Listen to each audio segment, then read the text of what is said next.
Every commercial property, every investment, every development, and every farm.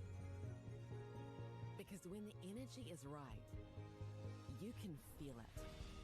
Baileys, altogether better. Want to catch a fuel bargain with Pumped at Caltex? Scan your Caltex app or AirPoints for 6 cents off per litre every day.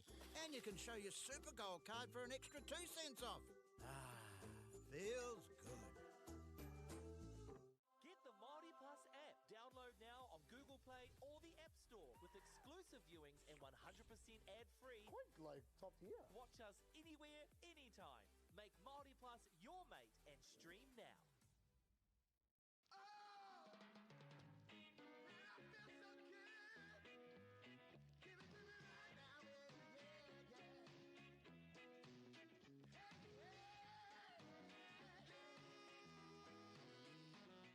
Funding is a real challenge. We know that a lot of schools face that ongoing, and the reality is if you go to a lower decile school in New Zealand, you are less likely to be able to afford to participate in sport. Obviously, having come through it myself with kids and being one of those kids myself who played sport, I know how much it defined who I was. And now being able to go, I can't fix it all, but we can help and try and give to those people who are going through really tough times. The forest should never have been taken off this steep hill country that's eroding, and it makes absolute sense to afforest those hills. What we're doing here is using the exotics to help that process get established. We're looking at a managed transition process where those pines are progressively thinned as the native understory establishes. We're trying to do several things here. Soak up carbon, establish native forest, and we're trying to improve biodiversity. You're achieving an awful lot with one program of activity. Te hui ngā te tini, me te mana, kaupapa ahune. Whakapiripiri mai, whakatatatata mai rā. ASB Polyfest 2026, ki Māori Plus, me whakaata Māori. What makes Baileys altogether better? It's the energy we bring to every home, every commercial property, every investment, every development, and every farm. Because when the energy is right, you can feel it. Baileys, altogether better. Want to catch a fuel bargain with Pumped at Caltex? Scan your Caltex app or AirPoints for 6 cents off per litre every day. And you can show your Super Gold card for an extra 2 cents off. Ah, feels good. Get the Māori Plus app. Download now on Google Play or the App Store with exclusive viewings and 100% ad-free. Quite like top tier. Watch us anywhere, anytime. Make Māori Plus your mate and stream now. Oh! Man, I feel so good. Give it to me right now, yeah, yeah.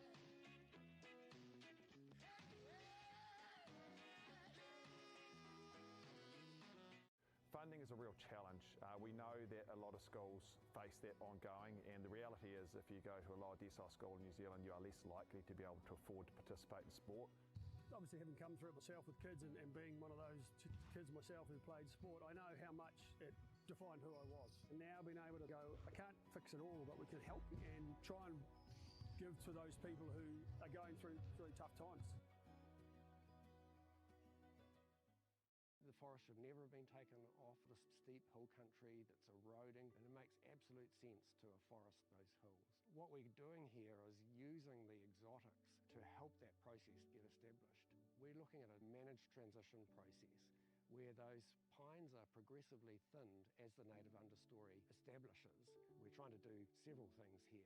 Soak up carbon, establish native forest, and we're trying to improve biodiversity. You're achieving an awful lot with one program of activity.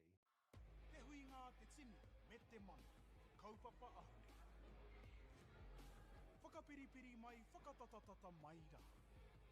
ASB Polyfest 2026, ki Māori Plus, me whakaata Māori.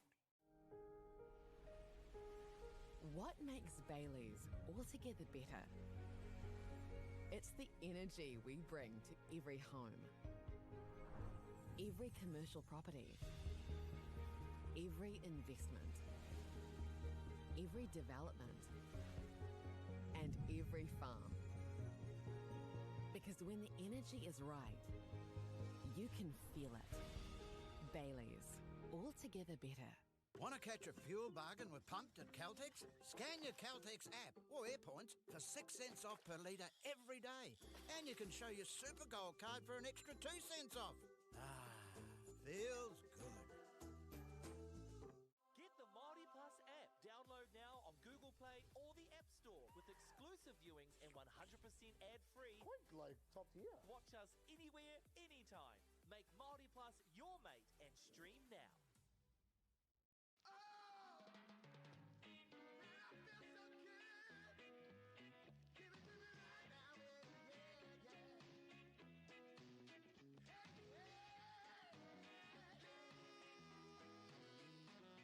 Funding is a real challenge.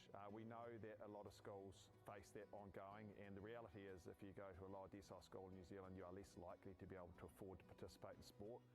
Obviously, having come through it myself with kids and being one of those kids myself who played sport, I know how much it defined who I was. And now being able to go, I can't fix it all, but we can help and try and give to those people who are going through tough times.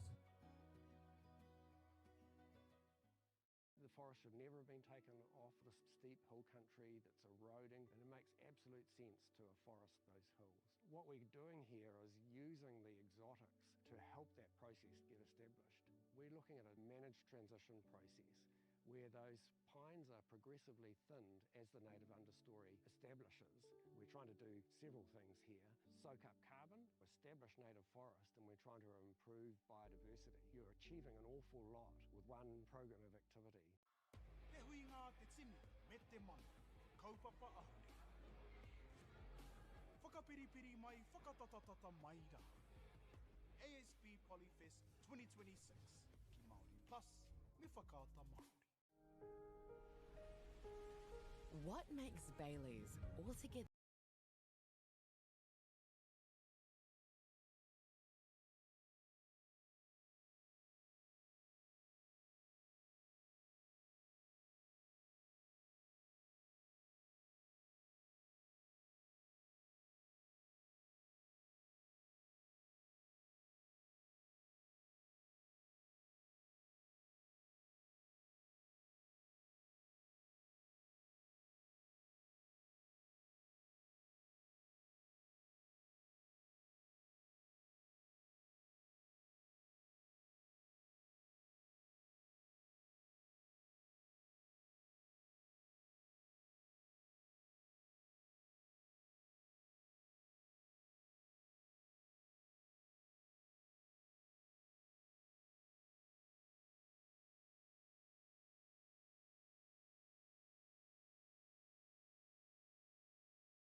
Funding is a real challenge.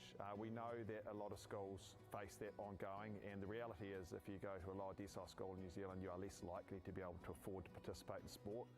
Obviously, having come through it myself with kids and being one of those kids myself who played sport, I know how much it defined who I was. And now being able to go, I can't fix it all, but we can help and try and give to those people who are going through tough times.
Global warming is incredibly serious. We need to cut emissions, but we need to also absorb carbon out of the atmosphere. Growing trees is the only tool we have in the toolbox for taking carbon out of the atmosphere that we can do at scale. Pinus radiata takes carbon out of the atmosphere at about 5 to 10 times the rate of native planting.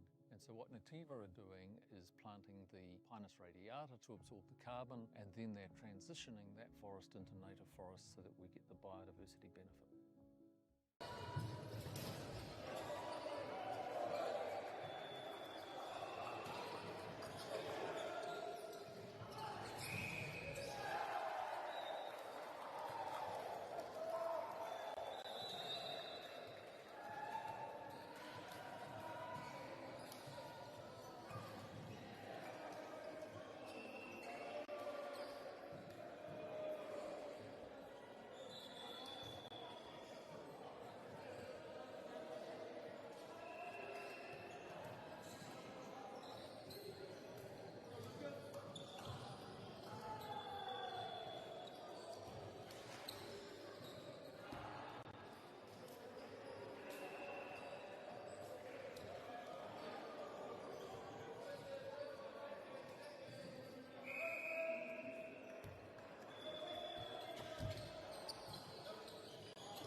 Funding is a real challenge. We know that a lot of schools face that ongoing, and the reality is if you go to a lower decile school in New Zealand, you are less likely to be able to afford to participate in sport. Obviously, having come through it myself with kids and being one of those kids myself who played sport, I know how much it defined who I was. And now being able to go, I can't fix it all, but we can help and try and give to those people who are going through really tough times. The forest should never have been taken off this steep hill country that's eroding, and it makes absolute sense to afforest those hills. What we're doing here is using the exotics to help that process get established. We're looking at a managed transition process where those pines are progressively thinned as the native understory establishes. We're trying to do several things here. Soak up carbon, establish native forest, and we're trying to improve biodiversity. You're achieving an awful lot with one program of activity. Te hui ngā te tini, me te mana, kaupapa ahuri. Whakapiripiri mai, whakatatatata mai rā. ASB Polyfest 2026, ki Māori Plus, me whakaata Māori. What makes Bailey's altogether better? It's the energy we bring to every home, every commercial property, every investment, every development, and every farm. Because when the energy is right, you can feel it. Bailey's, altogether better. Want to catch a fuel bargain with Pumped at Caltex? Scan your Caltex app or AirPoints for 6 cents off per litre every day. And you can show your Super Gold card for an extra 2 cents off. Ah, feels good. Get the Māori Plus app. Download now on Google Play or the App Store with exclusive viewings and 100% ad-free. Quite like top tier. Watch us anywhere, anytime. Make Māori Plus your mate and stream now.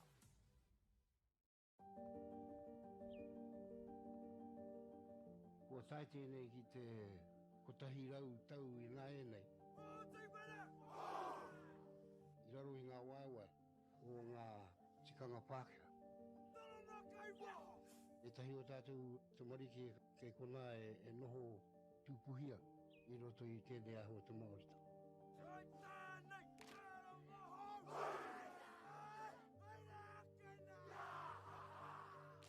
Nā reira, he mea huatu tēnei ki a rāta. Hei kura, hei tiki mō rātou, hei whai ake I ngā kahura.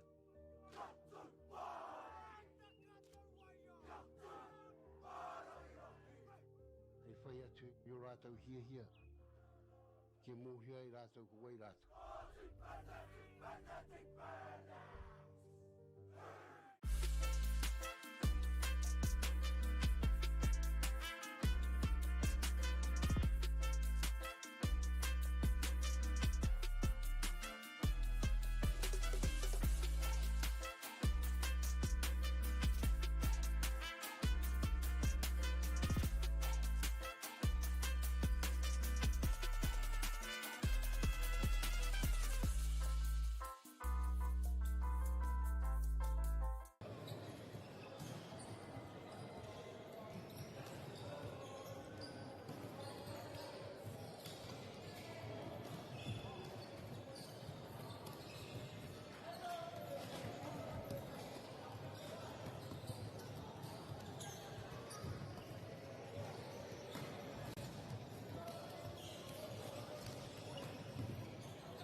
Mō rena e te motu whānui, nau mai haere mai ki tēnei o ngā pāohotanga nā whakaata Māori. No tēnei o ngā kaupapa whakataitai, whakahirahira, arā ko te Poirewa tērā. Ko tēnei te rā tuawha, ka timatanga kēmu aku anei. Nō reira e mihi ana ki a koutou, kua whakakau mai nei ki te whakarongo. O tira ki te mātaki i nei tīma e rua, ko Papa Toi Toi tēnā, ko Hill Morton tēnā.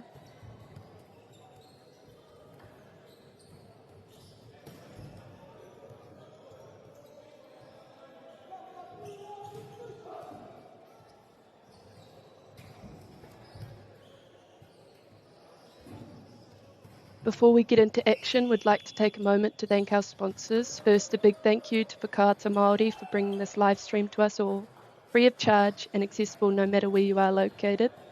We're also grateful for the support of Bailey's Real Estate, Caltex, Nativa, Apollo Projects and Anchor, whose sponsorships enable us to share this event with you and with your whānau.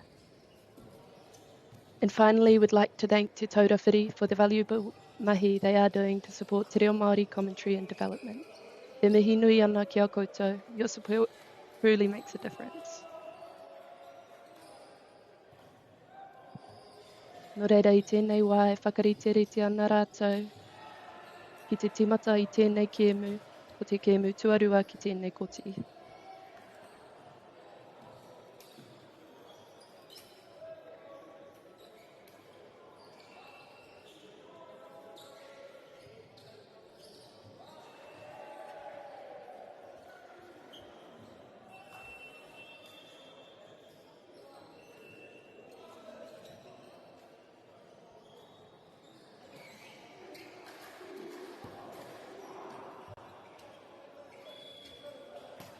Nō reira, kua timata ngā mahi, e whiu ana te pōro.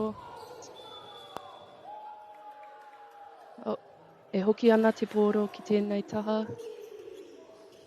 Ko namawaru tēnā. Ko orakai rūpene o taku hea.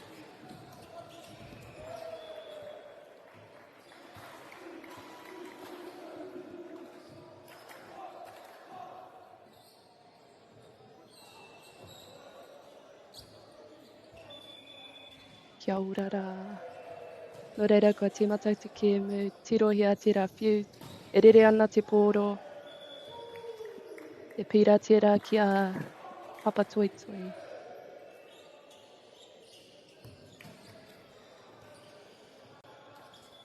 Nō reira, kua hoki atu te pōro ki a Papa Toi Toi tēnei wā, ki a Hill Morton I tēnei wā.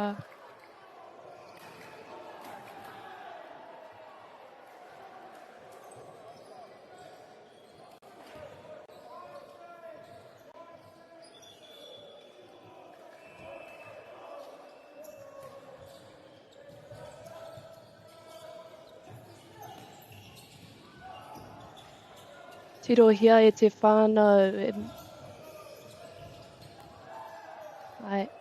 e pira tērā ki a Papa Toi Toi, ko Hill Morton tēnā, hei kai ara I tēnei wā, kua hoki atu te pōro.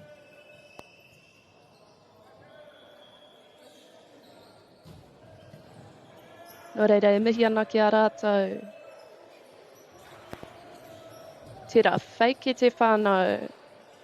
Kua whiu, kua whakaora te pōro. Ko namawaru tēnā.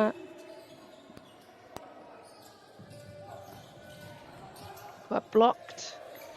E hoki atu ana. Tirohia tērā rally e te whānau. E haruru ana rātou. I tā rātou pira I tēnei wā, ko Papa Toi Toi tēnā, e rima ngā pira, ki a Hill Morton, ko tahi te pira. Reira, tino tere ana tēnei kēmu, e rongo ana I te energy e te whānau.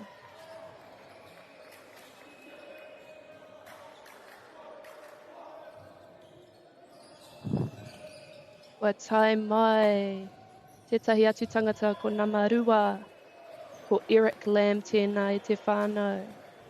E tīmata ana,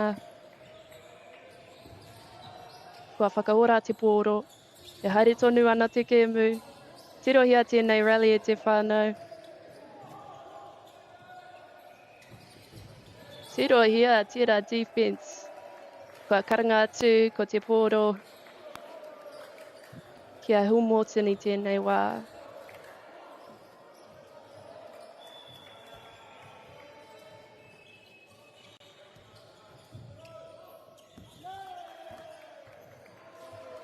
Kei waho I te kōti I te whānau nō reira, kei a papatoitoi tēnei. Ko te kaituku I tēnei wā, ko nama iwa, ko telefoni tērā I te whānau, telefoni. Kua rere te pōro, e rere ana. O, e whakaora ana, e whakaora tonu ana. O, tirohia e te whānau.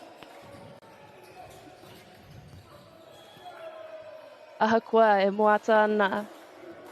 E rere tonu ana te pōro, e hiki tonu, kua piki tonu te ngao.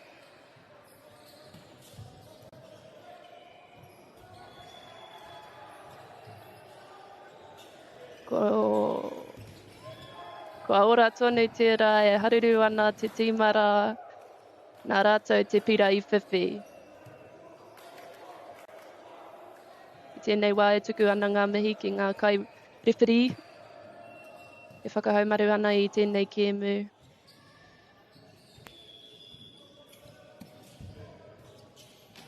E rere ana te pōro.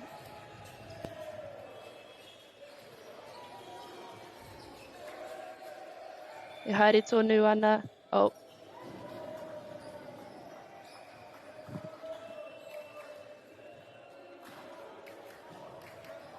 Nō reira, kei a nama te kaumatoru I tēnei wā. Ko ia te kaituku.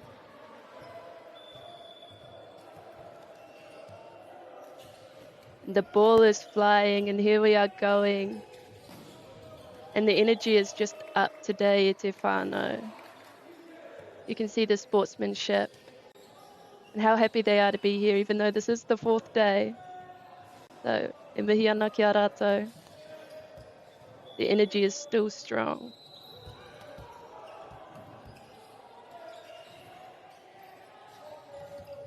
Ko nama whā tēnā. The ball is flying. And look at that spike.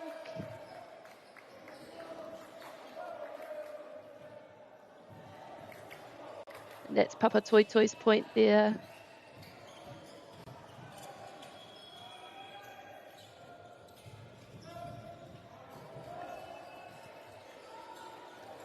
Here we go, another spike. That was in the court, e te whānau. That was out the court, sorry.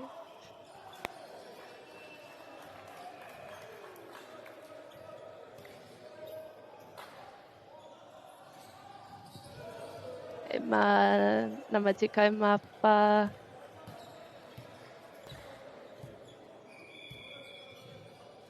E tuku te pōro. E rere ana te pōro. Look at that, that is a point again. This game is neck and neck e te whānau. It's set 1, so I guess we'll see how it goes.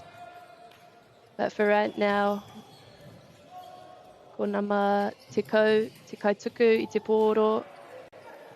It has just hit the net there, so that is now nama te kaumarua. Mana te pōro e tuku. Ko Papa Toitoi tēnei. Neck and neck e te whānau.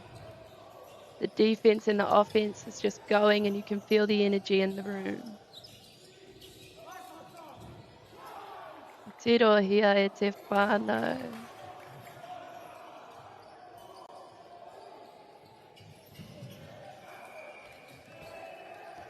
Ma Andrew LeBron tēnei e tuku. Ma Papa Toitoi tēnei. Au kua rere. And that fake, and it goes back to Papatoetoe e te whānau. It is 11-9 at this time. We're about 10 minutes into the game. It's neck to neck. Mā te wā e mōhio ai mā wai e toa.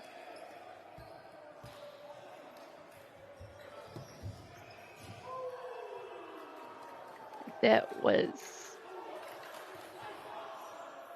Nama te kau mā rua tēnā. That is another point to Papatoetoe.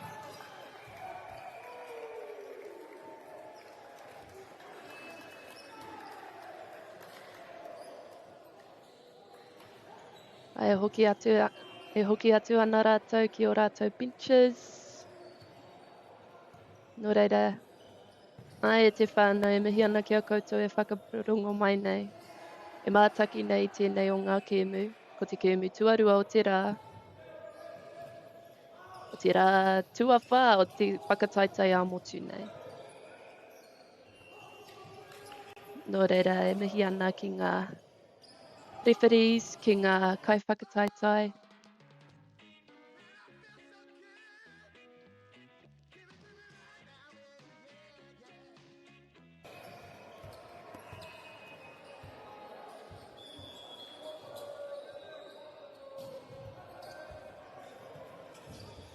Mā te kau mā rua anō, nāna I tuku te pōro, tirohia te defence e te whānau. Defence and offence are just up.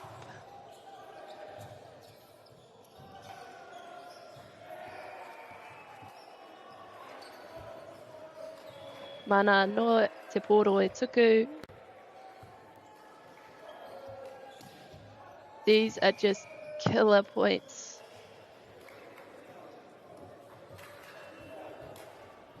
You can really see the sportsmanship here, how they are holding each other up. Te hāpai ana rātou I a rātou anō. Nā Hill Morton te poro I tuku. Tirohia tira spike e te whānau. Kei waho I te kōti nō reira. Ka hoki atu te poro ki a Hill Morton.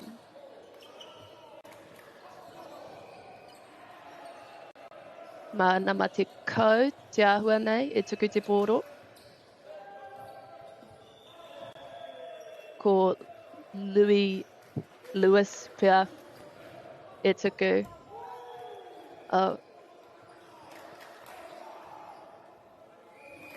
Just a little bit out e te whānau.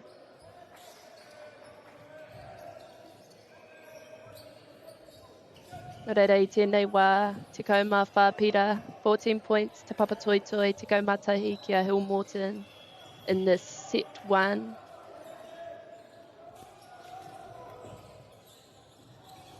You can really feel the energy. Now is that a spike? And it's just out of the court e te whānau, nō reira. E hoki ana te pōro ki a Hill Morton.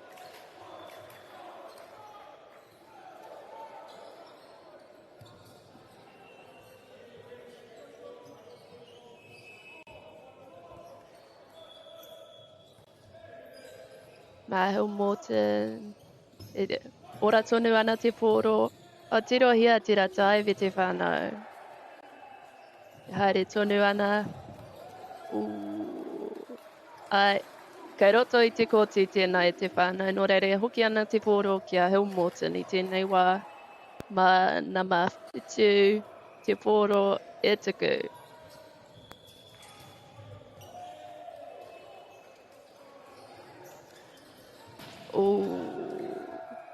That was a spike. Unfortunately, it was out. Fortunately, unfortunately, depends on how you look at it. Nō reira. And it is over and the ball is alive. And it is, look at that defense. Now we're currently neck and neck.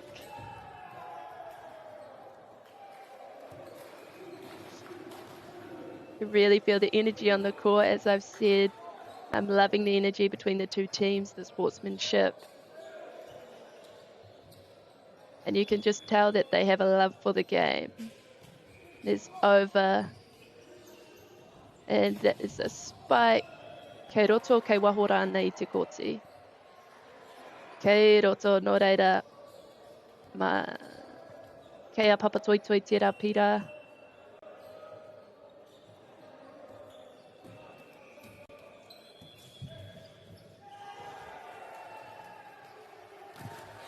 E rere ana, e ora tonu ana. That's a spike. And there we go, e te whānau. Kea Papatoitoi tērā pira. It is currently still neck and neck e te whānau.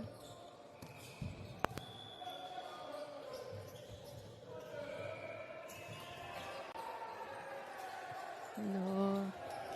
That fake. Kei waho I te kōti e te whānau, no reira. Kei a Papatoitoi anō te pōro.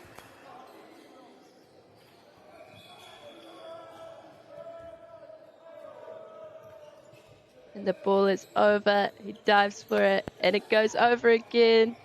Number 17 saves it, and now it's for the spike. And it is over, and it's still live, e te whānau. There we go again, defense up. Number 17. And it is over, and it is a killer point.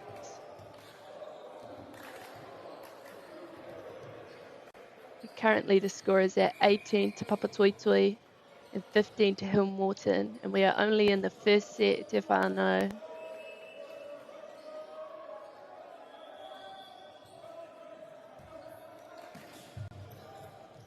It's over.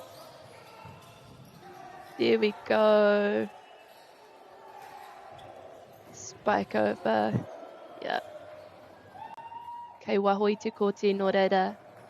Kei a Hill Morton I tēnei wā.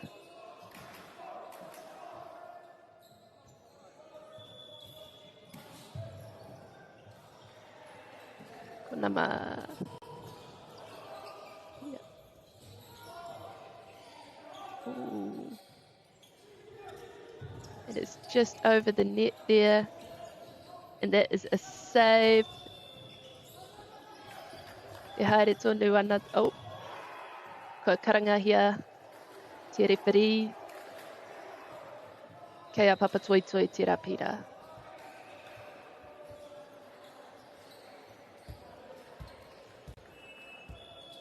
It's currently 19-16 e te whānau.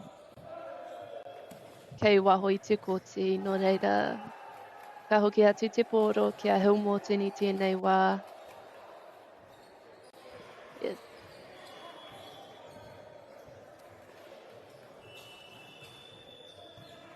E ora tonu ana te pōro. Look at that spike, and it is over. Number 8 saves it, and we are for another spike. It is still live. And another spike, ko nama pā tēnā.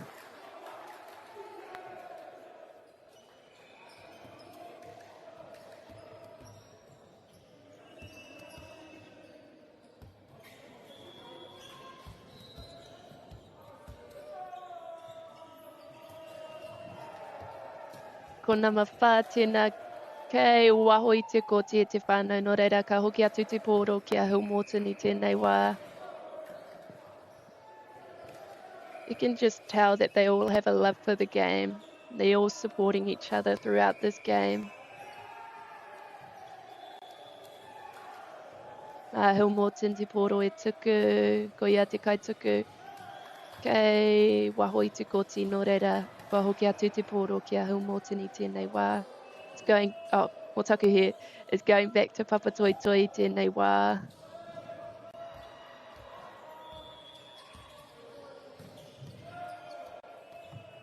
And it is over, the ball is live, and it is a spike, and look at that defense, and the ball is still live. This is one good rally.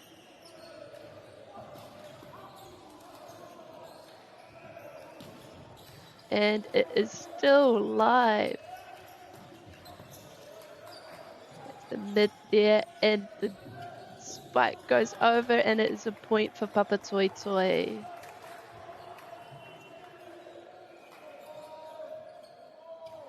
And it's number 14. Who's going? Here we go. It's just over and it is in the court, Nō reira. That is a point to Hill Morton. It's currently 19-22.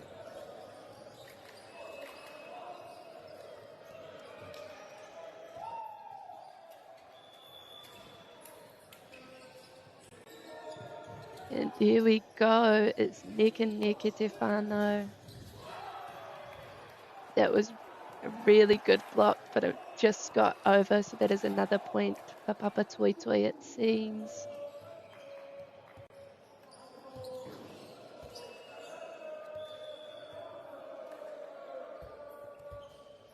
Yeah, already waiting for the ball to come over, and it is in the court, e te whānau. So that is 23 to Papatoetoe and 19 to Hill Morton.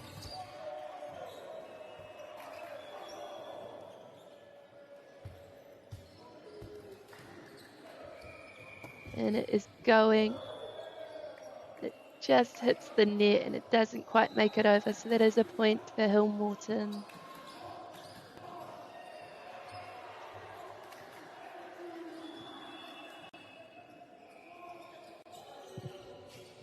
And over it goes and the game is going. And it's over and it's still live. They're both going for it and it's over, just saved and it's still going. That is a point for Hill Morton now, e te whānau. It's 21-24. This game has just been neck and neck this entire time.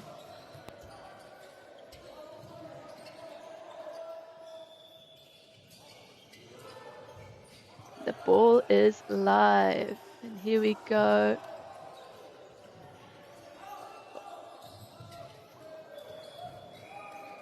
Nō reira, it has gone back to Papatoetoe now as it's gone out of the court. We are 21-24, Papatoetoe at 24 and Hill Morton at 22. The ball is live. There's a spike coming over. It is in the court and that is a point for Papatoetoe.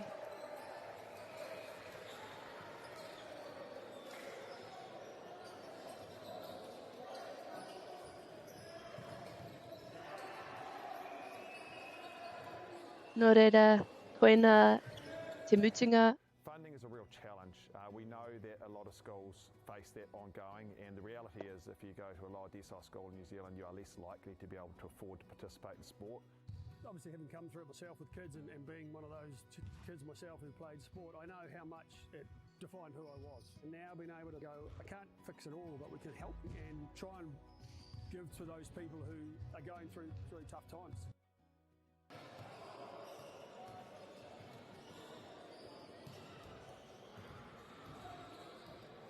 So that is the first set done, 25 to Papatoetoe and 22 to Hill Morton. Set 2 is coming up.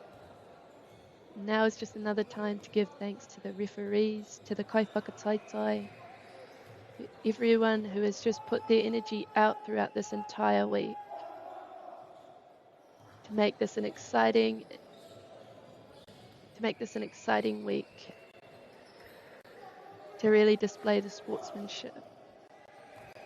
Nō reira hoki ana, ngā tīma ki te takoro i te wāhanga tuarua.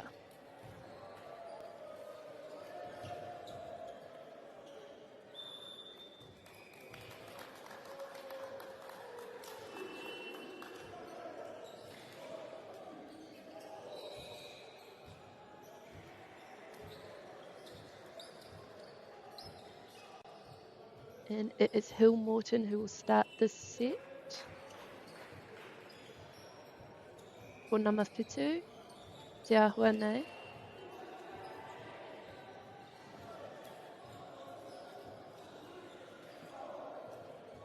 Ko Toby Langrel tēnā i te whānau. Te whakariteriti ana i a rātou anō. They're all just getting themselves ready for the second set.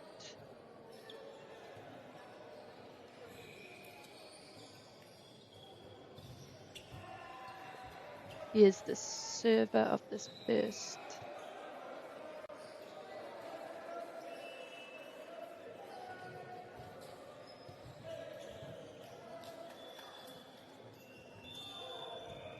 Jump serve e te whānau, and the ball is live. And that is a point to Hill Morton.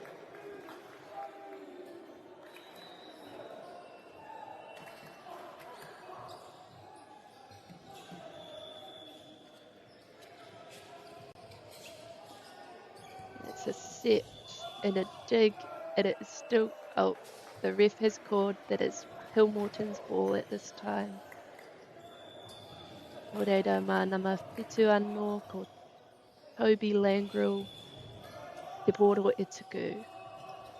It's live and it's a dig, and is it still in? Now the ball is going back to Hill Morton.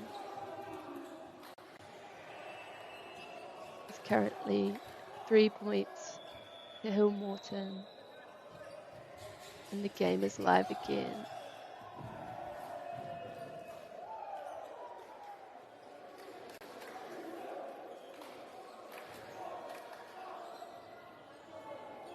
Kore hiamo ana a Hill Morton I tēnei tīmatanga. The ball is live and the communication is on. There we go. Unfortunately, that just hit the net there. Spike. Au kua karangahia he timeout he wā whakatā.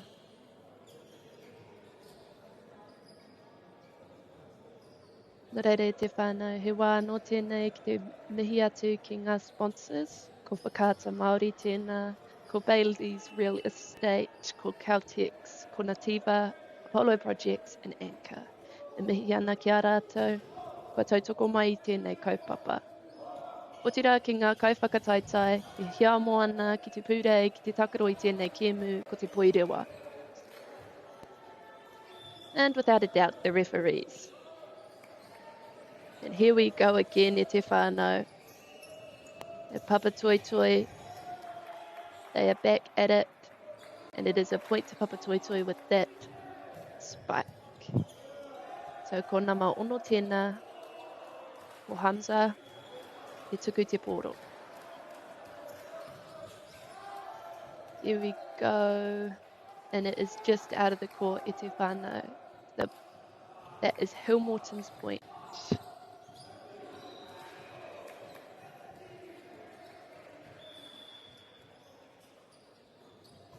And it is live. That is a spike to Papa Toi Toi, a point to Papa Toi Toi. E hoki ana te poro ki a rātou I tēnei wā. Mānama iwa te poro e tuku. E te rarangi tuku ia I tēnei wā.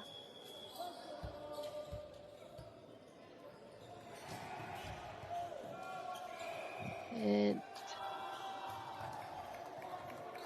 kua hoki atu te poro ki a Papa Toi Toi.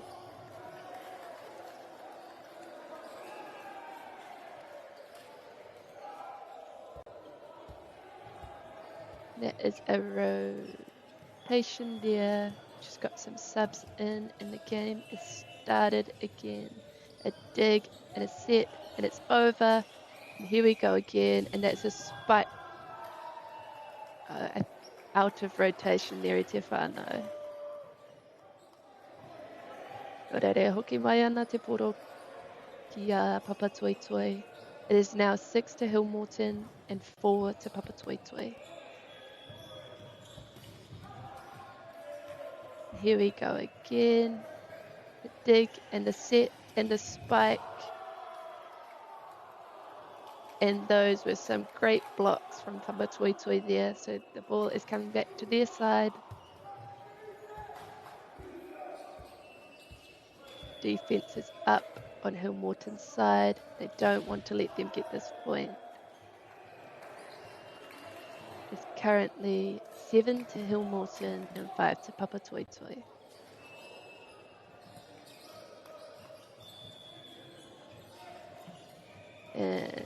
serving, and it's going.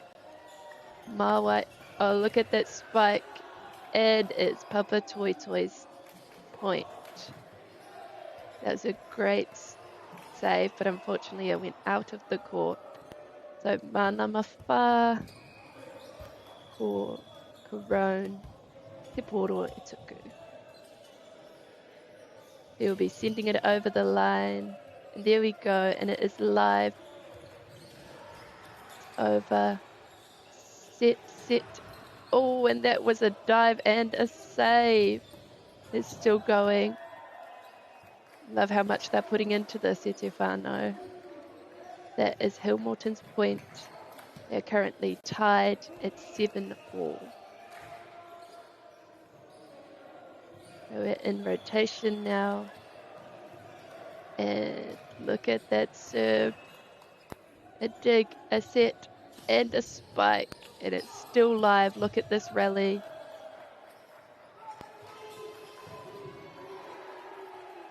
And te āhua nei kaya Hillmorton. Tēnei pira. So that is 9 to Hillmorton. And 6 to Papa Toi Toi. It is live. That was a great spike, and that defense is just up. And it is sent over in the court, and that's another point to Hillmorton.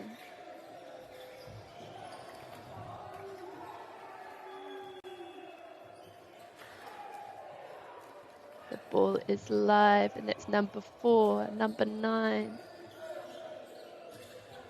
And that spike, and that was a save, but just out of the court there, e te whānau. You can really tell that Hillmorton really wants the set, and they've really, kua whakarite rātou i a rātou anō, you can see the fruits of that. And Papa Toi Toi here with the defense. Kei waho i te koti. Nō reira, now we're in a rotation mix, and it is Papa Toi Toi's ball. It's currently 6 to 10. Hillmorton, oh, it is 7 to 11. Hillmorton at 11. Papa Toi Toi at 7. And kei waho i te koti anō i te whānau. So there the ball goes, back to Papa Toi Toi. Mana ma te kaumawha.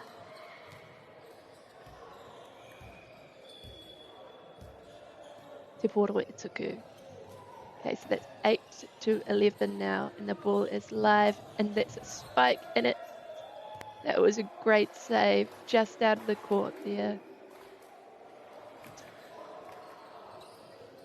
Now another rotation in the mix. Ka hoki mai ana marua. Ko Eric Lamb tera. That is Eric Lamb. Here we go with Hillmorton with the spike. Kei waho i te koti, unfortunately it's just out of the court, unfortunately for Papa Toi Toi. And Hillmorton will be serving again. It is over with a set and a spike. The ball is still live. This is a rally, e te whānau. Hillmorton has just gotten that point.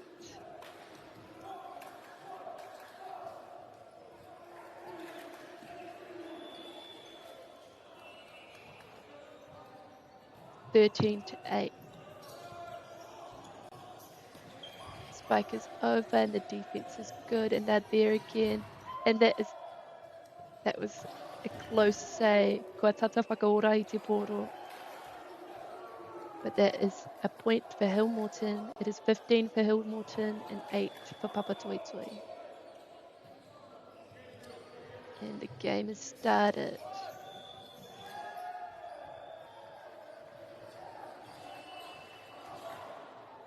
Ka hoki atu te poro kia Hillmorton. Out of rotation, I believe.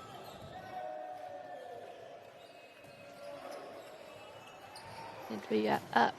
Look at that block, e te whānau.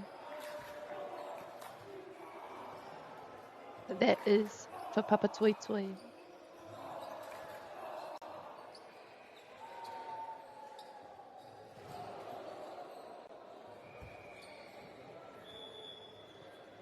Hei a Papatoetoe te poro I tēnei wā.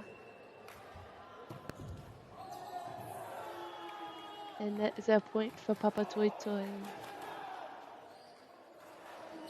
Te tatapata atu ana te ihu I a Papatoetoe. It is now 9-16. E whakatata ana ngā pira.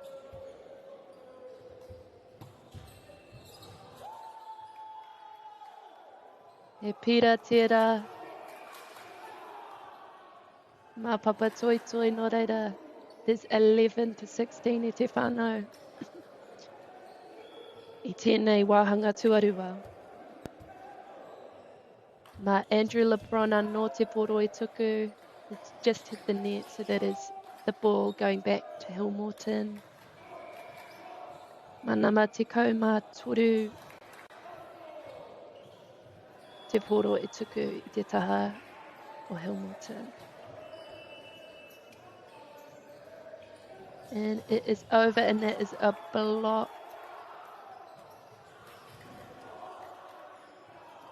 And a point for Papatoetoe.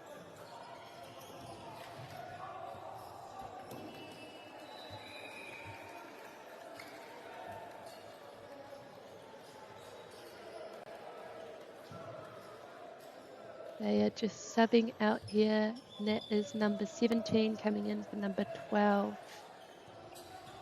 Ko horo pai tēnā.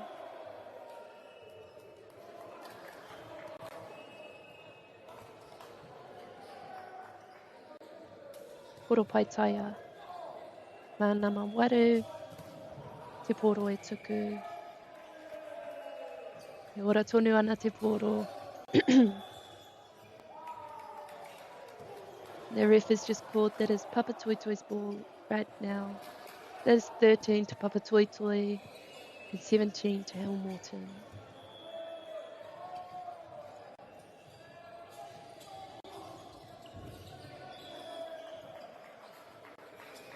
The ball is going back to Hillmorton right now. That is 18 for Hillmorton and 14 for Papatoetoe. In the second set, kei roto I te koti, kei roto tonu I te koti, no reira. He pira no tera is another point for Hillmorton.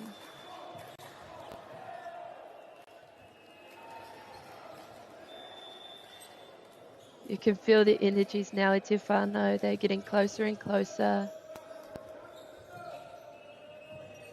And the way they know where each other's going to be is incredible. They are all there for each other, and that is a dive, and it's not quite over. That was a great spike though. That's Hillmorton at 20 and Papatoetoe at 14. A set and a spike over. There's a rally now at te whānau. It just didn't quite make it over the net, so that is Papatoetoe's point. Now we are 15 to 20. Hillmorton High School at 20 and Papatoetoe High School at 15. The dive, and it is over. The rally now is going, and it is live, and you can feel the energy te whānau. Ko hoki atu te poro ki a Papatoetoe.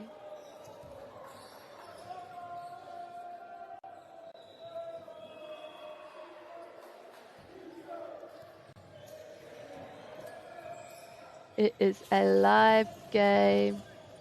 The ball is up. It is over. It is still going. A dig and a set over. And kei te ora tonu te poro e te whānau. Nā Papatoetoe te rapira. It's winning I whiwhi no reira. It is 16-20. Te ahua nei koe karangahia he wā whakatā. No reira, e mihi ana ki nei kai whakataitai. Me takaro kaha nei. Ahakoa te roanga o tēnei wiki. They're still playing strong, and still playing fierce, even though I'm sure it's been a long week. And it's still quite early in the morning. So right now the points are 20 for Hill Morton and 16 for Papatoetoe. And e mihi ana.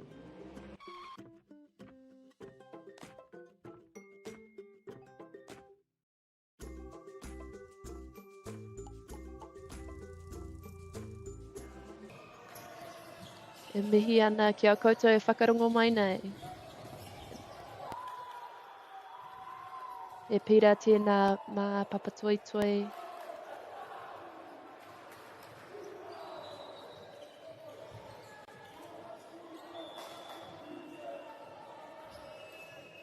And the game is live. And that was a spike from number 4. I really feel the kaha in that spike there. Ko Karone Tera, Karone Asiata. The ball is live. Kei waho I te koti no reira. O kua whakatata mai ngā pira e te whānau. 19 for Papatoetoe and 20 for Hill Morton.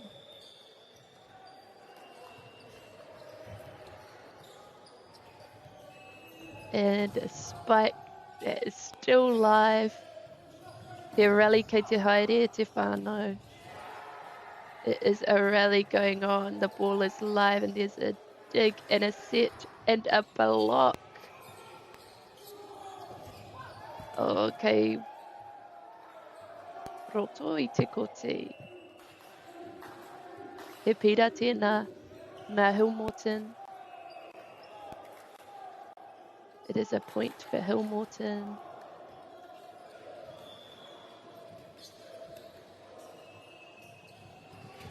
Te mata ana te kēmu. The energies are really high up. That's another point for Hill Morton here. The scores are still very, very close in the second set.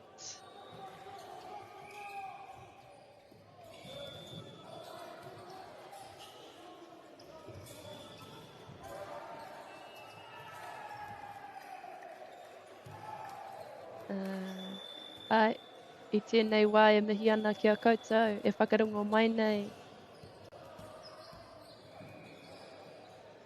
Ki tēnei o ngā pāohotanga. E livestream ana I Māori TV. Ka karangahia he wā whakatā. E toru te kauhikona pia te roanga o tēnei wā whakatā. So currently the points are 23 to Hill Morton and 19 to Papatoetoe I tēnei wāhanga tuarua in the second set. Yeah. Both teams are playing with a plethora of energies and abundance of energies. Yeah, e mihi ana ki a rātou. E takaro kaha nei I tēnei kēmu. Mā Hill Morton I tīmata tēnei wāhanga. And it's a spike and the ball is live. And nearly went over the court but not quite there. That is a point for Papatoetoe. 20 to Papatoetoe and 23 to Hill Morton.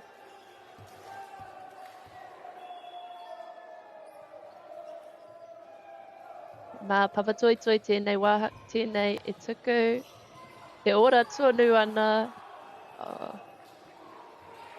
No reira he pira tēnā It's a point for Papatoetoe, 21-23 on this set 2. Mā nama iwa, ko telefone, te poro e tuku. And ka hoki atu te poro ki Hill Morton I tēnei wā. Really loving the sportsmanship between these teams, how they're supporting each other through everything. And the ball is over and it is live. That is a spike. Kei wahui te koti e te whānau. Nō reira. Kei Hill Morton tēnei wāhanga tuarua. The final score is 25 to Hill Morton and 21 to Papatoetoe in this set 2.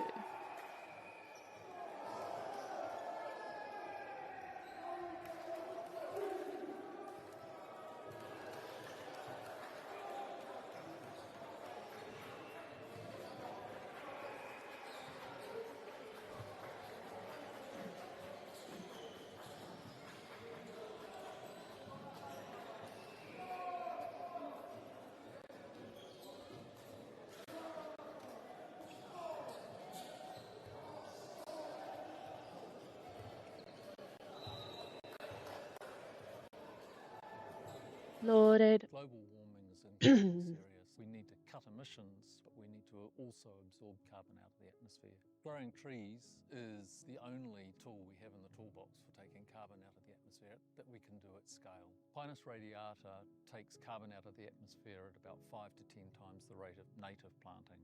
And so what Nativa are doing is planting the Pinus radiata to absorb the carbon, and then they're transitioning that forest into native forest so that we get the biodiversity benefit.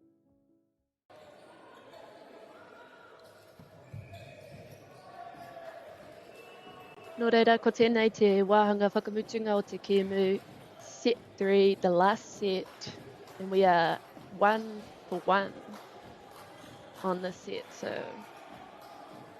ka tīmata akua nei te kēmu, ka hoki mai.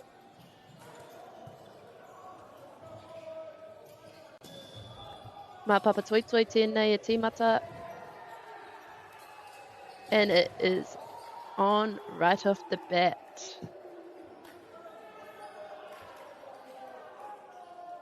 Kei runga noa atu I nei tīma e rua, ko Papatoetoe tēnā, ko Hill Morton tēnā. And here we go, we're starting again. Kei wahui te koti, nō reira, te pira tēnā mā Papatoetoe.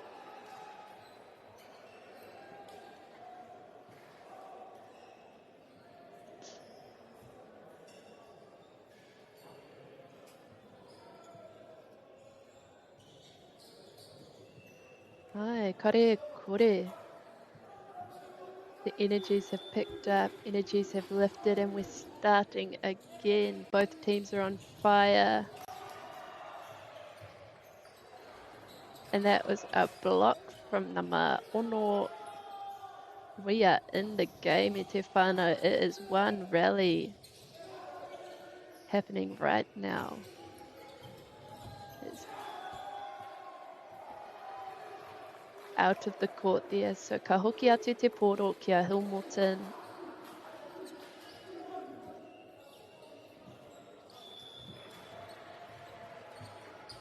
Te matana te kēmu, it's a dig and a set and a spike, and it is still live.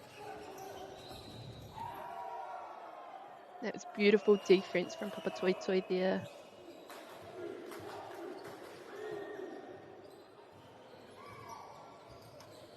There's a point for Hill Morton, 2-1. We are just in the start of the set. Kua tata ora tonu engari, he pira tēnā mā Hill Morton, 3-1. E hareru mai ana ngā hūro, mai ngā tīma e rua, e hikaka ana rātou katoa. They are all very excited for this game.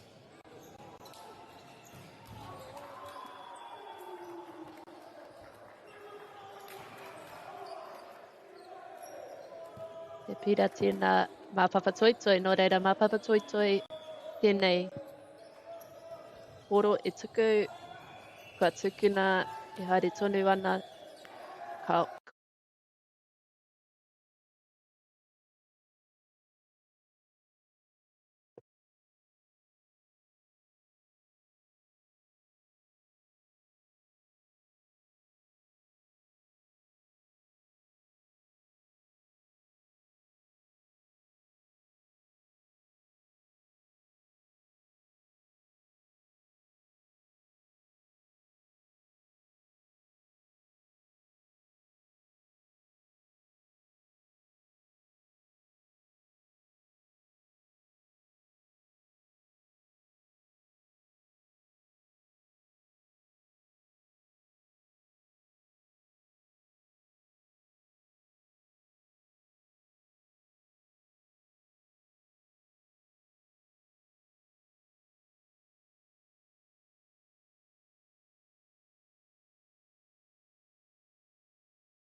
Funding is a real challenge. We know that a lot of schools face that ongoing, and the reality is if you go to a lower decile school in New Zealand, you are less likely to be able to afford to participate in sport. Obviously, having come through it myself with kids and being one of those kids myself who played sport, I know how much it defined who I was. And now being able to go, I can't fix it all, but we can help and try and give to those people who are going through tough times. The forest should never have been taken off this steep hill country that's eroding, and it makes absolute sense to afforest those hills. What we're doing here is using the exotics to help that process get established. We're looking at a managed transition process where those pines are progressively thinned as the native understory establishes. We're trying to do several things here. Soak up carbon, establish native forest, and we're trying to improve biodiversity. You're achieving an awful lot with one program of activity. Te hui ngā te tini, me te mana, kaupapa ahuri. Whakapiripiri mai, whakatatatata mai rā. ASB Polyfest 2026, ki Māori Plus, me whakaata Māori. What makes Bailey's altogether better?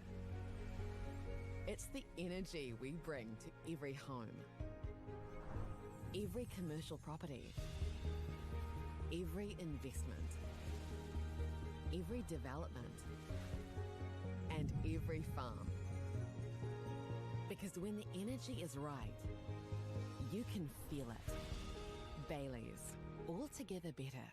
Want to catch a fuel bargain with Pumped at Caltex? Scan your Caltex app or AirPoints for 6 cents off per litre every day. And you can show your Super Gold card for an extra 2 cents off. Feels good. Get the Māori Plus app. Download now on Google Play or the App Store with exclusive viewings and 100% ad-free. Quite like top tier. Watch us anywhere, anytime. Make Māori Plus your mate and stream now.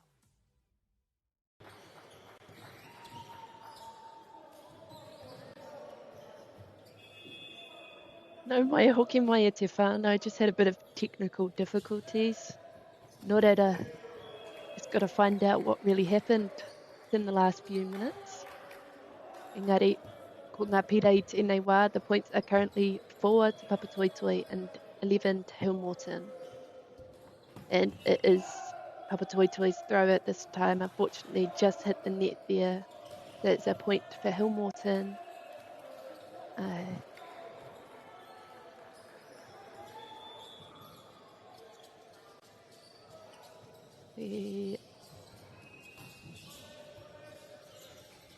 Ko te mata te kēmu, he spike tēnā, tirohia tērā defense, e haere tonu ana te kēmu, kei roto, kei waho I te kote e te whānau, nō reira, he pira tēnā mā Papatoetoe. It's just out of the court there, so that is a point for Papatoetoe. And it is their ball currently at the Rarangi tuku, kua tuku. E te hoki atu te poro is going back to Hillmorton I tēnei wā. Te ahua nei kua karangahia. Oh. Te ahua nei kua mutu te kēmu te whānau engari.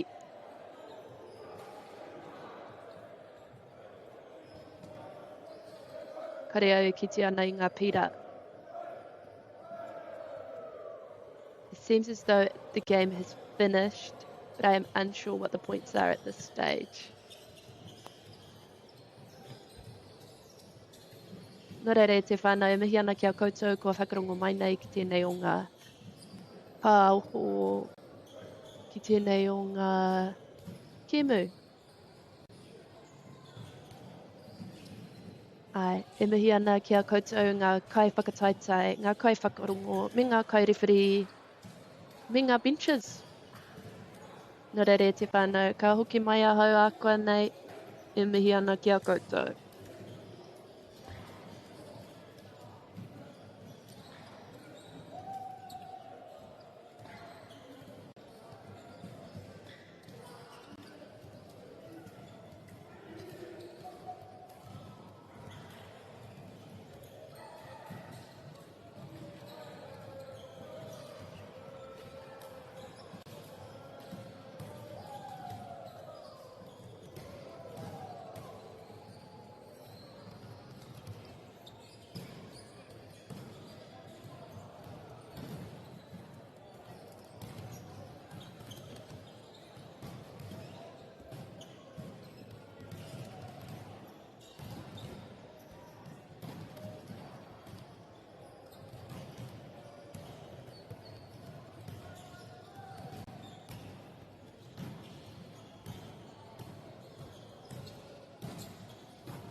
Funding is a real challenge.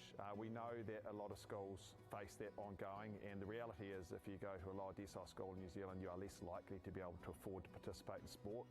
Obviously, having come through it myself with kids and being one of those kids myself who played sport, I know how much it defined who I was. And now being able to go, I can't fix it all, but we can help and try and give to those people who are going through really tough times. The forest should never have been taken off this steep hill country that's eroding, and it makes absolute sense to afforest those hills. What we're doing here is using the exotics to help that process get established. We're looking at a managed transition process where those pines are progressively thinned as the native understory establishes. We're trying to do several things here. Soak up carbon, establish native forest, and we're trying to improve biodiversity. You're achieving an awful lot with one program of activity. Te hui ngā te tini, me te mana, kaupapa ahuri. Whakapiripiri mai, whakatatatata mai rā. ASB Polyfest 2026, ki Māori Plus, me whakaata Māori. What makes Bailey's altogether better? It's the energy we bring to every home, every commercial property, every investment, every development, and every farm. Because when the energy is right, you can feel it. Baileys, altogether better. Want to catch a fuel bargain with Pumped at Caltex? Scan your Caltex app or AirPoints for 6 cents off per litre every day. And you can show your Super Gold card for an extra 2 cents off. Ah, feels good. Get the Māori Plus app. Download now on Google Play or the App Store with exclusive viewings and 100% ad-free. Quite like top tier. Watch us anywhere, anytime. Make Māori Plus your mate and stream now.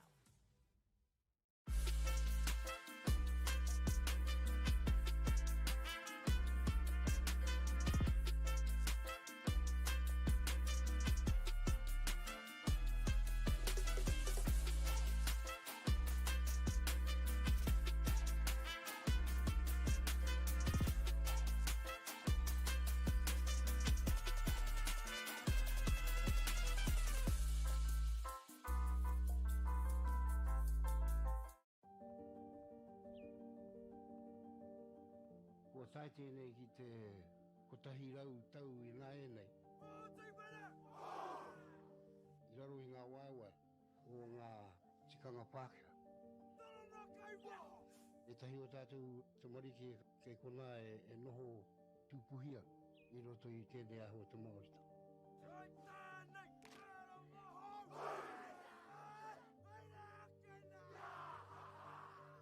Nā reira, he mea huatu tēnei ki a rāta.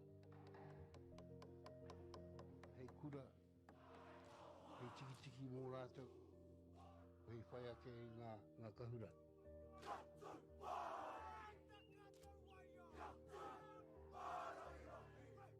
Hei whai atu I o rātou hia, ke mōhia I rātou ko wai rātou.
Nō reire te whānau nau mai hoki mai ki tēnei o ngā pāpāhotanga a whakaata Māori.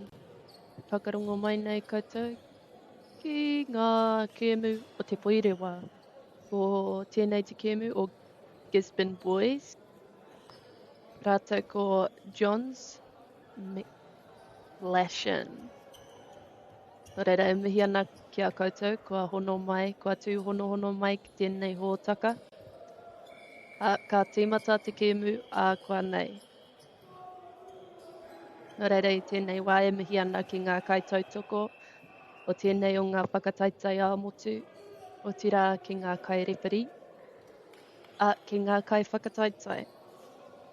E takaro kaha nei,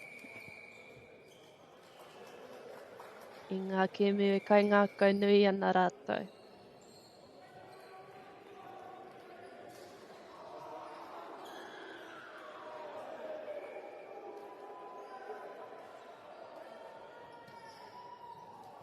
Nō reira, e hoki mai ana ngā tīma ko Gisborne Boys High School and John McLashin High School.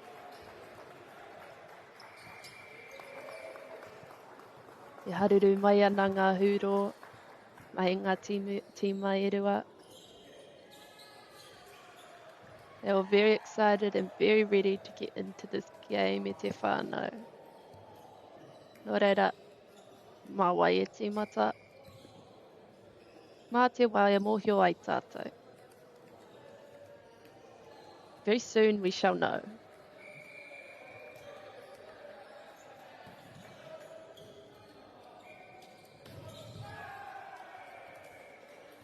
That is... Seems as though John McLashin High School shall be starting.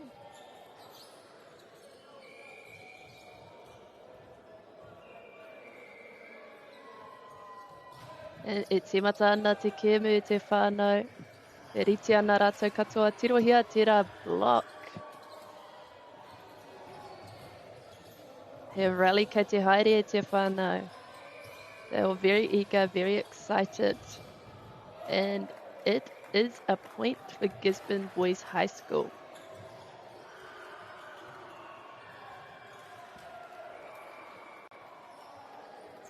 Nō reira. Kei te rārangi tukuhi a inoia nei.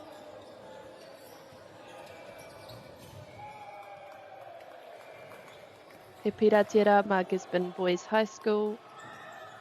Mā nā matahi anō te pōro e tuku.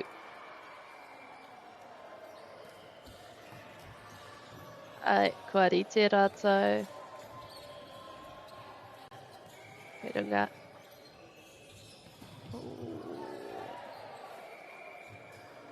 Just out of the court there, so that is a point for John McLashin.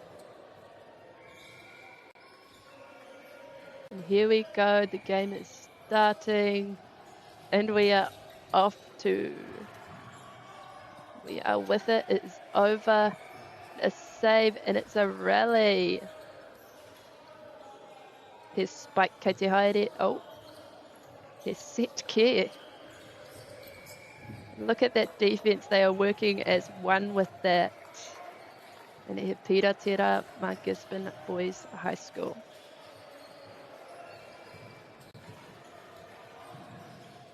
Just switching up the rotation now. It's number 3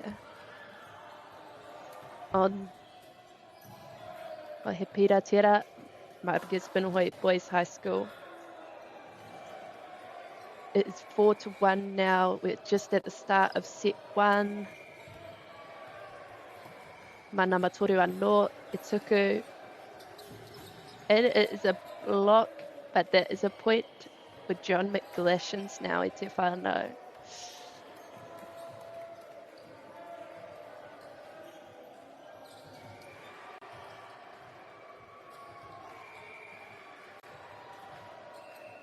And we are off again, just kei roto I te kōti, nō reira, e hoki atu ana te pōro ki a John McLashin's High.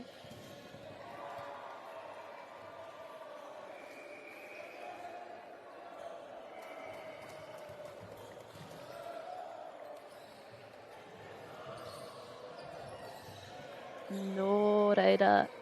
That is 4 points to Gisborne Boys High School and 2 points to John McGlashan's.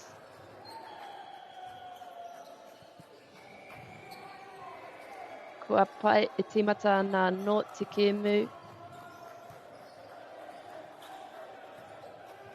And this is McGlashan's ball right now.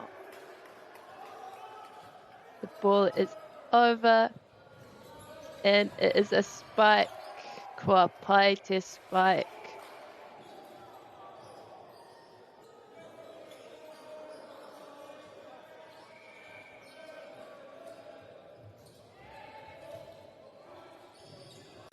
Okay, this is Gisborne Boys High School's ball right now, and it is sent.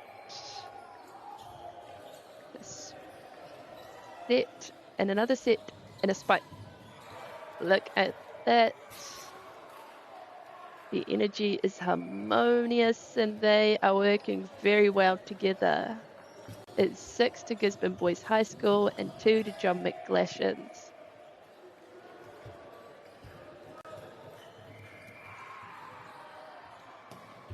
We are there again. The defense from John McGlashan's is just great at this point. E te whānau. Fortunately, that was just out of the court there. But it is Gisborne's ball again. It's just hit the net there. So e hoki atu ana te poro kia John McGlashan's high.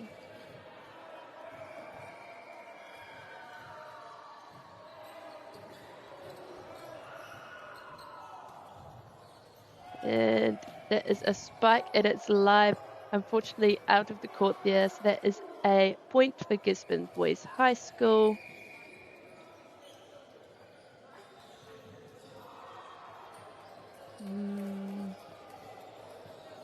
Manama te kaumatoru ko Leonard Keelan tēnā, te poro e tuku.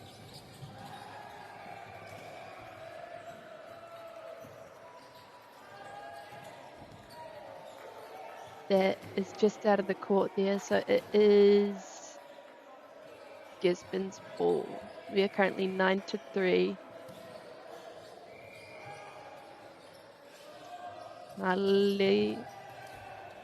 Malanara no.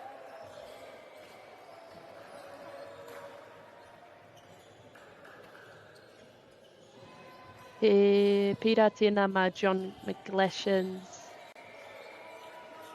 E rere ana te poro, e rere pai ana. Whakarongo mai ki te rera. Spike e te whānau. Hei mā Gisborne te poro.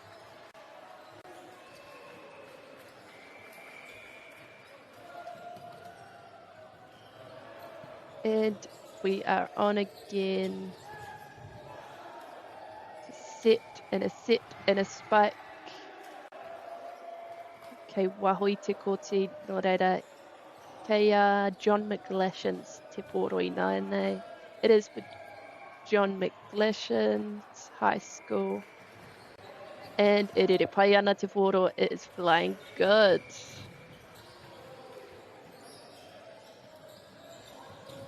And look at that block.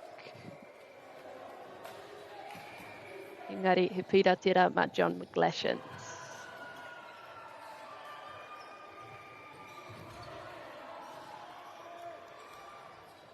It's up and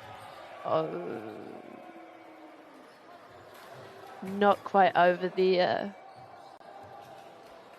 John McGlashan's are climbing up. He whakatata mai ana ngā pira. 10 for Gisborne and 7 for John McGlashan's, and it is on. A rally is going. Kua pai, rere ana te poro. And that is a spike in e haere tonu ana te kemu e te whānau e rere tonu ana te poro. And he spike tēnā kei wahui te koti. That is for John McGlashan, but that was a really good rally going on from both of them. both hungry for this game and ready to play.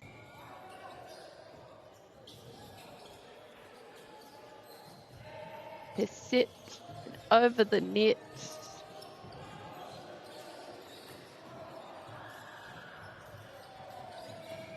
And look at that block from John McGlashan's. That is a point for Gisborne. Engari.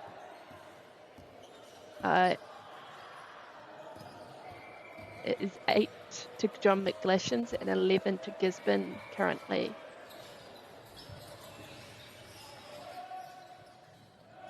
And a spike ke haere tonu ana te kēmu. E pira tēnā ma John McGlashan's high. Just slipped out of number 13's hands. E hoki atu ana te pōro. Yep, pai ana e nei tīma e rua. E pai ana te ngao. Energy is high. And the rallies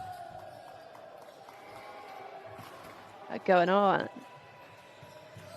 We are currently 12 for Gisborne and 9 for John McGlashan.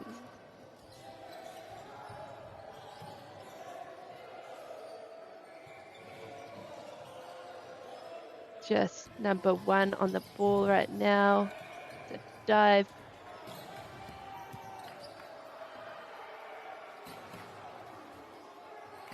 Nō reira mā namatahi anō ko manatira e tuku te pōro. Kei roto i te kōti. Nō reira mā namatahi anō. Kia hua nei kua karangahia he wā whakatā. Nō reira i tēnei wā e tika ana ki te tuku mihi ki i o tātou kai tautoko i tēnei kaupapa. Ko whakata Māori tēnā, nā rātou tātou, e tae ana te mātaki i tēnei kēmu. Nō reira e tuku ana ngā mihi kia Bailey's Real Estate, kia Caltex, kia Nativa, kia Apollo Projects, and kia Anchor. Nā rātou tēnei kaupapa, e rewa nei.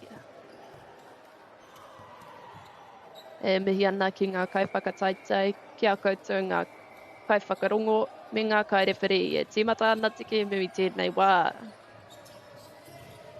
Te rohia tērā block. Nā reira, ka hoki atu te pōro kia Gisborne High i tēnei wā. Te kaumari mapira kia Gisborne, e iwa ngā pira kia John McGlashan's. E rere pai ana te pōro. And a spike for John McGlashan's. That is 10 to John McGlashan's and 15 to Gisborne boys.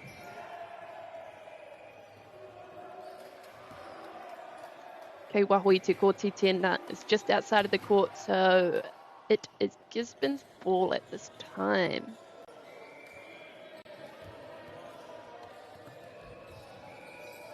And we are on again.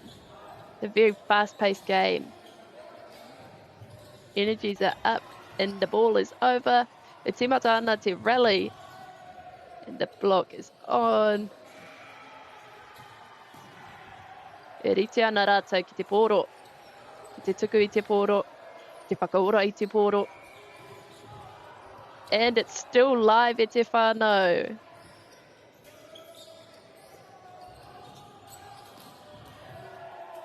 And e pira tēnā ma John McGlashan's.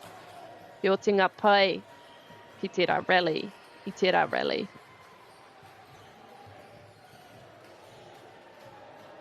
Nō reira, i tēnei wā, 16 points to Gisborne and 11 points to John McGlashan's.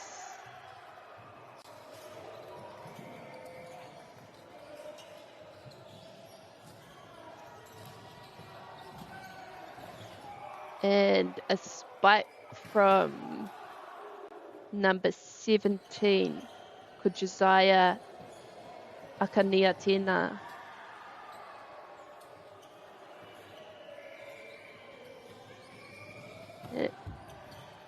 Ko number 7 tērā e tuku ana I te pōro, e haere tonu ana, e ora tonu ana te pōro. Engari, kua karangahia mā Gisborne te pōro I tēnei wā.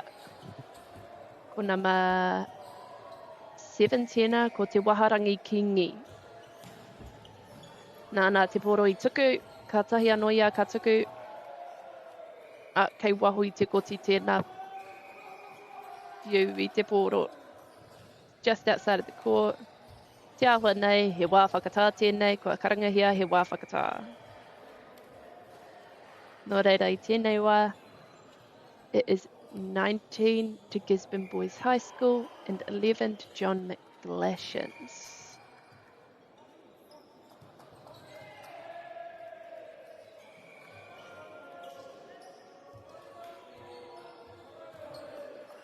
Ai.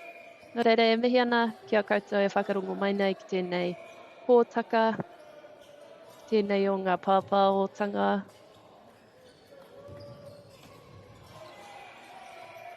Ai, mā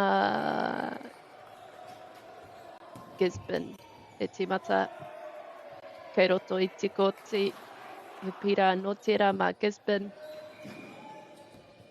Kua piki te kaha, energies are up. I rite rātou.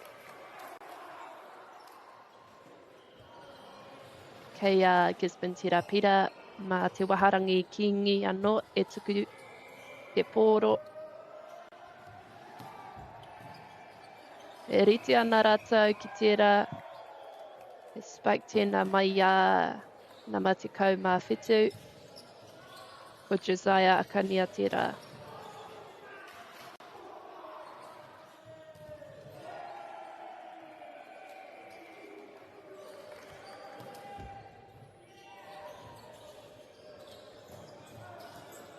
And the game is going, a rally is on. And despite ahakoa te kaha o ngā spikes,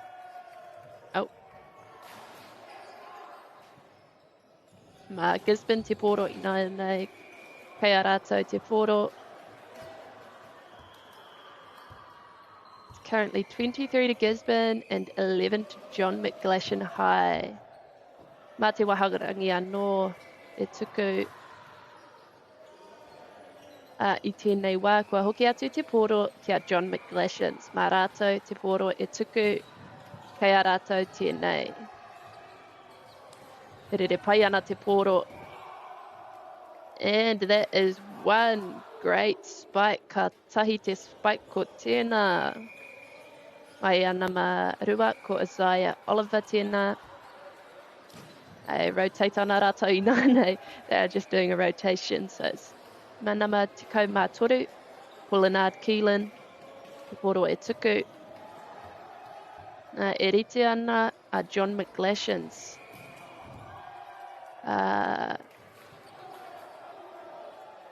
It's just hit the net there, so the ball goes back to Gisborne, and that is Gisborne's point for this set. Nō reira, the final score of this round is 25 to Gisborne and 12 to John McGlashan. Nō reira e mihi ana kia rātou e tākoro kaha nei tēnei kēmu. E whai ana I o rātou paitawhiti o tēnei whakataitai a motu.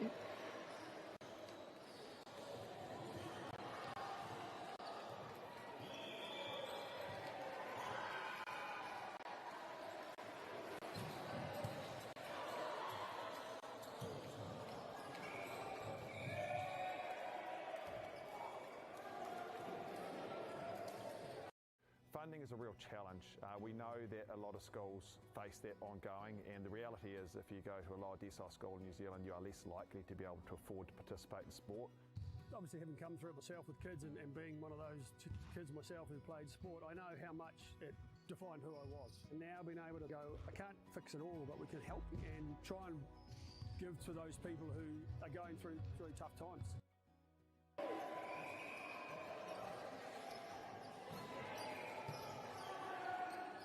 No reire te whānau, kua hoki mai tātou ki te tīmatanga o tēnei wāhanga tuarua, ko te set 2 tēnā. Nā, māwai e tīmata tēnei wāhanga. E whakariteriti ana. Rātou ia rātou anō, te tīmata i tēnei wāhanga. Kore, kua piki te ngao, kua piki ngā energies. Energies are high. Everyone is ready for this second round. Nā Gisborne I tīmata. E rere pai ana te poro, engari kei waho I te kōti. Nō reira, mā Gisborne tērā pira.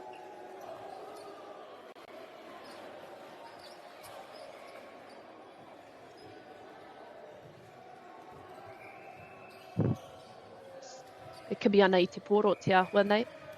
Kua hoki mai. Nō reira e pai ana tērā. Kia te wata tātou I te kēmu. Rātou, I should say. Are starting the game. They're all very supportive of each other. Loving the sportsmanship between these teams.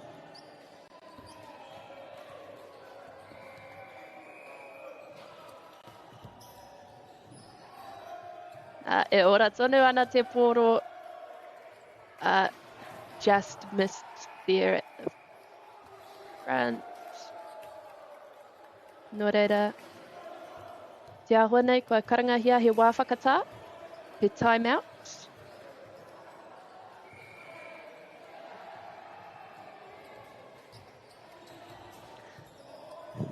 Nō reira, kare a rika ngā mihi ki ngā kaitautoko o tēnei whakataitai. Ko Caltex tētahi o rātou, ko Anchor, ko Bailey's. Ko etahi atu hoki. Ko Nativa, ko Apollo Projects. E mihi ana ki ngā kaiwhakataitai, e te mata ana I nāia tonu nei. E rere ana te poro, e tatari ana rātou. E haere tonu ana te kēmu, e ora tonu ana te poro. Engari, kei a Gisborne tērā pira I nāia nei, ma nama waru te poro e tuku.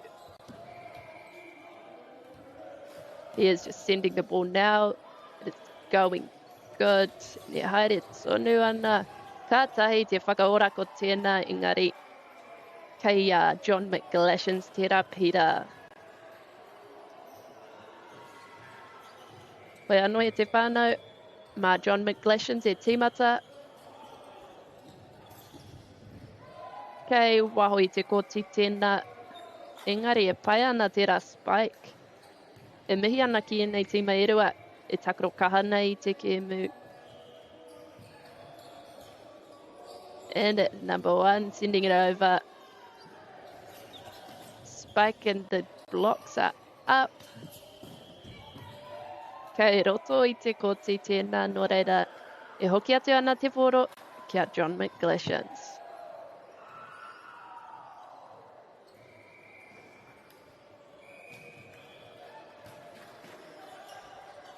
And there is a spike from Gisborne Boys High.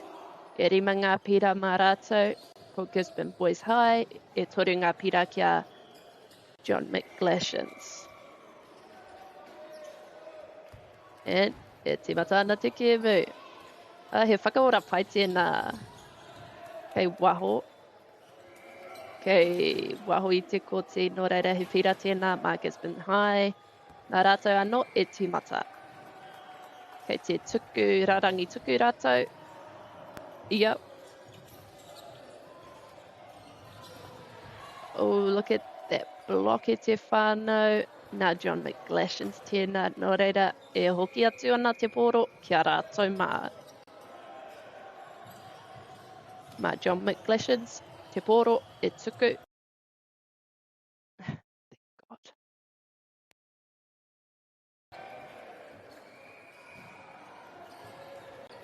Te matapai ana, tēnei rally.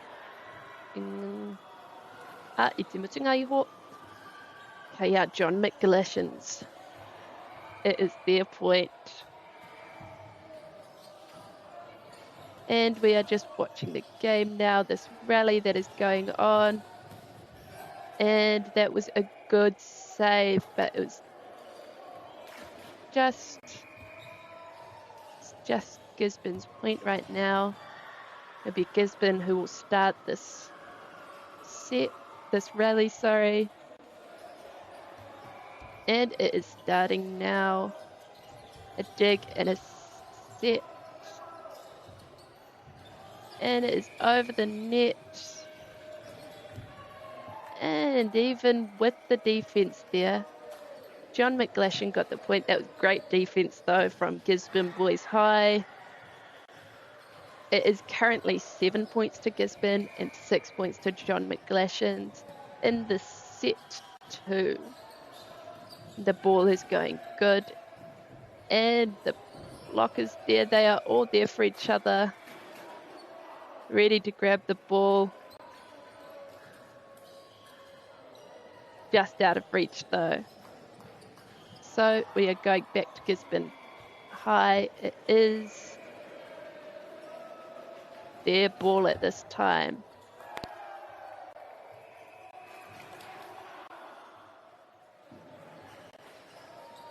Just out of court. There's Manama for number 7 again. Has just hit the net there, so that is a point for John McGlashan. Senu hoki atu ana te poro ki a rātou. Manama rua, te āhua nei, te poro e tuku.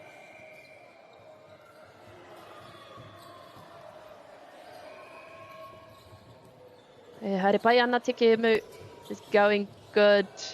Energies are up and they are ready.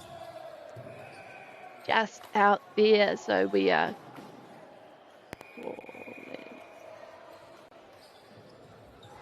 Gisborne Boys High ball at this time. We are just in rotation, so nama Tikau Mātoru, Kulanard Keelan.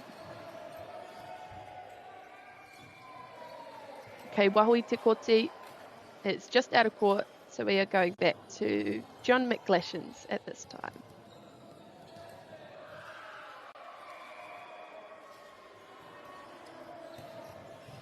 A dig and a set, and a spike.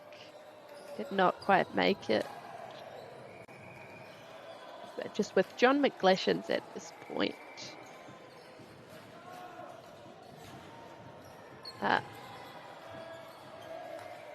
Just didn't quite make it over the net there, so we are back to John McGlashan's. We are currently at 10 all in this set 2.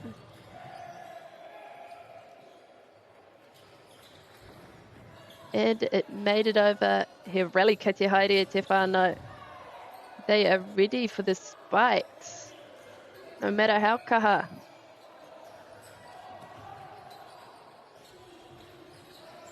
This is one. Ka tahi te rally ko tēnei e te whānau. One good rally. They are diving and they are dig. Kei wahui te koti tēnā no reira he pira tēnei mā Gisborne High. Gisborne Boys High.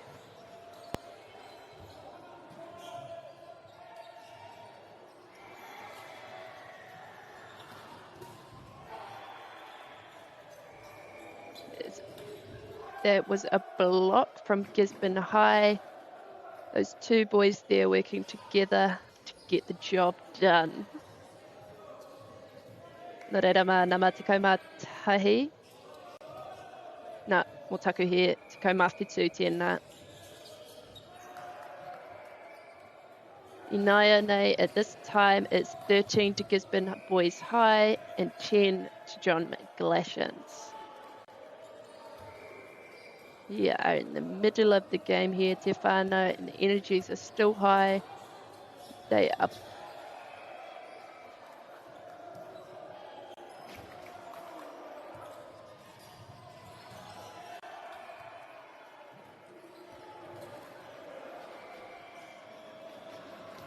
No reira e te whānau e pai ana te haere o tēnei kiemu. He pira tēnā mā Gisborne High. Kua karangahia he wā whakatā. No reira, kia korirohia ngā kaupapa o te kiemu nei. Just to talk about the game that's been going on, the energies have been very high. They're both very ready for the ball. They're both fighting hard for this win. And yeah, e mihi ana ki a rātou ko ngā kai whakataitai. They are playing very hard. E mihi ana ki a rātou.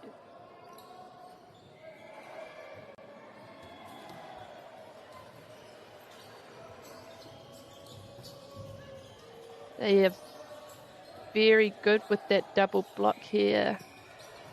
Gisborne Boys High.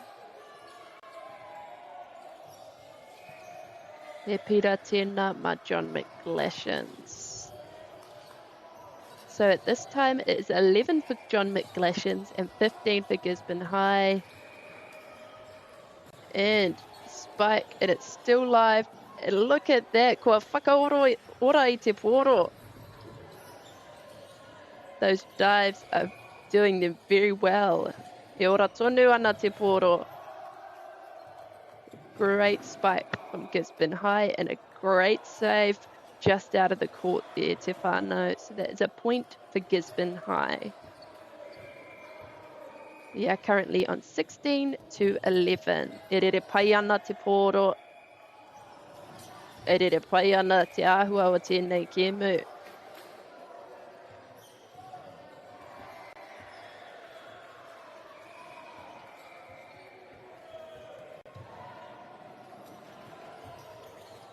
Nā kua tīmata anō. The dig and the spike, the fake and the spike anō. He pira tēnā mā John McGlashans.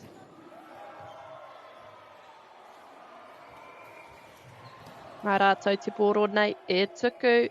E rere pai ana, it's going good. Just loving watching the game here.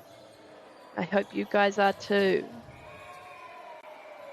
He pira anō tērā mā John McGlashan High School.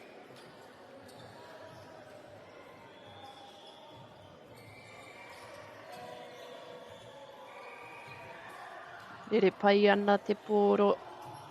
Haere kei waho I te koti tēnā. Nō reira e pira tēnā mā John McGlashans. Mā rātou tēnei wāhanga e tīmata.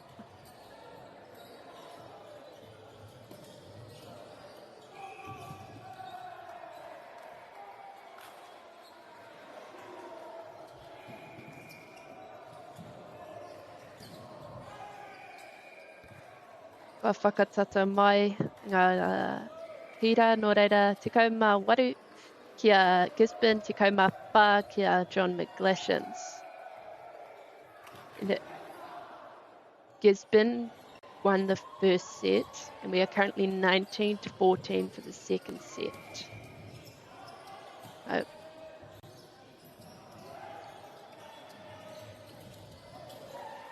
Nō reira, he pira nō tērā mā John McGlashans, he whakatata mai ana ngā pira. The scores are getting closer.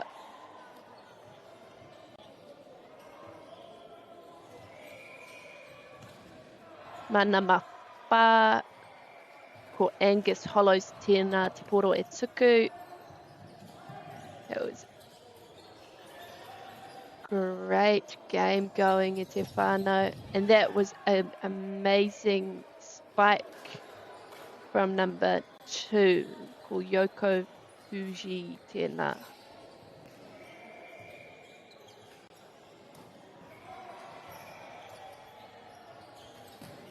Oh, ka kaha e nei spikes e te whānau. Nō reira, he pira anō tēnā mā Gisborne. 20 points to Gisborne and 16 to John McGlashan.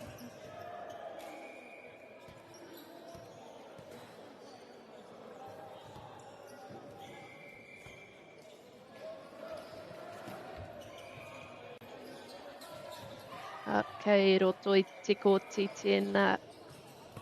Nō reira, te kaumawhitu kia John McGlashan's, e rua te kau kia Gisborne High.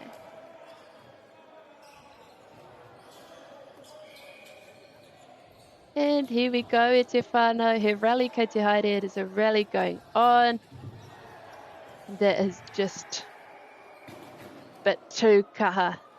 E kaharawa nā te rā. That is out of court, and it's 21 to Gisborne and 17 to John McGlashan. E pai ana te rā, e rere pai ana te pōro. And he whira tēnā, mā Gisborne High.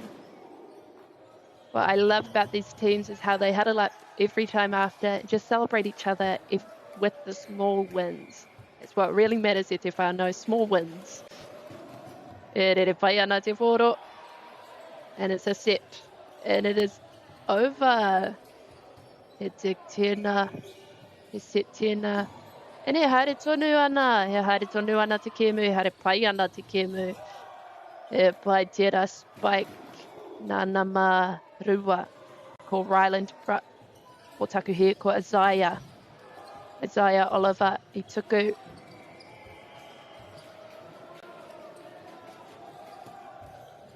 Has just hit the net there.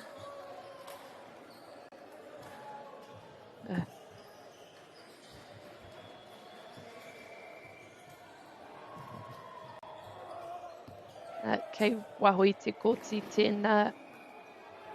Nō reira.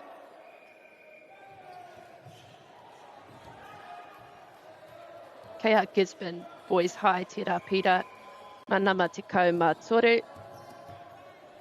Ko Leonard Keelan, e tuku.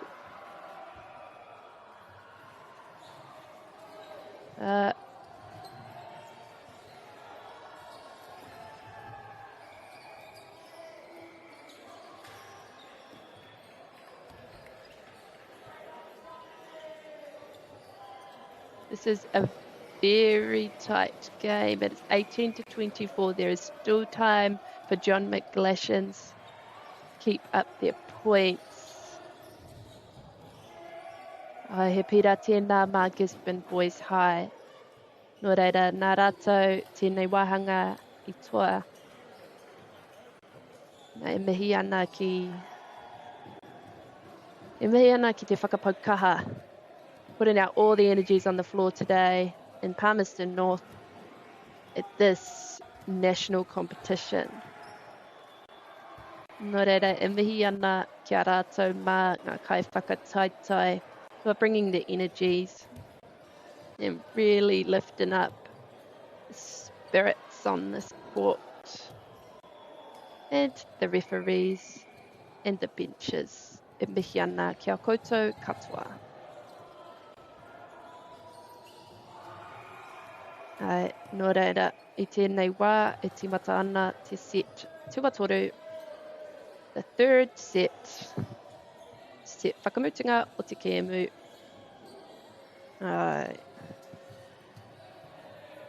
E mihi ana kia koutou.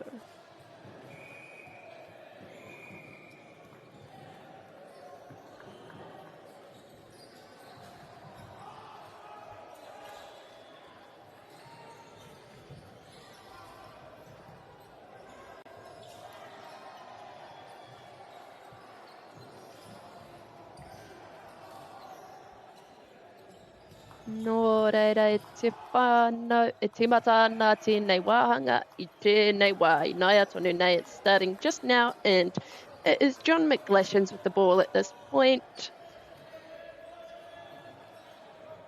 Kare au ki te ana ko Waitira, engari karawhiua I hoa. Te tateri ana ki te kai referee. Kia tohu mai I te timatanga o te kēmu. Kua pai. Nā eri te ana a Gisborne. Kei wahui te koti tēnā. He pira tēnā mā John McGlashan.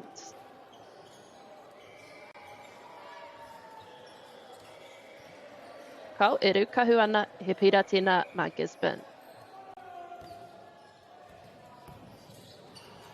Nō reira, mā ngā matahi, te poro e tuku ko wai tēnā, ko mana wainohu tēnā. Those double blocks are really something e te whānau. All celebrating each other with these small wins. It is 1-1 I tēnei wā, I te whānau.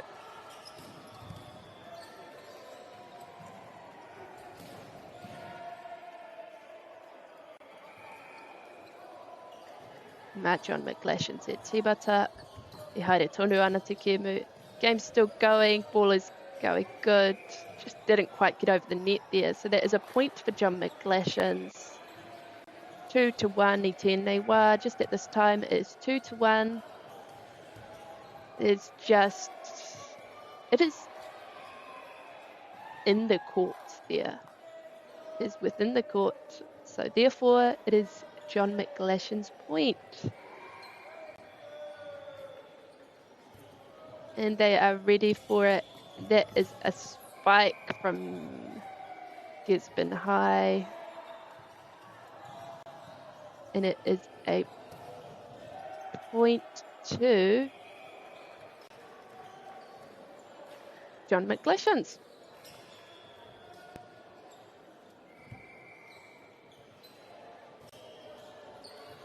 I pai ana te whiu. Throw is good. The cast is good. E hareru mai ana ngā huro. They're just getting abundant full cheers. And we are going again, e te whānau. Are ready for it.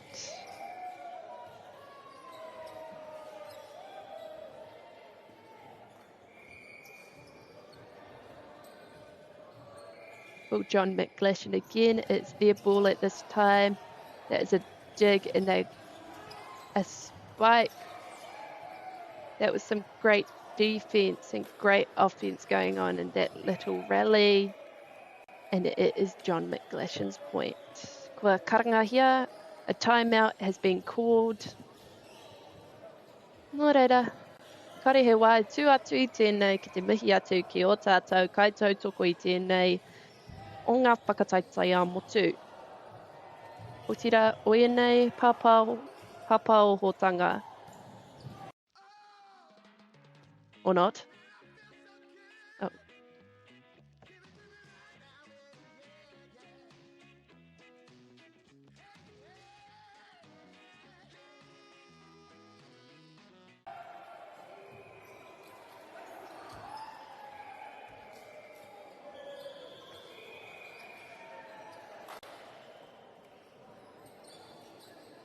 Nō reira, kua hoki mai tātou. It's 8 points to John McGlashan and 1 point to Gisborne Boys High in this set. We are very early on in it. A great spike, but it's just out of the court there. So that is the ball to John McGlashan's. They are all playing with very high energies today, although this is the 4th day of the competition. So just mihi ana ki a rātou, just thanking them, acknowledging them for the hard work I'm sure has been put into this, coming to this national competition, and the sportsmanship that has been so lovely displayed. And is over the net. That is a point to Gisborne Boys High. E hoki mai ana te poro ki a rātou mā. Ko ngā mawhā tēnā, ko Kobe Smith, te poro e tuku.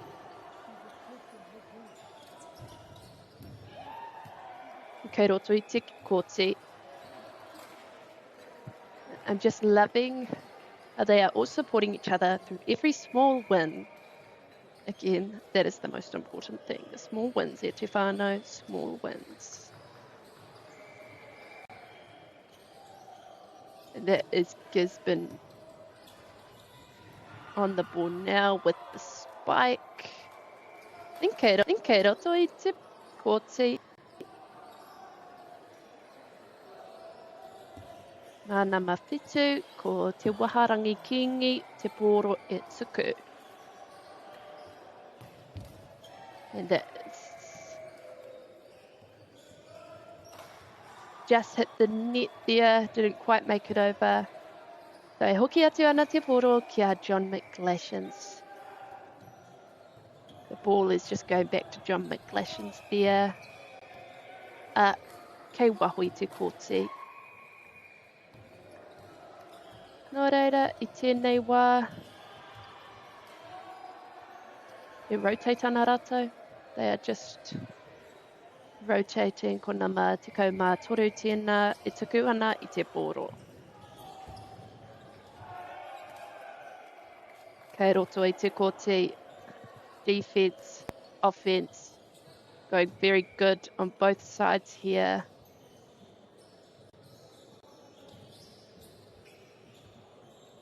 E pārika ana te mātawhi tēnei kiemu. Te tūmanako ka pera mā koutou hoki is a dive and a return of the ball to John McGlashan's. They are currently at 13 points for John McGlashan, 5 points for Gisborne Boys High in this third set.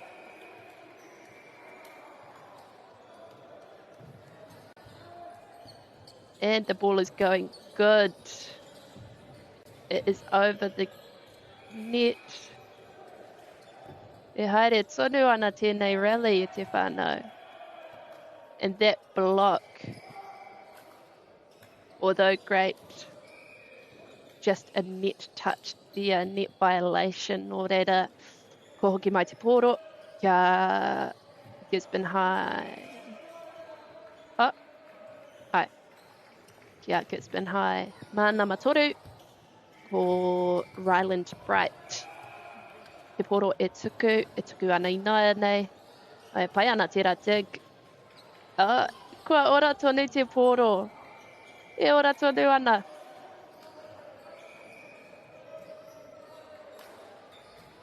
Kare ora tonu ana. Kua tū te kēmu. Kei John McGlashan's. It's just out of the court there, so now the ball comes back to Gisborne High.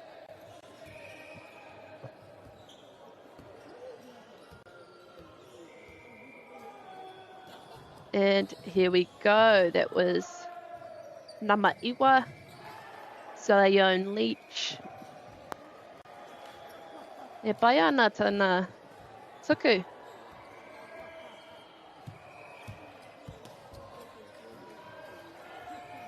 Engari, e rite ana a John McGlashan's, e rite ana a Gisborne High. And we are just going. Just hit the net there. Kua pai he pira mā Gisborne. That is a point for Gisborne. That is 9 to Gisborne and 14 to John McGlashan's. He whakatata mai ana ngā pira. Score is getting closer. Points are getting closer.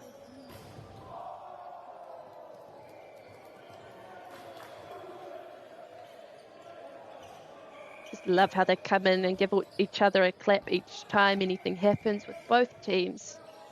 It's a very good sign of sportsmanship. Good way to play safe. Tira here, tira, spike.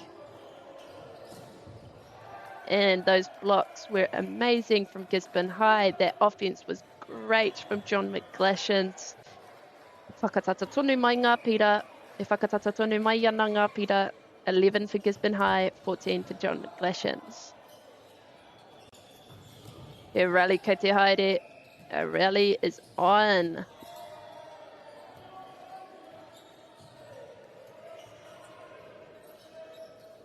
Ooh. E haere tonu ana, it's still going. Engari, it is just out of court there. So that is 12 points for Gisborne and 14 for John McGlashan.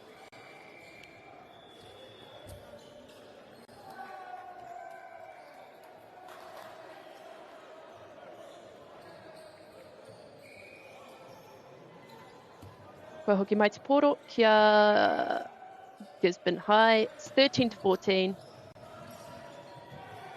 Tiro here, tira. And look at that. E te whānau kua taurite ngā pira. It's 14 all at this point. We are in set 3 of the game. Kua hoki mai a Gisborne High. Look, that rhymed.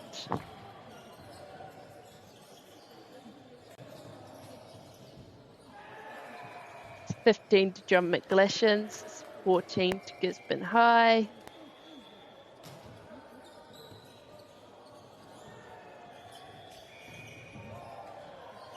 Oi, haere tonu ana, e ora tonu ana te poro.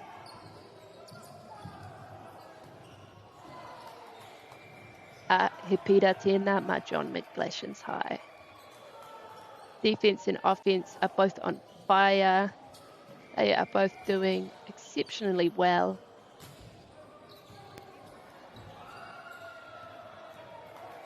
Kei wahoi te koti. It is out of the court, and that is John McGlashan's ball. And the ball is going good. It's flying good. Ed, kei roto I te koti, he pira tēnā ma Gisborne High. And right now the score is 17 to John McGlashan's, 15 to Gisborne Boys High.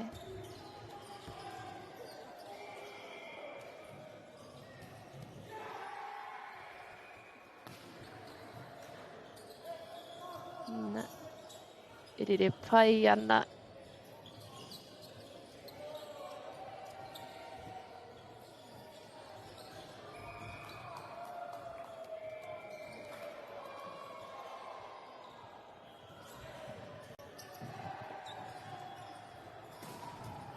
It's 16 to Gisborne Boys High and 17 to John McGlashan. And I te whānau, the ball is set, it's passed, it's just out of reach though.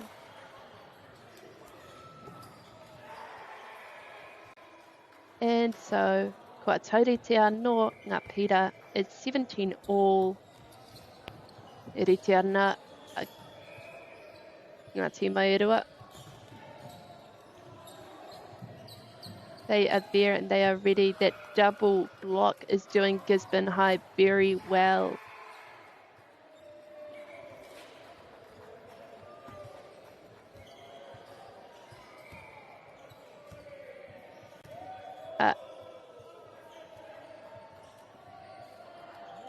Te pira tēnā ma John McGlashan's. Currently it's 18 to John McGlashan, 17 to Gisborne Boys High.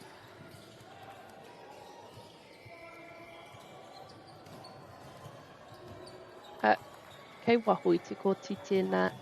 Kua taurite anō ngā pira. It's very neck and neck e te whānau. Mā te wā tātou e mōhio ai, mā wai e toa. It's not that that's the most important thing. However,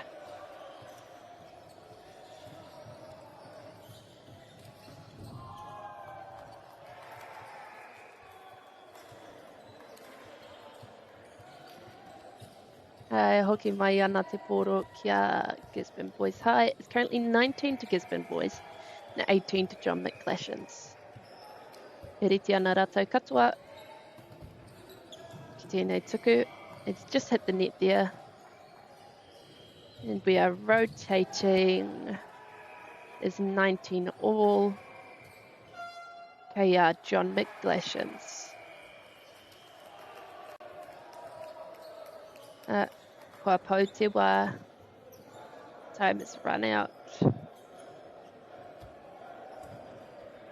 Nō reira, te whānau e mihi ana ki a koutou kua whakarongo mai nei. Te tūmanako kua pāre karika te mātaki I tēnei kēmu.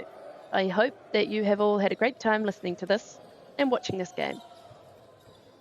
I thank you all for joining us. Nō reira, tēnā koutou.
Funding is a real challenge.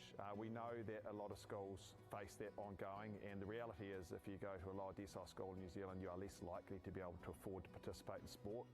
Obviously, having come through it myself with kids and being one of those kids myself who played sport, I know how much it defined who I was. And now being able to go, I can't fix it all, but we can help and try and give to those people who are going through really tough times. The forest should never have been taken off this steep hill country that's eroding, and it makes absolute sense to afforest those hills. What we're doing here is using the exotics to help that process get established. We're looking at a managed transition process where those pines are progressively thinned as the native understory establishes. We're trying to do several things here. Soak up carbon, establish native forest, and we're trying to improve biodiversity. You're achieving an awful lot with one program of activity. Te hui ngā te tini, me te mana, kaupapa ahuri. Whakapiripiri mai, whakatatatata mai rā. ASB Polyfest 2026, ki Māori Plus, me whakaata Māori. What makes Bailey's altogether better? It's the energy we bring to every home, every commercial property, every investment, every development, and every farm. Because when the energy is right, you can feel it. Bailey's, altogether better. Want to catch a fuel bargain with Pumped at Caltex? Scan your Caltex app or AirPoints for 6 cents off per litre every day. And you can show your Super Gold card for an extra 2 cents off. Ah, feels good.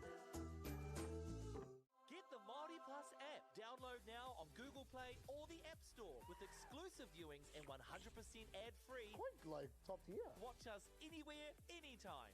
Make Māori Plus your mate and stream now.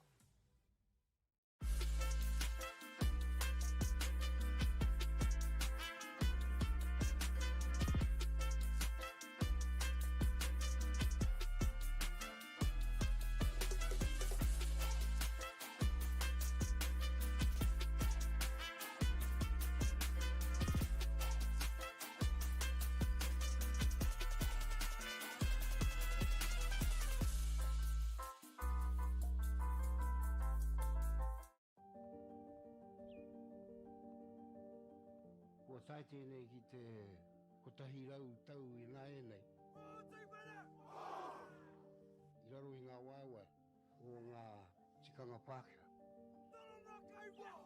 E tahi o tātou te marike kei kona e noho tūpuhia I roto I tēnei aho te Māorita.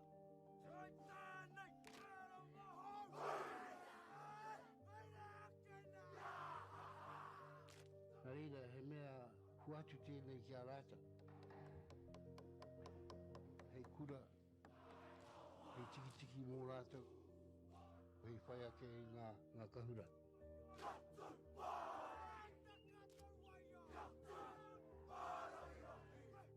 Hei whai atu I o rātou hia, ke mōhia I rātou ko wai rātou.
Nō reira, e te whānau nau mai hoki mai ki tēnei o ngā kēmu, ko te kēmu tua toru, tua whāpea o tēnei rā, ko Trinity Catholic versus te kauwhata.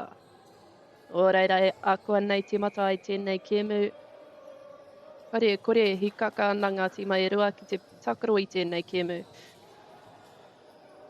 Ai. Nō reira, i tēnei wai e mihi ana ki a koutou, whakarongo mai nei, ki a Māori whakāta.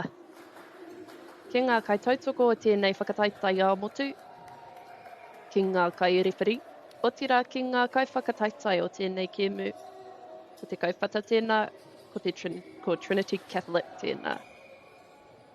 O tira ki a koutou e whakarongo mai nei ki tēnei kaupapa, ki tēnei hōtaka. Nō reira, we are starting very soon. And we are on game 4 of the day. This is Trinity Catholic versus Te Kauwhata.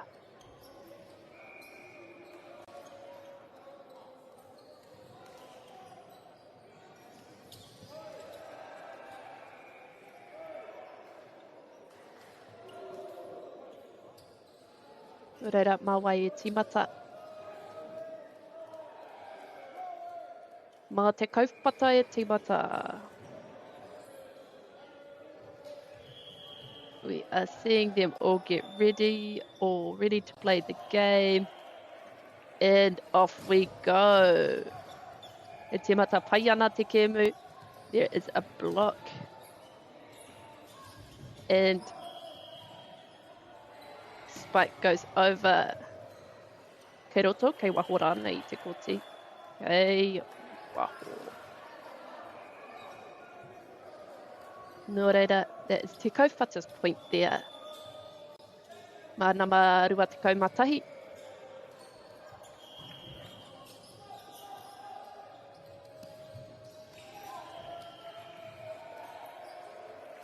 And the game is starting good, energies are up, and we are ready to watch this, aren't we, te whānau? That is 1 point all in the set 1.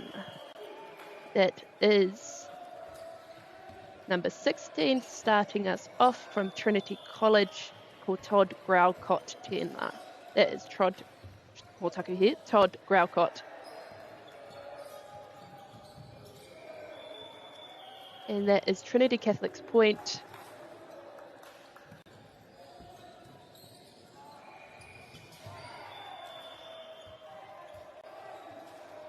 Mana no e tīmata. The dig and the spike, and it is in court. We are 2-all e te whānau.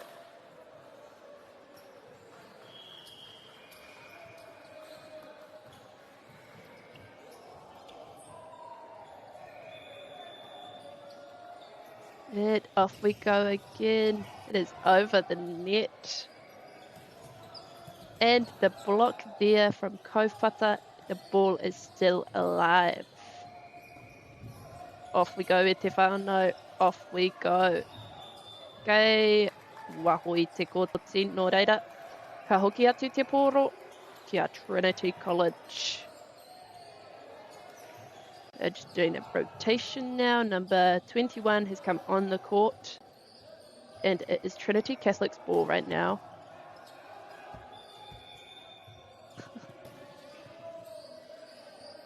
E rere ana te pōro. The set, they're all with each other, ready for the ball. And ready they are. Trinity College's point there for Trinity College. Te kauwhata I tēnei wā.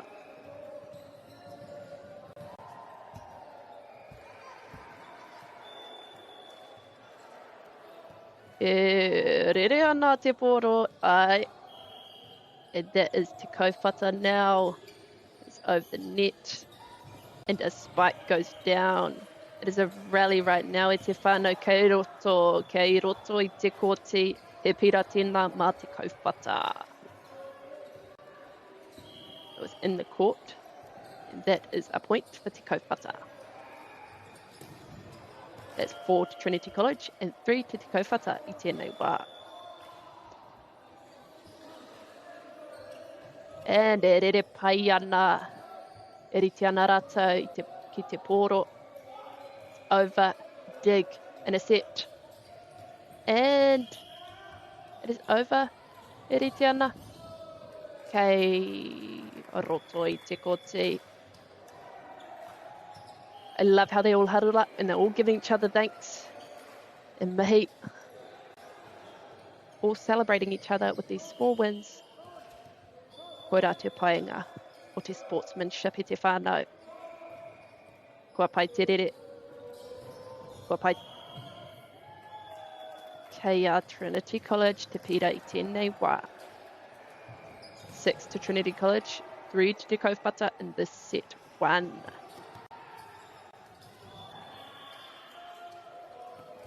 And over the net it goes. There's a pass. Edge. It's over the net.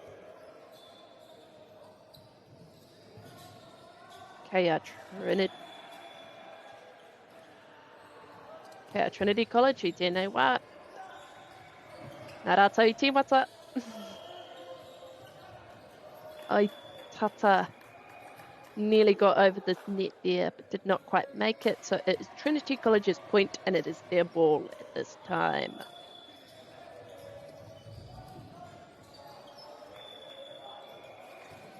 Just hit the net, the kei te kaupata I tēnei wā.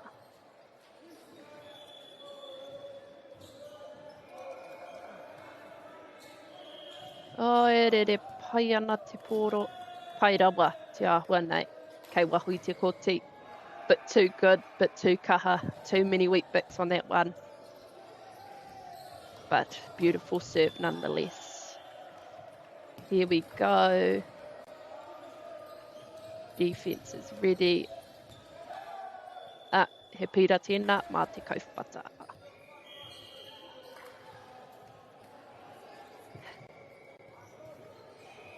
So that's Te Kaupata at 5 points and Trinity Catholic at 8 points. And e tautoko pai ana ngā tīma I a rātou anō. E rongo ana I te haruru o ngā pakipaki.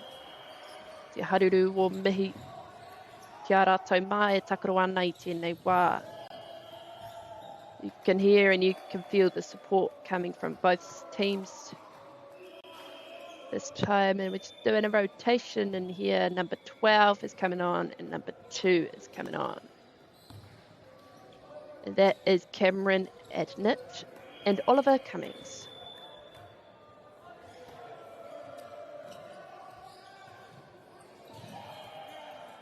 Okay, wahui te koti.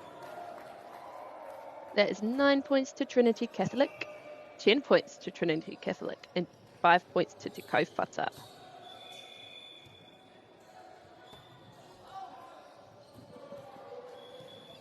E pira tēnā mā Te Kaupata, 6 points to Te Kaupata, and 10 to Trinity Catholic.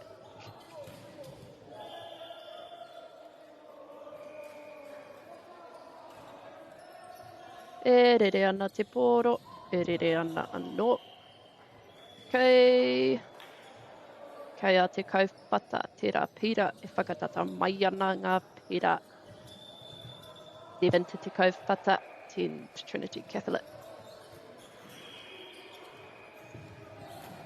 No, rere te whānau tiro hia. Mā takina mai tēnei kēmu. Mā takina mai tēnei kēmu.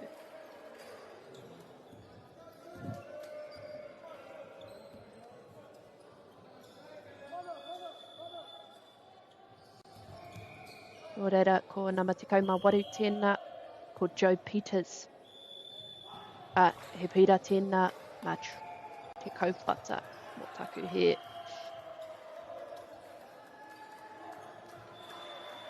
Ko nama rua te kaumatahi, Ramian Pillay. Just going out there on that pass. That is 9 to Te Kaupata, 11 to Trinity Catholic. pai ana tēnei wāhanga o te kēmu, te wāhanga tīmata. They're just really getting in there. This is the start, but they're starting off strong. Both teams are. We've got 10 to Te Kaupata and 11 to Trinity Catholic.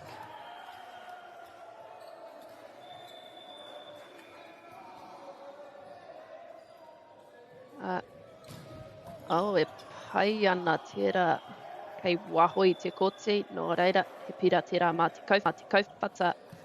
Koa te ngā pira. 11 all.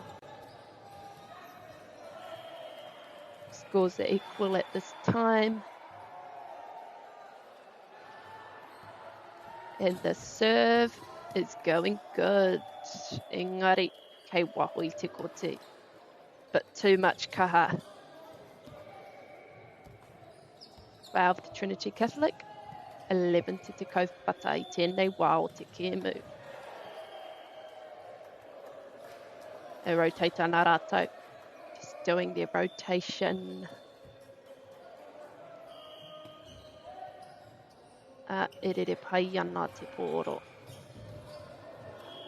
And look at that block from number 17. He pira tēnā kia Trinity Catholic. Ki Aotearoa. The Kaupata is ready for number 16 to hit the ball, and they are there for it. Look at that. Te ora tonu ana te pōro. Engari. Okay, Trinity Catholic I tēnei wā, 14 to Trinity, 11 to Te Kaupata.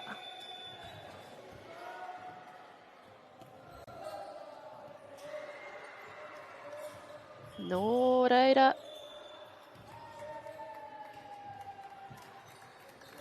Net violation by the seams of it, te whānau. So it is Trinity Catholic's ball.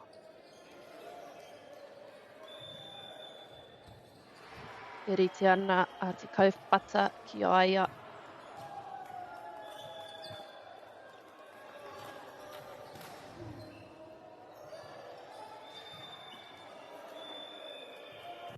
Whakarangahia he wā whakatā.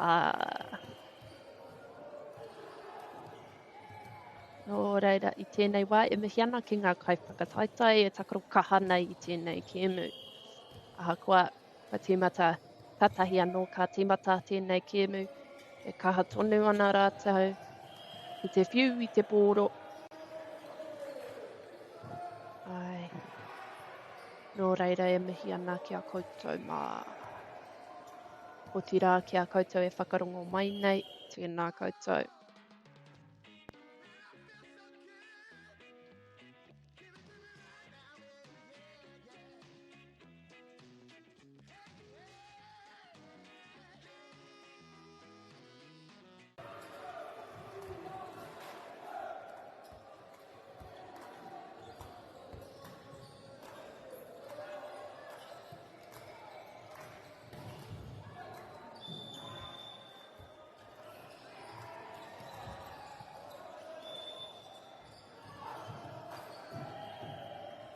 Nō reira, kei a Te Kaupata, ngā pira te kaumātoru. Kei a Trinity College, ngā pira te kaumā ono. 16 to Trinity Catholic and 12 to Te Kaupata, and we are starting again.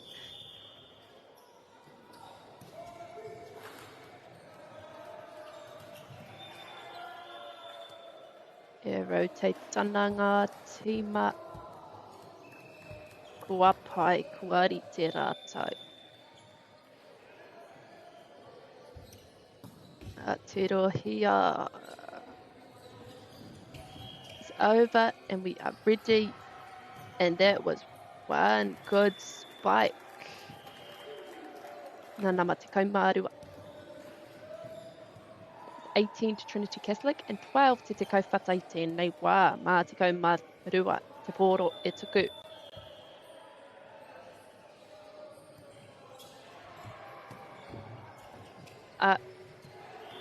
Kei waho I te koti.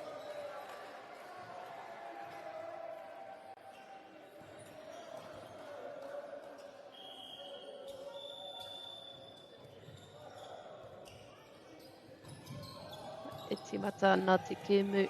They're starting now and just did not quite make it over. So that is a point to Te Kaupata.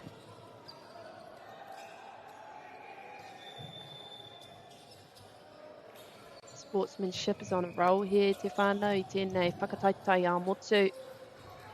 E tautoko ana rātou, e tautoko kaha ana rātou ki a rātou anō.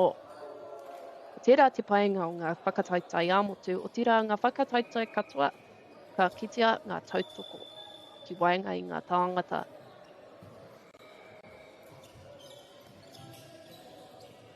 And there we go. He pira tēnā by Trinity Catholic. 19 to Trinity Catholic, 15 to Te Kaupata.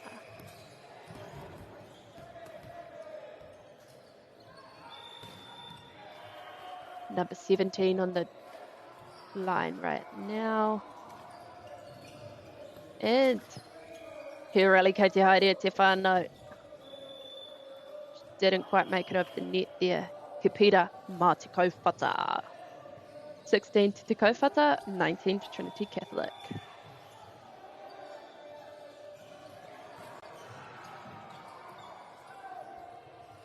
Energy is up, Eritea nā rātou. They are ready and they are there. Engari, kei waho I te kōti tēnei wā. It's just out of court there, so this is now Trinity Catholic's ball. 20 to Trinity Catholic, 16 to Te Kaupata.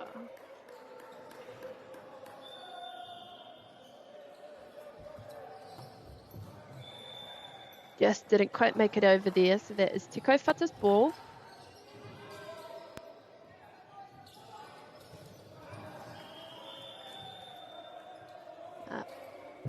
Whakarite rātou I a rātou anō. Whakarite rātou I a rātou anō. Kua ia. Kei a Trinity Catholic, te rapira, kua ia I a rātou. 21 to 17. Mana marua. He poro e tuku I tēnei wā.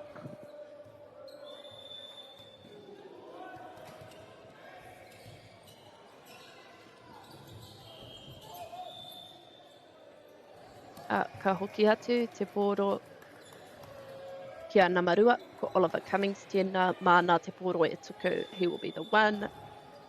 Here's the one at the rarangi, at the line. Te roa hia e te whānau. They are ready for it and it is within the court. Therefore, it is Trinity Catholic's point. 23, Trinity Catholic, 17. Te Te Kaupata.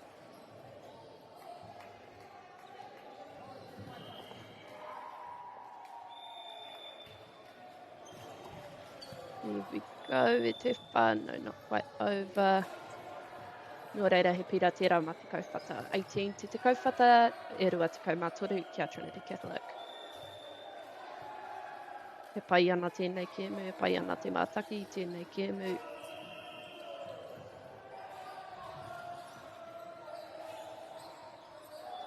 Not quite over there te whānau. 24 to Trinity Catholic, 18 to Te Kaupata. I'm not mistaken, this next point will mean set over. Nō reira, ka puta te ihu, ka kitea. And e ora tonu ana te poro, still live. The set, they're just over. E ora tonu ana. Kei roto I te koti. Nō reira, ko match point. Tēnā kua mutu tēnei wāhanga. Ai mihi ana ki te kaha. Ki o rātou kaha e takaro ana I tēnei kēmu. Nō reira te whānau ka hoki mai aku anai.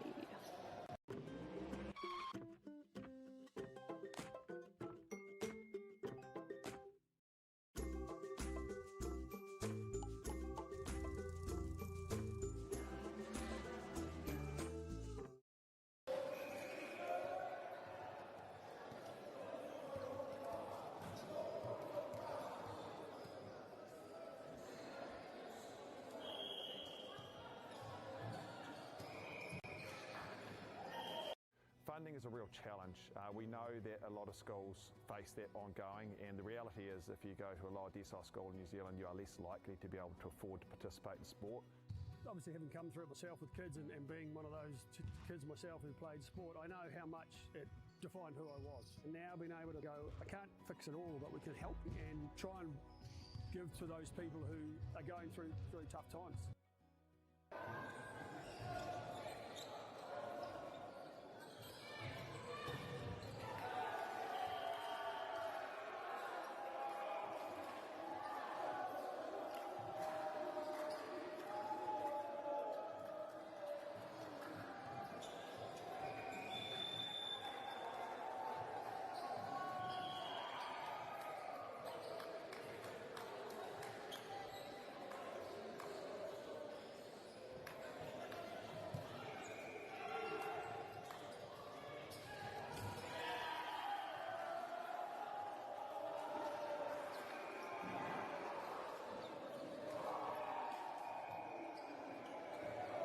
Kia ora rā e te whānau kua hoki mai tātou ki te wāhanga tuarua o tēnei kēmu. We have come back to the second set. We are up to set 2 now e te whānau. Trinity Catholic has the first set. And mā rātou anō e tīmata tēnei wāhanga. E rere pai ana te pōro, e tīmata pai ana te kēmu. He pira tēnā mā te kaupata.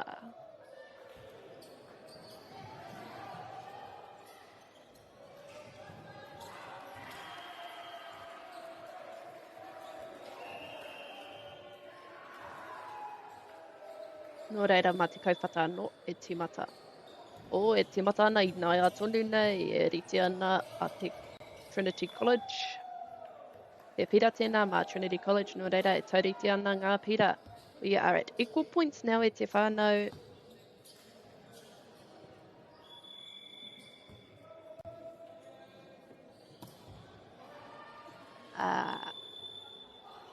Didn't quite go over the net there, so that is Te Kaupata's point, and that is Te Kaupata's ball.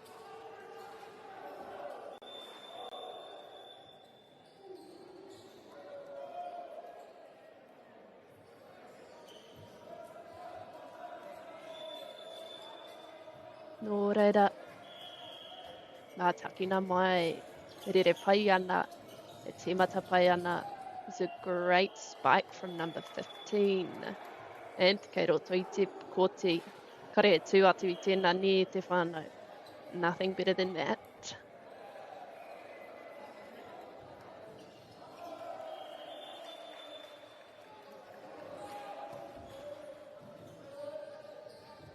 Good rally here, te whānau. E haere tonu ana te kēmu still going. And that is Te Kaupata there with the point. 3-2 now e te whānau, going pretty much neck and neck through this game. Ahakoa kua tīmata, tatahi anō ka tīmata tēnei kēmu. There we go, number 16 on that one, and with the spike from number 15, kua puta te ihu. Trinity Catholic's point. We are 3-all now with number 17 on the ball. That is number 17. Good serve there. Kei roto i te koti, mana anō. Number 17 again with the ball.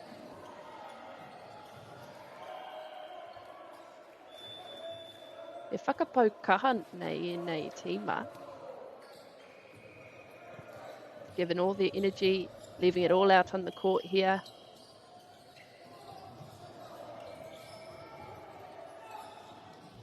Here we go. E ora pai ana. And it is a point for Trinity College. Great teamwork there.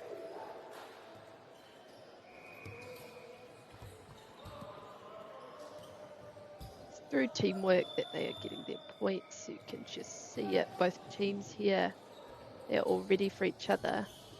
Pare kore kua prakatihi kaha rātou. Definitely been practicing a lot for this whakataitai Yamotu. It's number 17 again with the ball. Ko Louis Lewis. Rānei.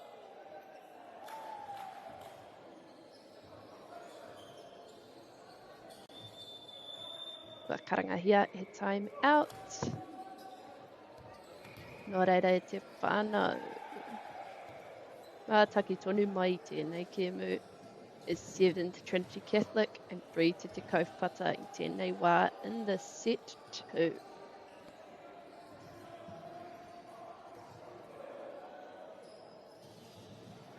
Nō reira, he wātuka tēnei kia mihi atu ki ngā kaitautoko ko whakaata Māori tērā, ko real estate tērā, Bailey's real estate tērā, ko Caltex, ko Nativa, Apollo Projects and Anchor. I te kore I a rātou, e kore e taia e tātou te mātaki I tēnei kēmu, I ēnei kēmu, hotira I tēnei whakataitai āmotu. Nō reira, e mihi kauana ki a rātou mā. E hoki mai ana ngā tīma e rua, e reti ana ki te pūrei, ki te takaro I tēnei kēmu. Just all come back and we're all ready to play the game. Here we go. Just didn't quite make it over there. It's Trinity College's ball.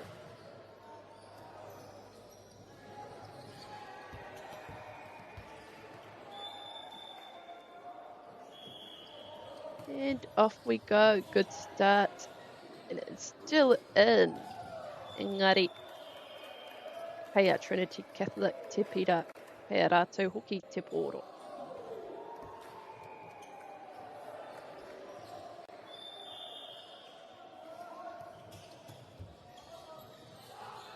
Pai ana I nei sets.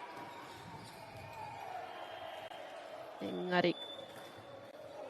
Koe anō kei wahui te koti tēnā. Nō reira, kei a Trinity Catholic I tēnei wā. It's 10 points to Trinity Catholic, 3 points to Te Kaupata.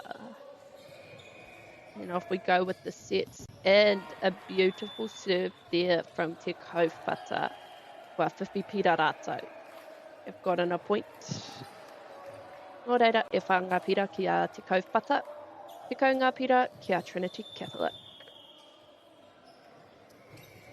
Here we go.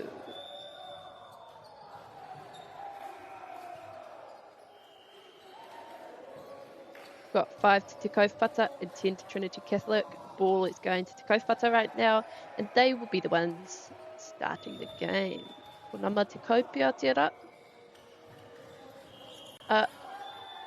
Kua pai kua ea. He pira tēnā mā Te Kaupata. 6 to Te Kaupata and 10 to Trinity Catholic.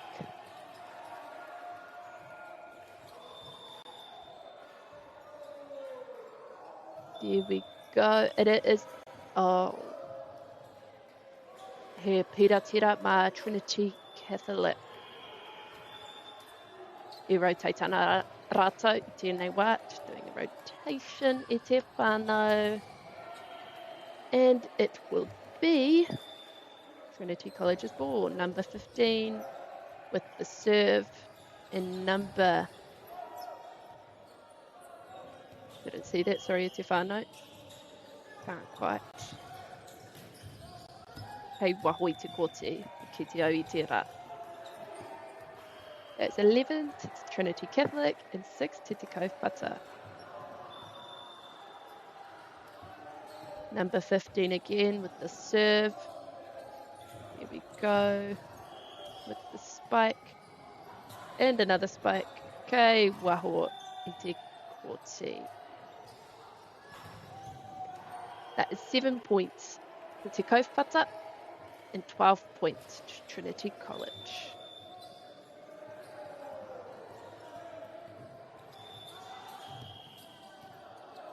He pira ke... He pira mā Trinity College tērā.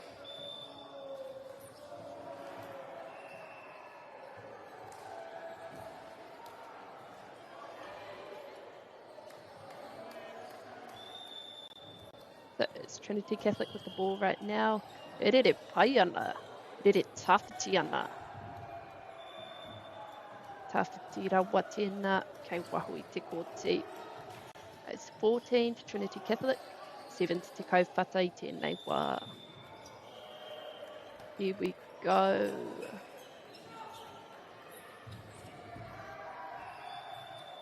He pira tēnā mā Te Kaupata.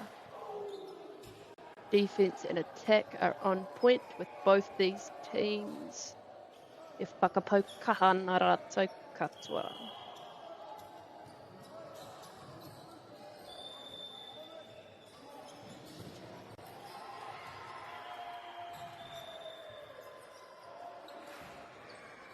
Nō reire te whānau.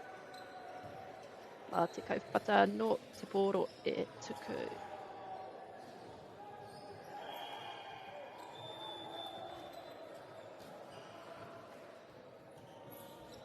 E tuku pai ana te pōro.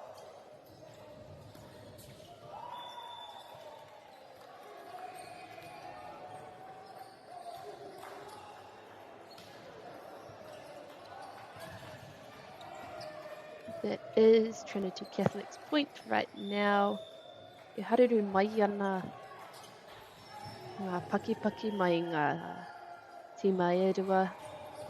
E tautoko kaha nei a rātou anō. Nō reira e mihi ana ki tērā. Pai ana tērā ruku, engari auware ake. That is 15 to Trinity Catholic and 9 to Te Kaupata right now. E pai ana e te whānau, he rally kei te haere te āhua nei. He pira kia te kaupata, e whakatata mai ana ngā pira. Wainga I nei tīma Aotearoa, 15 to Trinity Catholic, 10 to te kaupata.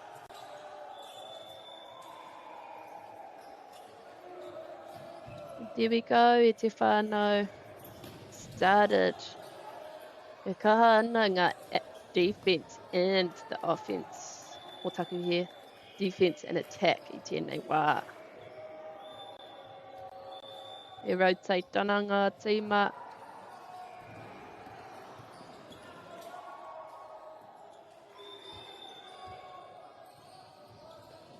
There we go, starting the game again is number 16, and it's a great spike, but just out of the court there, so that is Trinity Catholic's point, and it will be them who will start. Them at the Rarangi tuku. Ko nama tekau mā ono tērā.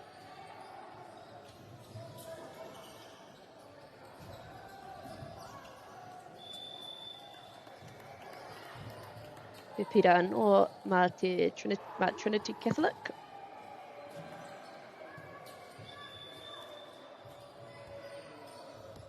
E rite ana te kauwhata I tēnei wā. Ai, te rohia I te whānau. E ora tonu ana te pōro. Engari, kei wahu I te kōti nō reira kua hoki atu kia Trinity Catholic I tēnei wā. Te ahua nei kua karangahia, he wā whakatā. Nō reira I te whānau e mihi ana ki ngā kaitautoko I tēnei, o tēnei whakataitai ā-motu, ko Anchor tēnā, ko Caltex tēnā, ko Wai atu, ko Bailey's Real Estate, ko Nativa, ko Apollo Projects, o tira ko Whakata Māori. It's because of Whakata Māori that you guys are able to watch and listen to this game. Nō reira e mihi ana ki a rātou mā. O tira ki ngā kai wawao, ki ngā kai whakataitai e hoki.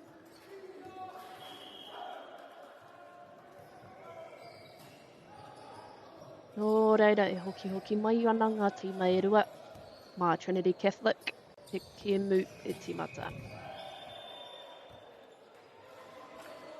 Here we go, game is on. A set and a spike. Kei roto I te kōti e te whānau, nō reira he pira tēnā mā te kaupata. It is 11 to te kaupata and 19 to Trinity Catholic.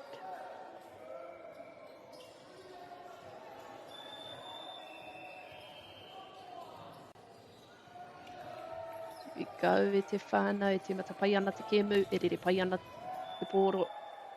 Ka tahi te spike ko tēnā mai ana mā te kaumārima.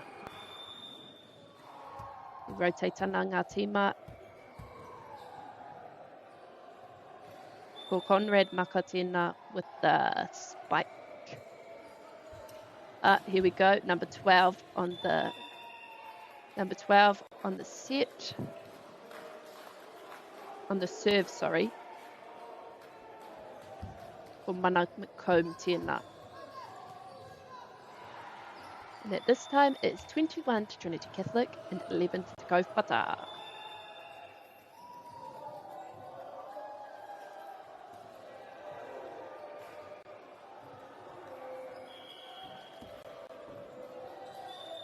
Kua tō ngaki e nei tīma e rua.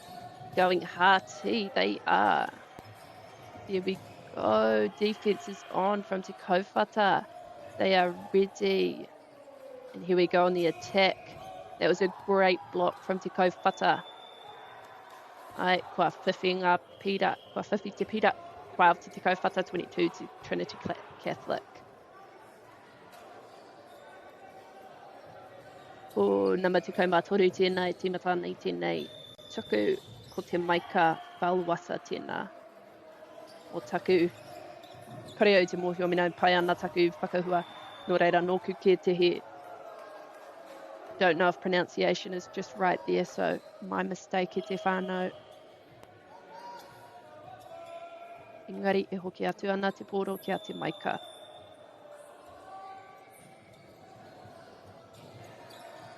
Here we go, e te whānau, e re pai ana te pōro, e pai ana ngā kaiarai. He pira tēnā mā Trinity Catholic. He pira kia Trinity Catholic, 23 to 13.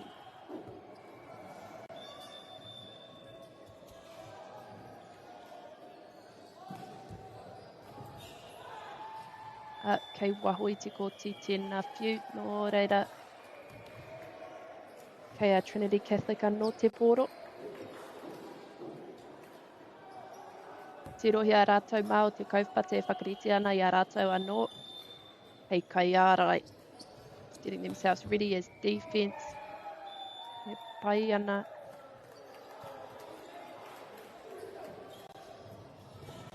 Te āhua nei.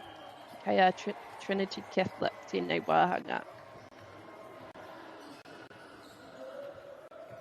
Nō reira, hei ākua nei, mā te set tuatoru, set 3. E mihi ana kia koutou, kua whakarongo mai nei.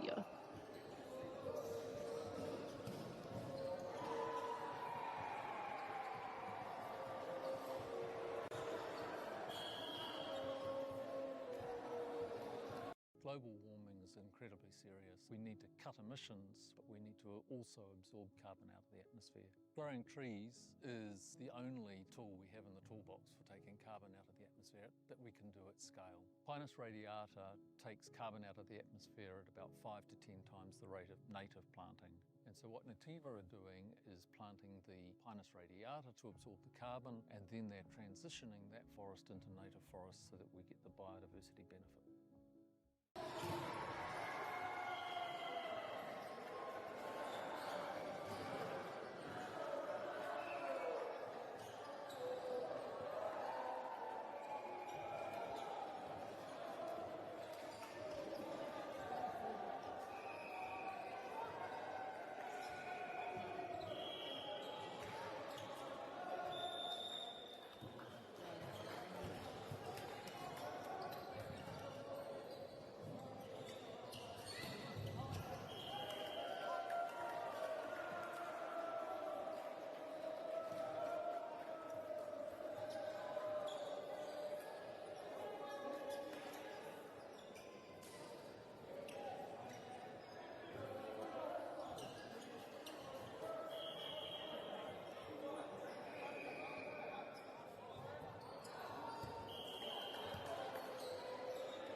Nō rere te whānau no mai hoki mai e te mata ana te kaupata I tēnei wā.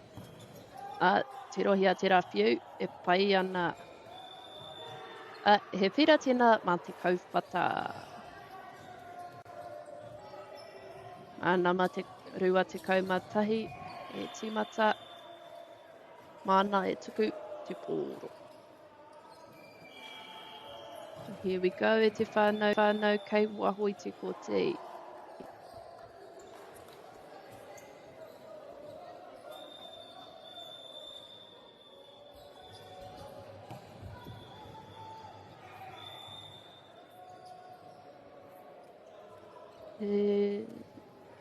Taurite ana ngā pira I tēnei wā, 1-1 e te whānau.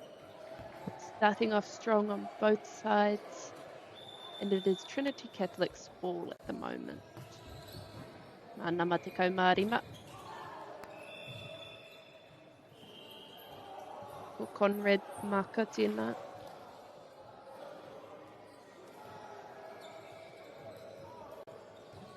E rua ngā pira mā te kauwhata. Kia te kauwhata, ko tahi te pira kia Trinity Catholic I tēnei wā. E tuku ana te poro, e tuku pai ana, e rere pai ana. E riti ana rātou katoa I te poro, ki te poro.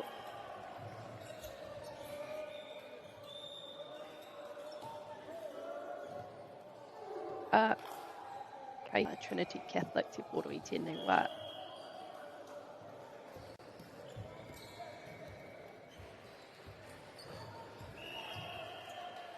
Ahakoa ko tēnei te set tuatoru. E kaha tonu ana te energy, e kaha tonu ana rātou katoa.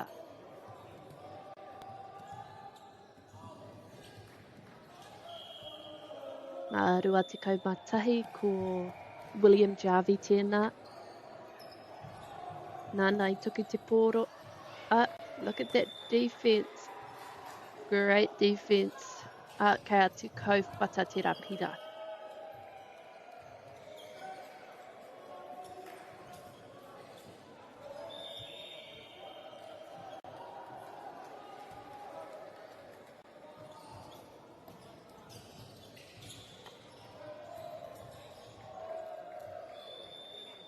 Kei roto I te kōti tēnā I te whānau no rere hoki mai ana te pōro kia Trinity Catholic. Kare tū atu I tēnei sportsmanship e kite ana I tātou katoa I runga I tēnei koti ki Palmerston North. Ahakoa te pai o te rāwhiu, o te rā tuku. Kei a te kauwhata, didn't quite get over the net there. Kare au te kite tōna nama.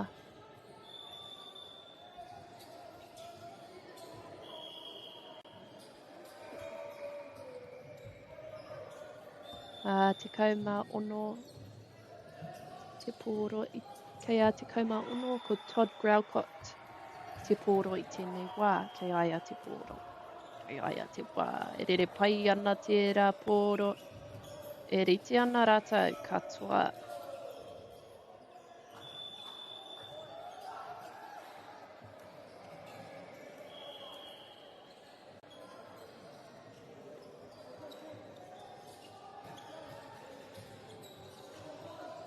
Nā mārua te kaumārua ko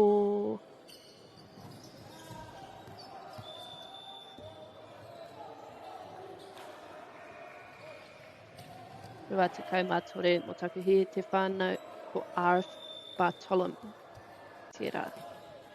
If you ana te pōro nā mārua ko Oliver Cummings tērā mo taku he te whānau kia te kaupata te pira I tēnei wā.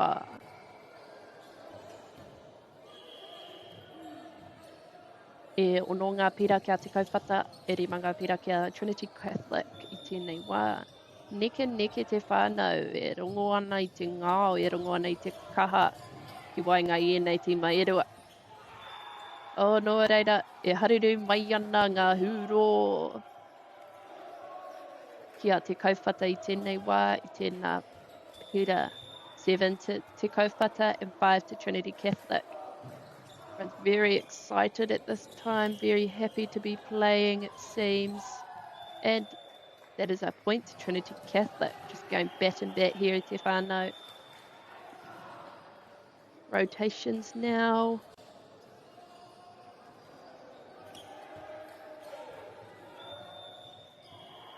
He is serving. There's Te Kauwhata's point at this time. E hoki atu ana te pōro. Me rere pai ana tērā pahi. Tērā pass. E te kuhi mai ana e tahi atu kai whakataitai. Kei roto i te koti tēnā nō reira he pira tēnā ma te kauwhata. E iwa ngā pira kia te kauwhata, e ono ngā pira kia Trinity College i tēnei wā.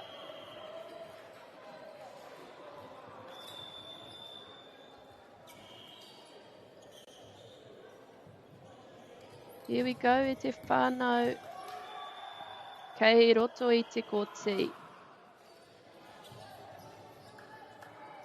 E hurora ana rātou i a rātou anō. E pai ana tērā me whakanui. Rātou katoa i a rātou katoa anō. I a rātou anō motaki here. As they should be celebrating each other. A very amazing game going on. Very lovely to see sportsmanship. See the love of the game on the court here. That's what it's all about, hey, e te whānau.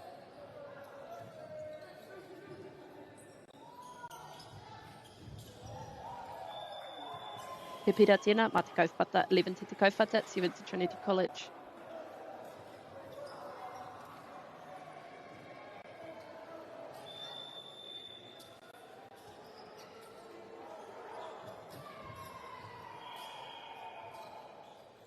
Nō reira. He pira tēnā mā Trinity College.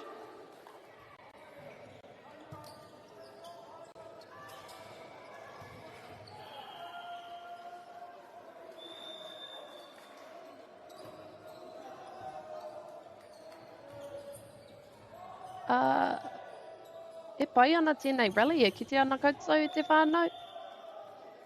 You guys all seeing this, the rally is just, it's on fire to be honest.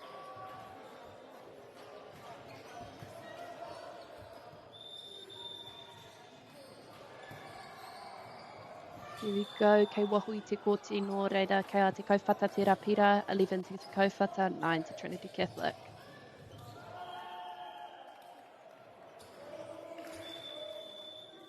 And look, they're all getting themselves ready for this ball coming their way. And it is a good ball. And that is a good spike, nā nama te kaumā iwa. E whakanui ana rātou I a rātou anō. Me whakanui kātaka. Te āhua nei kua karangahia he wā whakatā. Been a timeout called e te whānau. Nō reira. Korea kōrero ana ngā game plans. Te aoti pai tēnei kemu I a rātou. They finish strong and finish good. Nō reira. E mihi ana ki te kaha kua.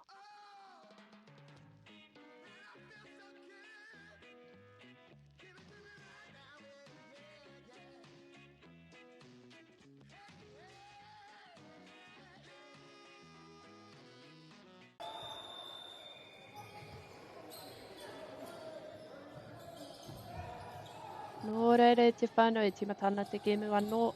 E timata pai ana. Paria ko atu I tēnei e te whānau.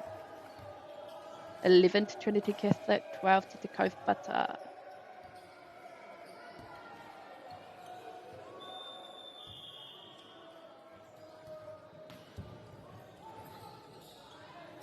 Nō reira e te whānau. He pūra tēnā ki a te kauwhata. 13 to te kauwhata and 11 to Trinity Catholic. It's just Te Kauwhata's ball at this time. It's their serve right now. E rere pai ana to serve and it's flying good. They are ready for it. And look at that defense. The defense and the offense were very good on both of them. Nā e tata taurite ana ngā pira. They're nearly equal. It's 12 to Trinity and 13 to Te Kaupata. Tēnei wā kua taurite. 13 all. E mihi ana ki a rātou team sportsmanship, team player energy. Kua horahia ki runga i te kōti nei.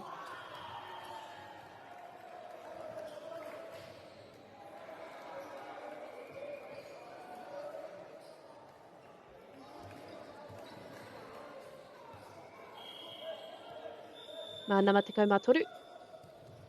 E tuku te pōro.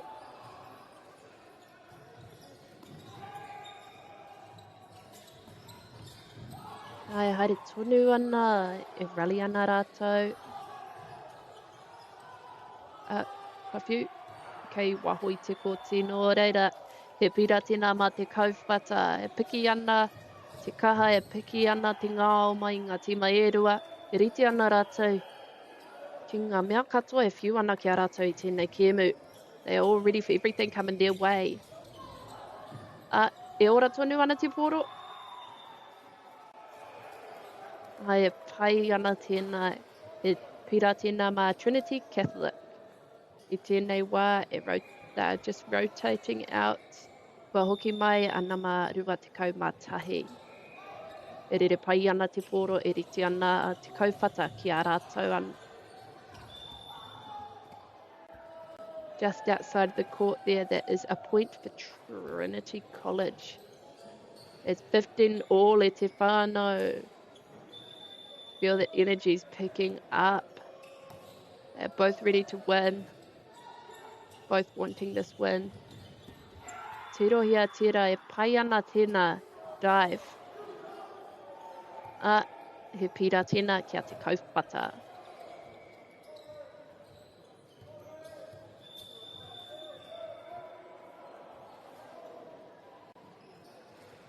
Nō reira, e tuku pai ana te kōro. Just not quite over the net there.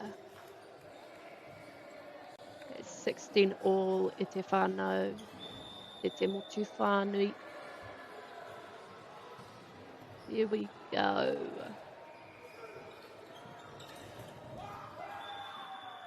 E pira no tera, te kaupata.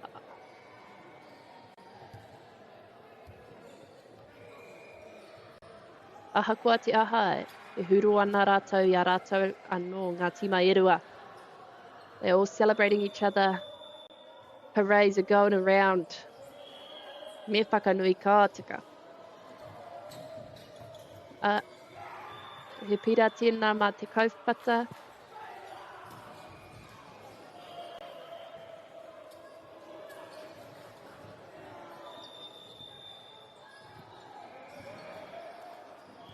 Here we go, e te whānau. Just not quite over the net there. So that is 18 points to Te Kaupata, 17 to Trinity Catholic. We are neck and neck in this set. Not quite over there as well. That's 19 to Te Kaupata, and Trinity Catholic has got 17.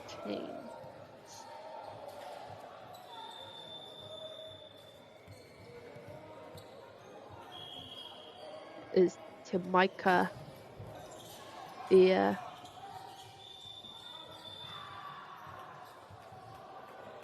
E pira tēnā kia Trinity Catholic. Te ahua nei he pira tēnā kia Trinity Catholic. Kua mutu te kēmu e te whānau. Nā te kauwhata tērā set. Nō reira, e mihi ana ki a rātou mā, kua whakapau kaha nei ki runga i te kōti. Just giving thanks and acknowledgements to them all who have given all their energies to this game. Nō reira te whānau, kia pai te mātaki. Ai, kia pai te rā. Mā te wā e hoa mā.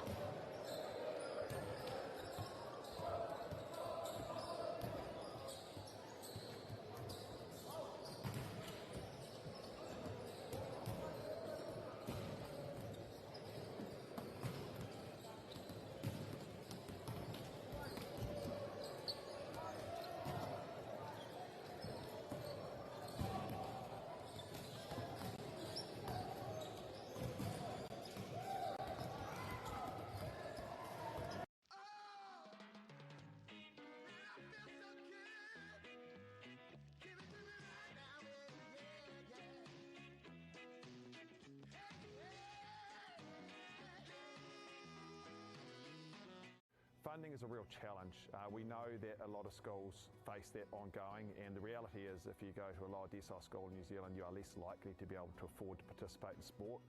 Obviously, having come through it myself with kids and being one of those kids myself who played sport, I know how much it defined who I was. And now being able to go, I can't fix it all, but we can help and try and give to those people who are going through really tough times. The forest should never have been taken off this steep hill country that's eroding, and it makes absolute sense to afforest those hills. What we're doing here is using the exotics to help that process get established. We're looking at a managed transition process where those pines are progressively thinned as the native understory establishes. We're trying to do several things here. Soak up carbon, establish native forest, and we're trying to improve biodiversity. You're achieving an awful lot with one program of activity. Te hui ngā te tini, me te mana, kaupapa ahuri. Whakapiripiri mai, whakatatatata mai rā. ASB Polyfest 2026, ki Māori Plus, me whakaata Māori. What makes Bailey's altogether better? It's the energy we bring to every home, every commercial property, every investment, every development, and every farm. Because when the energy is right, you can feel it. Bailey's, altogether better. Want to catch a fuel bargain with Pumped at Caltex? Scan your Caltex app or AirPoints for 6 cents off per litre every day. And you can show your Super Gold card for an extra 2 cents off. Feels good. Get the Māori Plus app. Download now on Google Play or the App Store with exclusive viewings and 100% ad-free. Quite like top tier. Watch us anywhere, anytime. Make Māori Plus your mate and stream now.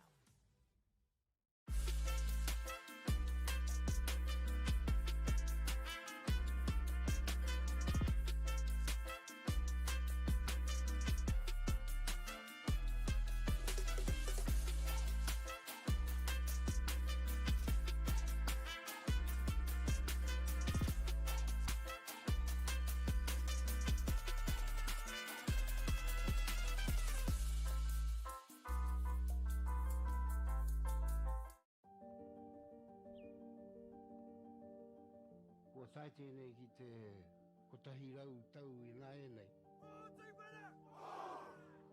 I raro I ngā waiwai o ngā tikanga Pākehā. E tahi o tātou te marike kei kona e noho tūpuhia I roto I tēnei aho te Māorita.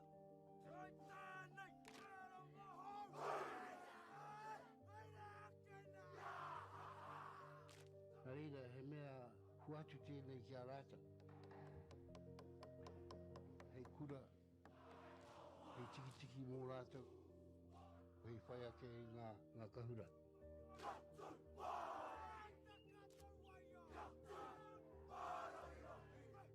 Hei whai atu I rātou hia, ke mōhia I rātou ko wai rātou.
Funding is a real challenge.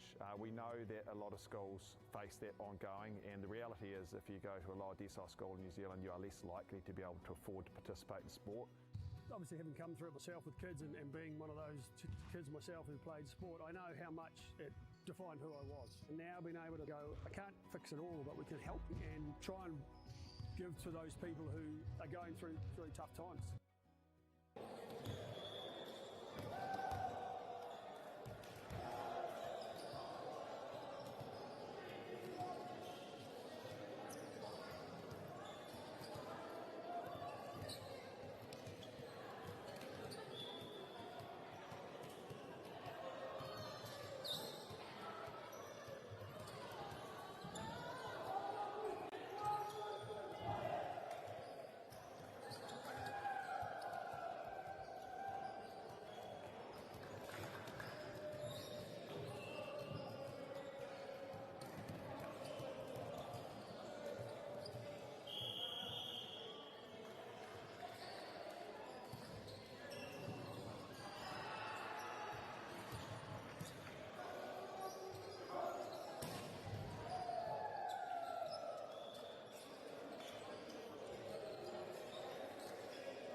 Funding is a real challenge.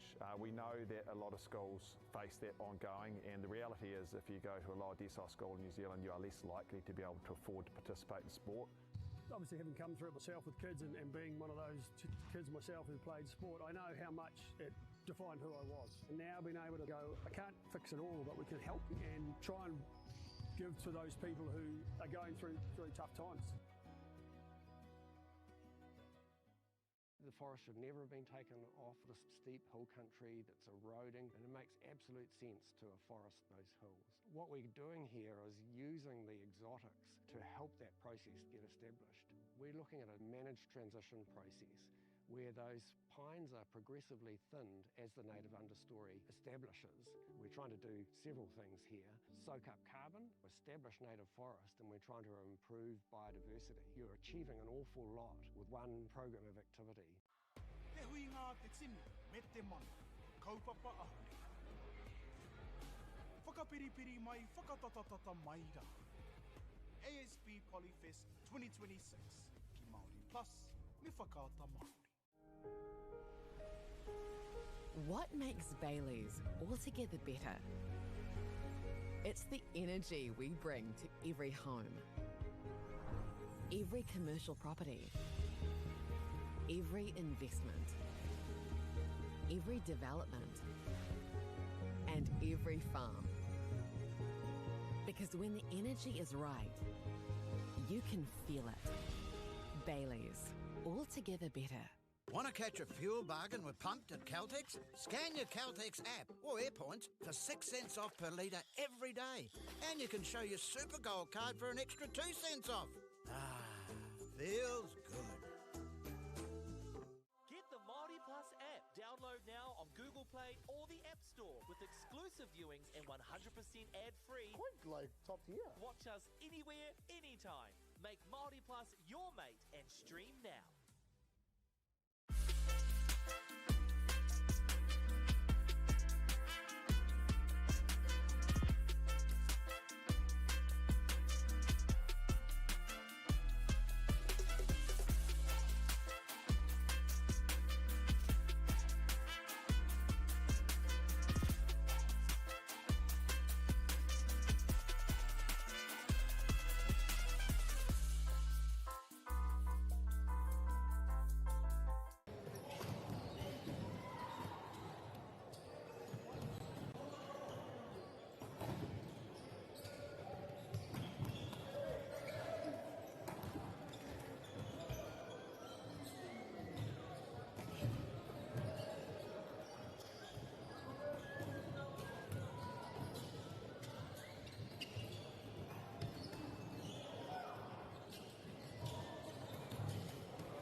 E nā koutou e te motu whānui.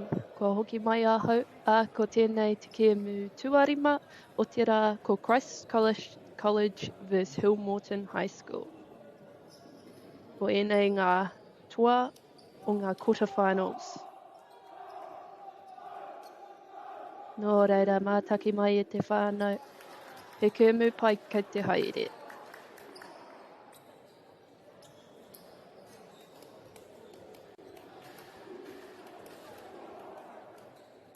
A koe nei tātou ki te ai māwai e timata, māwai tēnei te kēmu e timata.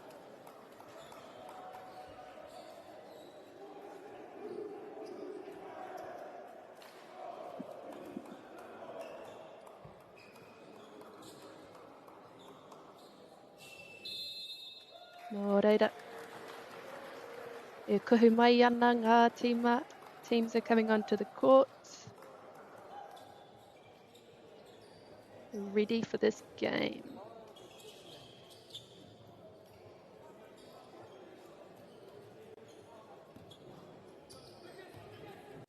Nō reira, mānama tō e timata.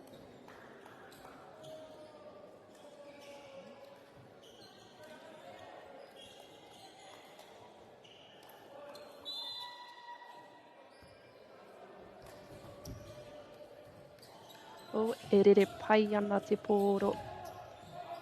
Look at that defense, te whānau, and they're going at it. And the energy is up straight away. A good pass from the outside in the middle there. Gets over. A great pass there. And look at that spike. And that defense was amazing. Absolutely beautiful timing on the blockers, but it is Christchurch's ball.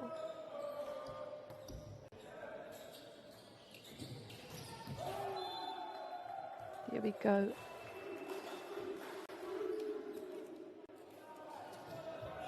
It's currently 1-1. And it is Hill Morton's ball. Off we go, starting again. They are all there. A good pass to the outside, and the spike is a good one. That is 2 points to Christ College now, at 1 point to Hill Morton.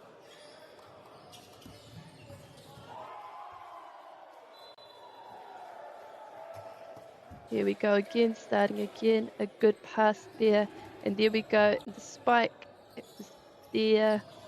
Defense is good, and the spike goes down, and it is a good spike. Here we are coming back to Christ College. It was number 11 there, called James Bandersack from Christ College. E rere pai ana te pōro. Good pass there, and it's over, and it's good. A pass to the outside, and down it goes. Good block. However, it was successful on Christ College's side. That is 4 points to Christ College and 1 point to Hill Morton High. And off we go again. Rere pai ana te pōro, te pahi ana. That was a good pass over from the outside to the spike again. Block goes up, and there we go. Spike again, and a dig. Pass over, and good ball over the net. And that is another point to Christ College. That defense on Hill Morton's side was amazing. Good attempt, and the plan was there. Now we're going back to number 11. Off it goes. Pass into the middle. Here we go for the spike, and it is down. Amazing teamwork from both teams here. They've got the defense up. The blocks up on Hill Morton's side. Kona mā tikau mā tahi anō. Rere pai ana te pōro. And the spike is there. That is a point to Hill Morton High. A beautiful spike there. And a great run from number 11 from Christ College. Now we've got Hill Morton High at the serving line. Ai rere pai ana. That pass. And there was that spike again, and an amazing block from Hill Morton High. ka hoki atu te pōro ki a rātou. Te aia I te rarangi tuku. Yeah, e rere pai ana te pōro. A fake pass back, and it's good defense, good offense. And up we go.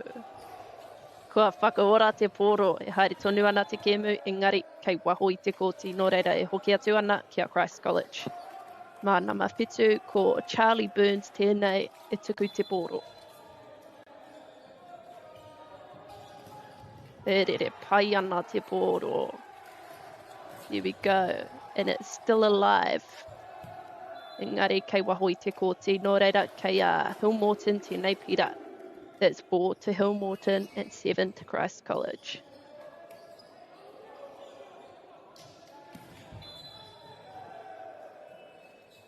That is a strong overarm tērā, putting pressure on the receivers there.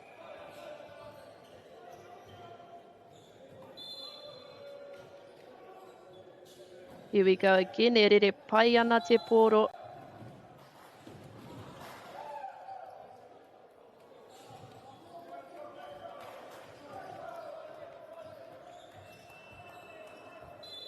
E hoki atu ana ki a rātou mā o Hillmorton's High. It was a great touch, however, just out of the court there. A great run from number 13. That is number 13 from Hillmorton's High. Great spike there. And the pass from the outside, and it's still alive. Here we go for the spike, and the blocks are there. The ball goes up. It's a pass to the outside and a spike. Defense is up. Blocks are up. And there we go, another spike from Christ College. However, there is a point there for Hillmorton High. Wa hoki atu te pōro ki a rātou mā o Hillmorton High. E waru ngā pira ki a rātou ko Hillmorton. E whitu ngā pira ki a Christ College. Amazing pass to the middle there with a great spike. Great assist of great spike. E pira tēnā mā Christ College. He taurite ana ngā pira I tēnei wā. Nō reira mana mā te kaumārua ko Sebastian Wynne Thomas tēnā.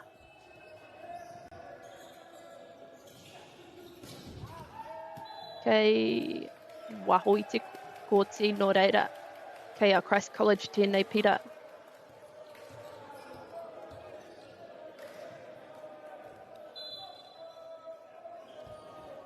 Mā Sebastian anō te pōro e tuku. A great pass there to the outside and a great spike. It's an amazing dive from number 11 there. However, it's Hillmorton's point te taurite anō ana ngā pira. It is 9-all right now e te whānau.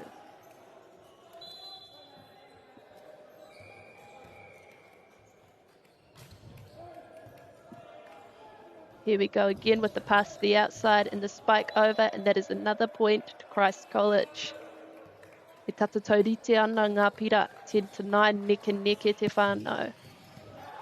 New server coming in, ko nama Iwatira Joshua Shanahan. Oh, mō taku he nama whā, ko Thomas Seymour tēnā. E pai ana tana tuku. Kua whiwhi pira rātou mā o te Christ College. Nō reira, te kaumatahi ki a Christ College, e iwa ki a Hillmorton. And a good pass to the middle there with the spike right in between the defenders. It is 10 to Hillmorton and 11 to Christ College. Nō reira, kei a Hillmorton I tēnei wā. Beautiful serve and a great pass to the outside. With a spike over, kei roto I te kōti. Nō reira, kei a Christ College tērā, te kaumārua ki a Christ College, te kau ki a Hillmorton.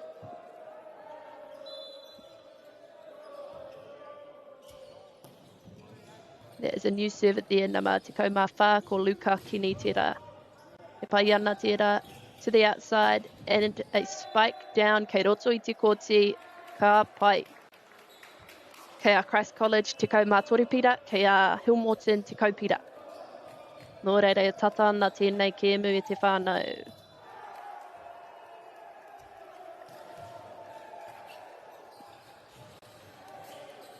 Kei waho I te kōti, nō reira ka hoki atu te pōro ki a Christ College.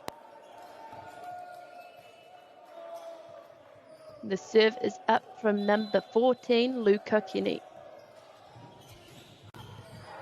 And e rere pai ana. I reira te block. And here comes the spike. And it is an amazing save. Engari kei waho I te kōti nō reira kei a Christ College te rapira. That is 15 to Christ College and 10 to Hillmorton High.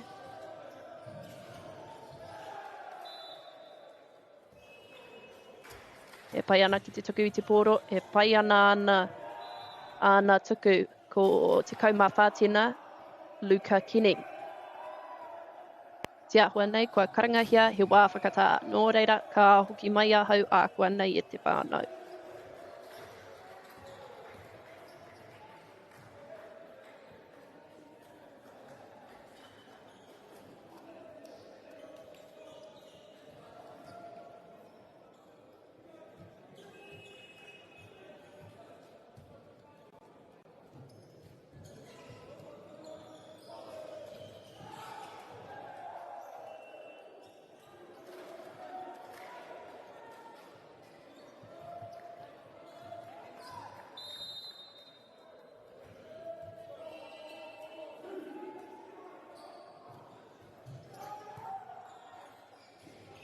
Kua hoki mai rātou ki te kōti, nō reira kua hoki mai ahau.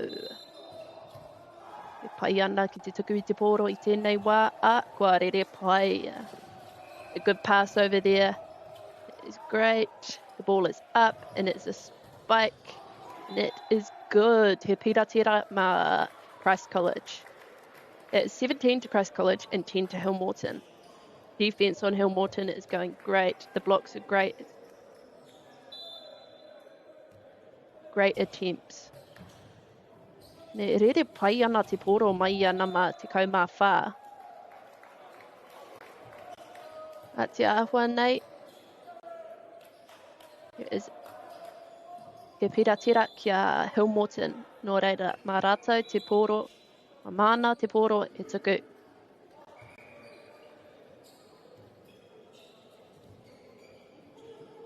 Nō reira e te whānau. Pai ana tēnei kēmu. E pārikarika ana ki te mātaki. E rere pai ana te pōro.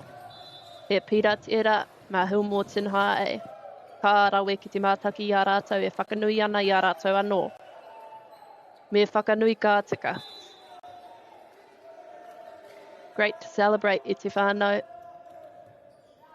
It's a great pass to the outside. Out to the other side. There we go, it is still in. Up here. He pira tēnā mā Hillmorton High. Nō reira, 13 to Hillmorton and 17 to Christ College.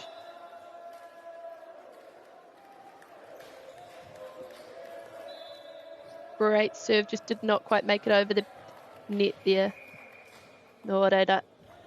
So new server coming in from Christ College.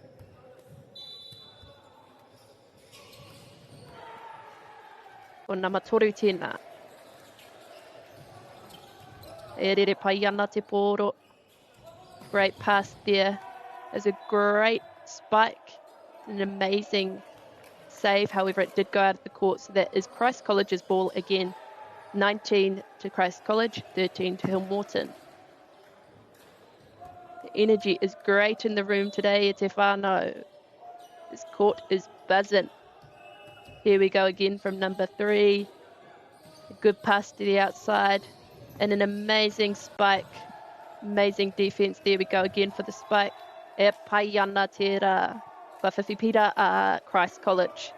E roa te kau ki a Christ College. Te kau mātoru ki a Hillmorton High I tēnei wā. Mā nā mātoru anō, te pōro e tuku. Te rohi ai e te whānau. Great pass from that side.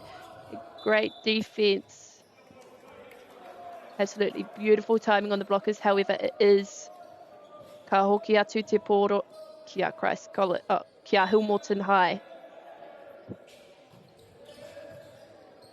Ka pai nama whitu o Toby Langrel tēnā.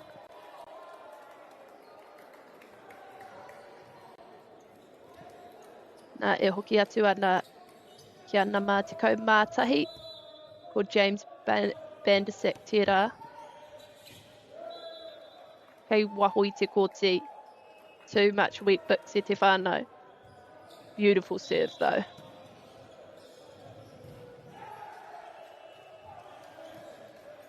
Here we go e te whānau and the ball goes up.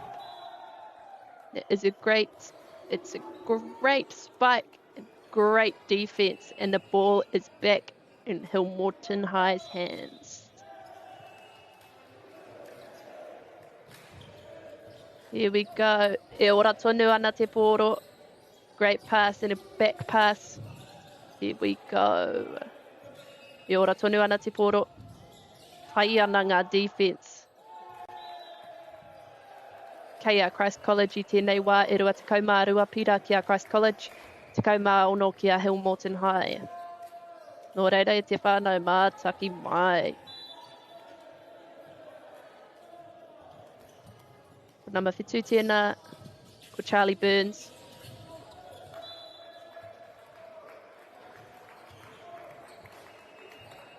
E hoki atu ana te pōro kia Hamilton High I tēnei wā te kaumāwhitu kia rātou, e rua te kaumārua kia Christ College. Nō reira ko number... Reo kiti ana I tōna nama mō taku he. Here we go. E pai ana te spike. Strong overarm on that spike.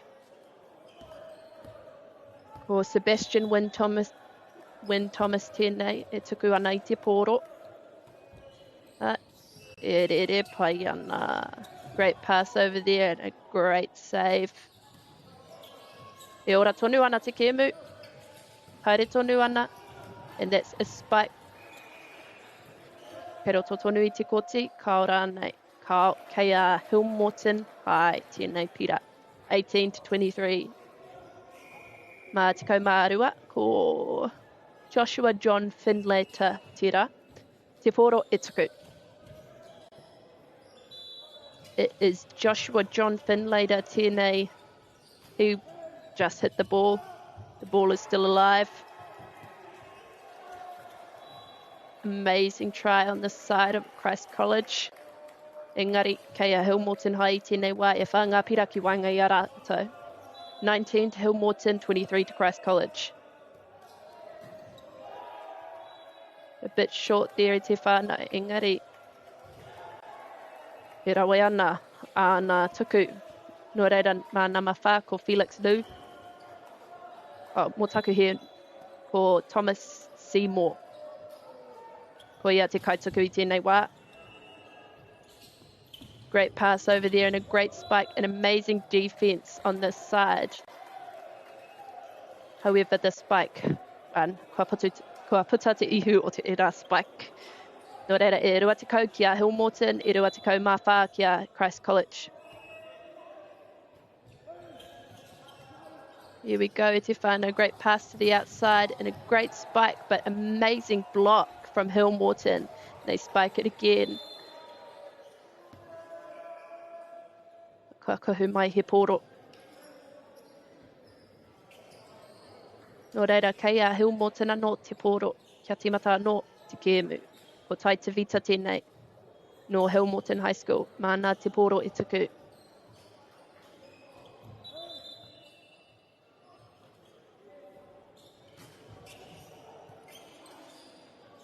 So this is Tai Tavita. He's got the ball. And e rere pai ana. Great serve. Great pass to the middle. And there we go with the spike. He pira tēnā mā Christ College. Nō reira kua mutu tēnei set. Kei a Christ College tēnei set. Nō reira e te whānau. E mihi ana ki au koutou kua whakarongo mai nei, ka hoki mai ahau a kua nei.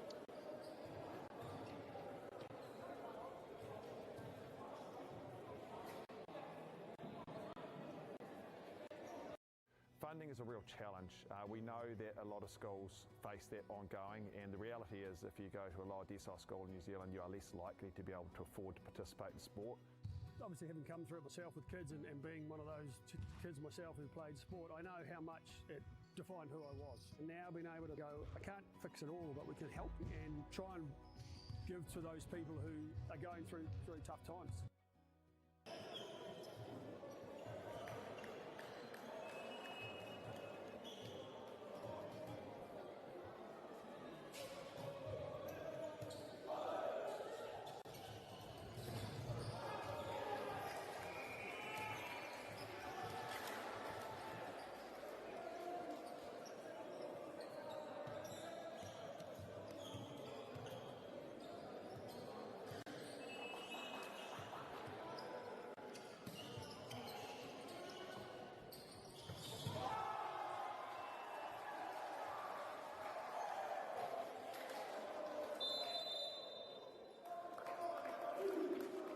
Kua hoki mai ngā tīma nei e rite ana ki te pūrei I tēnei wāhanga tuarua. Everyone is back and ready to play on this set 2. Just to recap, Christ College won the first set. And yep, we're on our second round, second set.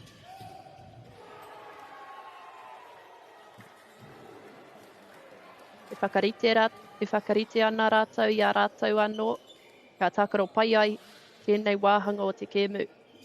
Just getting themselves all ready to play this game, ready to play real good.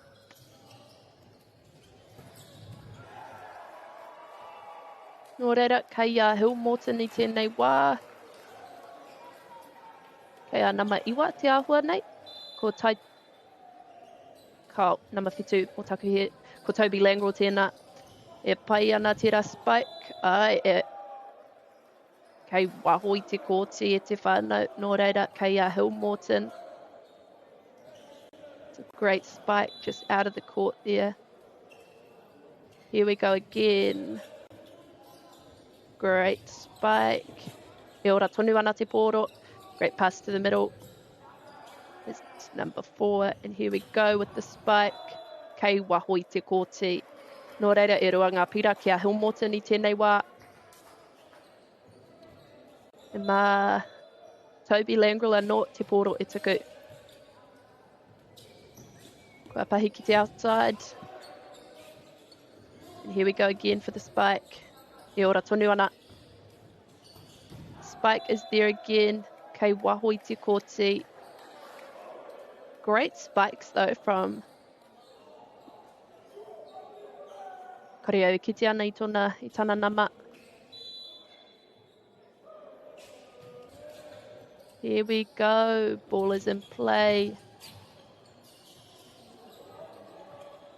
Great block there from number 7. That is Charlie Burns. The new serve coming up. Ko nama toru tēnā. Ko Tiani. Great serve. It's just popped over the net there. Great pass, and it is still alive. And here we go with the pass over to outside. The outside again. Kei waho I te kōti. Engari te kaha hoki o tērā spike. Nō reire e whānga pira kia Hill Morton. 4 points to Hill Morton. Ko tahi te pira kia Christ College. 4-1 right now e te whānau. Pass to the middle with the defense there. Great block. And we try again with it. Kua pai. He pira tērā kia Christ College. 2-4 now. This is number 11 coming on. James Bandersack. He's there with the serve. To the outside and it's over. The pass, great pass back.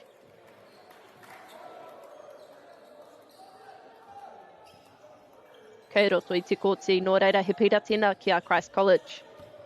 It's 3-4 now.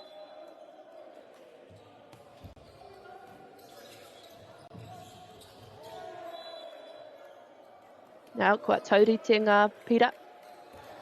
Scores now even, it's 4-all. And James Bendaseka no. Ka pai. He ora tonu ana te pōro. Nice pass, and there the block goes. Good pass to the outside there and over. Nice passes here to the outside, and it goes to the back there, and we're to the outside again. With the ball over, this rally is going great. Kei roto tonu.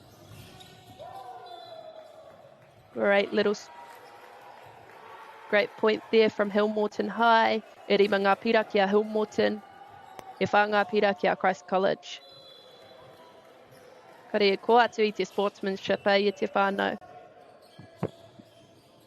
To the outside there with a spike.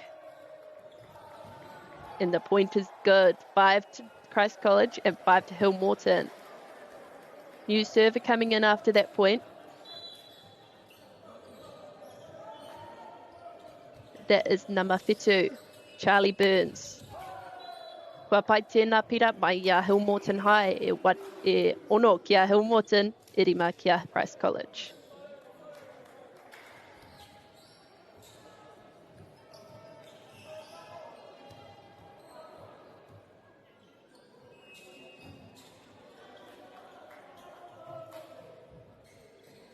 O reire pai ana ki te tuku I te pōro I tēnei wā.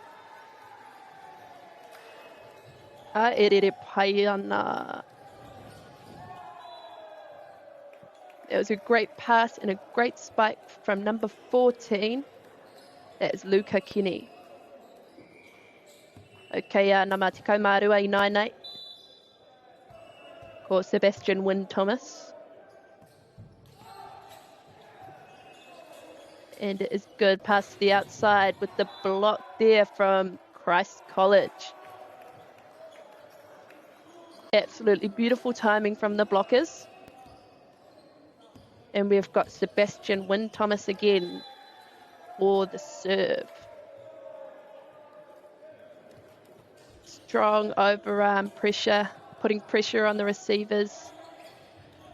There we go. Great pass to the out. That is another point for Christ College there. Is 8-6.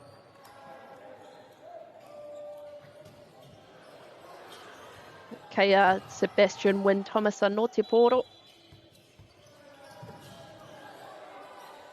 Strong overarm serve, putting pressure on the receivers. Good pressure for Christ College.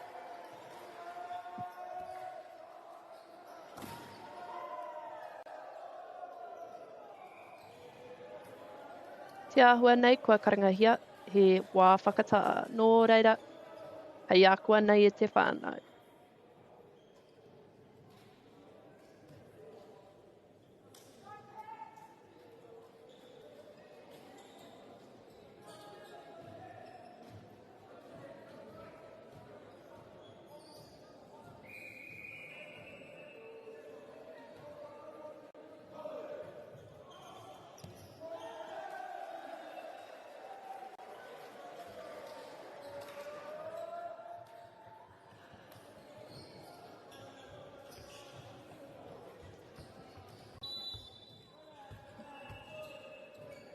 We are back, number 12 again, hitting the ball, serving the ball. Here we go with the pass to the outside. And it's a good save from number 11 there, the spike. And it's alive. Kea Hillmorton I tēnei wā. A bit of a carry there. That was a great run from number 12. From Christ College. And we're 9-7. The pass and number 14 with the spike. That is Luca Kinney with the spike. te kau ngā pira ki a Christ College, e whetu ngā pira ki a Hill Morton I tēnei wā. New serve coming in now. Te ahua nei ko number 5 tēnā ko Charlie Burns. Oh, mō taku he, number 4, ko Thomas Seymour tēnā. I ora tonu ana te poro, he pira tēnā ki a Hill Morton High. There's 8 to Hill Morton and 10 to Christ College.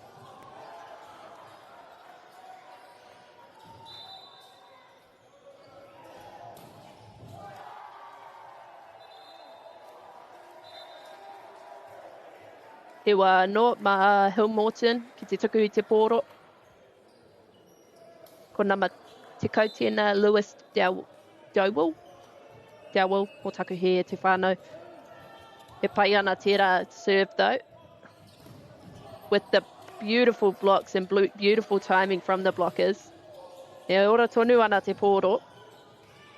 There we go, e te whānau. That is a great spike. He pira no kia Christ College. 11 to Christ College and 8 to Hill Morton.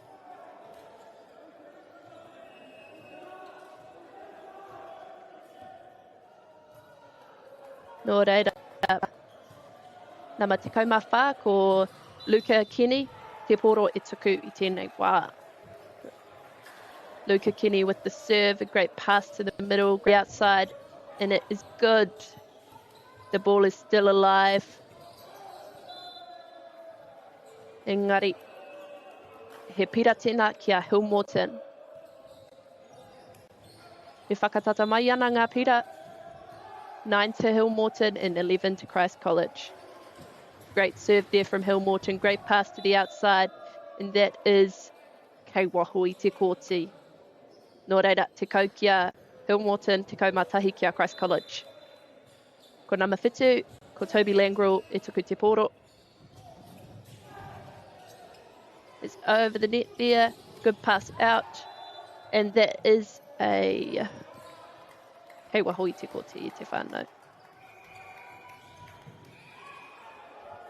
Nō reira mā nama toru. Te poro e tuku.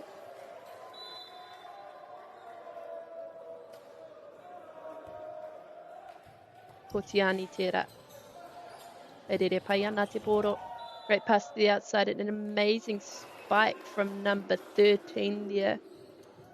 Ko John Refrans tēnā.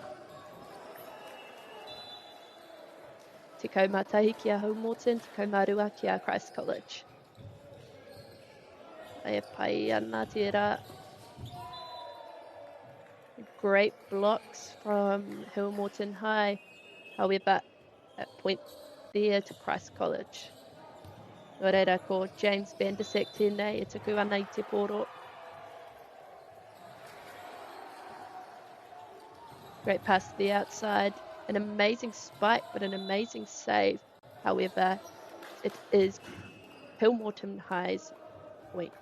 It's 12 to 13. Great close game. Exciting to watch.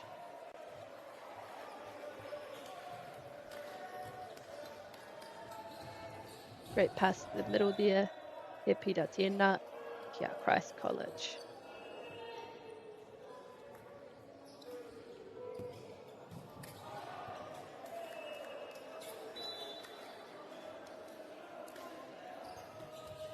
There we go, that's number 7.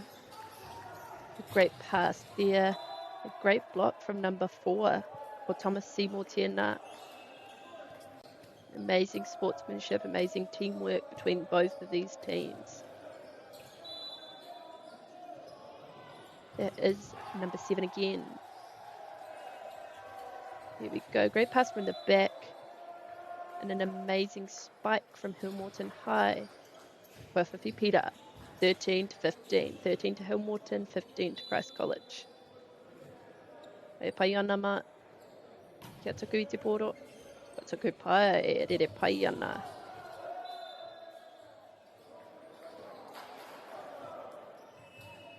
Nō rere hoki atu ana te poro kia Hill Morton, ko nama te kaumārua tēnei, Joshua John Findlater. E tuku ana I te poro, e rere pai ana Great pass from the back there. And it goes over. Great pass to the amazing spike there from number 9 for Tai Tawhita tēnā no Hamilton High. I nai nei kua tauri te ngā pira, 15 all. There we go. E ora tonu ana te poro, e ora tonu ana. Great passes, a rally going on. Kua toa, kua whiwhi, Christ College I tēnei pira. 16 to Christ College and 15 to Hamilton High. Mā te kaimārua ko Sebastian Wynne Thomas e tuku te poro. Here we go, it is flying good. Great pass from the back to the side. Unfortunately, just missed there. Fortunately. Unfortunately. Hoi anō, kia haere tonu. Nō reira, mā te kaumārua anō. Te poro e tuku ko Sebastian Wynne Thomas tēnā.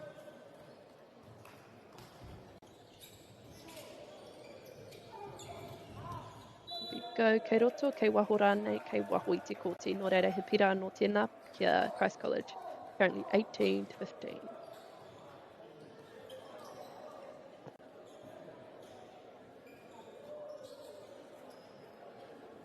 Great comms on both sides of the courts. Great sportsmanship and teamwork. This is Sebastian Wynne Thomas. E ora tonu ana te poro. Pai ana, good pass into the outside again with the spike. Kua pai tērā spike.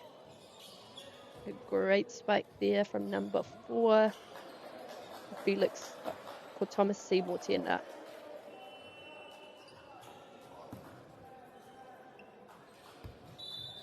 And Sebastian Wynne Thomas is doing a great job with serving right now. There he goes. Great pass to the outside and he pira tēnā kia Christ College. E rua te kau kia Christ College I tēnei wā, te kau marima kia Hamilton High.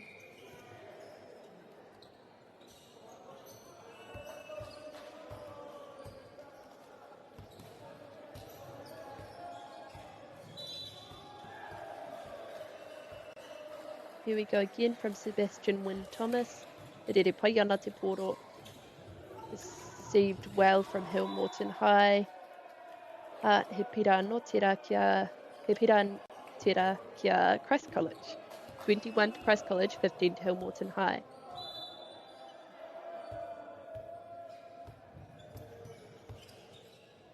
His serves are doing his team great justice. E ora tonu ana te poro.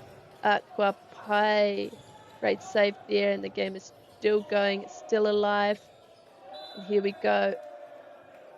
The great attempt. Engari e hoki atu ana te poro kia nama te kaumārua for Sebastian Wynne Thomas.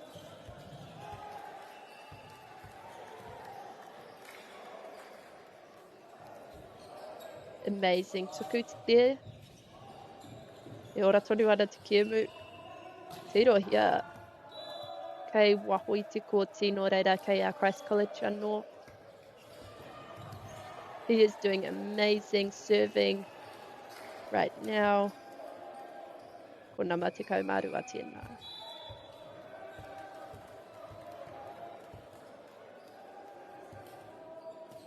Strong overrun, putting pressure on the receivers. Here we go. Kua hoki atu te poro kia Hamilton High tēnei wā, 16 to Hamilton, 23 to Christ College.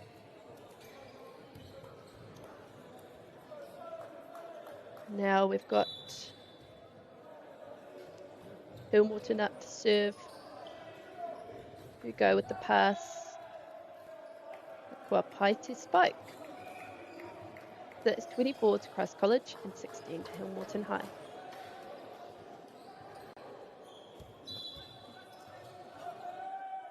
Hamilton is doing great, keeping the energy up. Great spike. Motaku here. Great serve there. Kei Hillmorton I tēnei wā. 17 to Hillmorton, 24 to Christ College.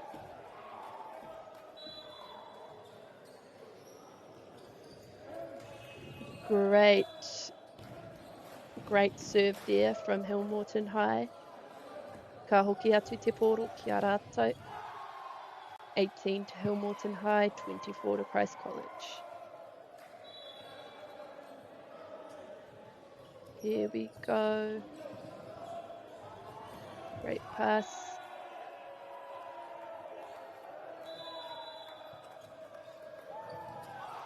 An amazing attempt. Ka motu tēnei wāhanga. Nō reira, 25 ki a Christ College and 18 to Hillmorton High. That was an amazing round from both teams. Ka hoki mai ahau I te wāhanga, hei te wāhanga tuatoru.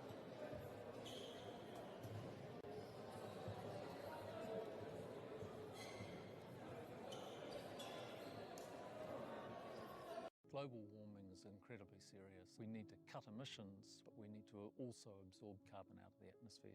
Growing trees is the only tool we have in the toolbox for taking carbon out of the atmosphere that we can do at scale. Pinus radiata takes carbon out of the atmosphere at about 5 to 10 times the rate of native planting.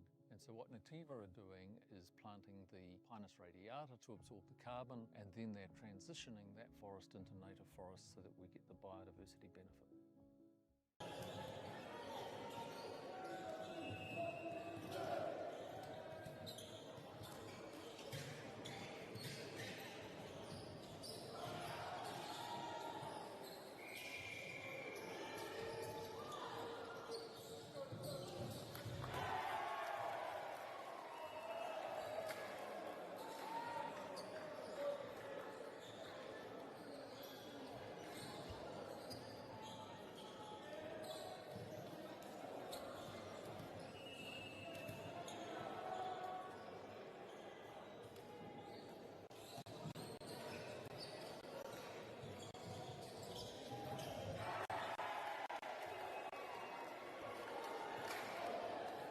Kia ora rā, e te motu whānui ko hoki mai tātou ki te wāhanga tuatoru o tēnei kēmu for Christ College and Hillmorton High School I nei te Māorewa.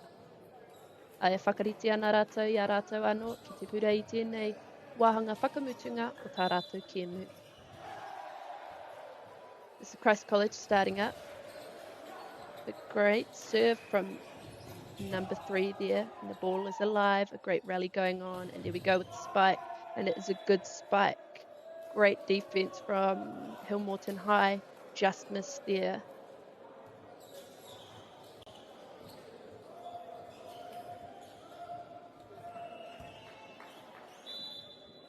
Nō reira, ko nama toru tēnei anō, e tuku ana I te pōro, e tuku pai ana I te pōro. And there we go with the spike, and it's still alive. There we go, over the net, with a great pass from the back to the side.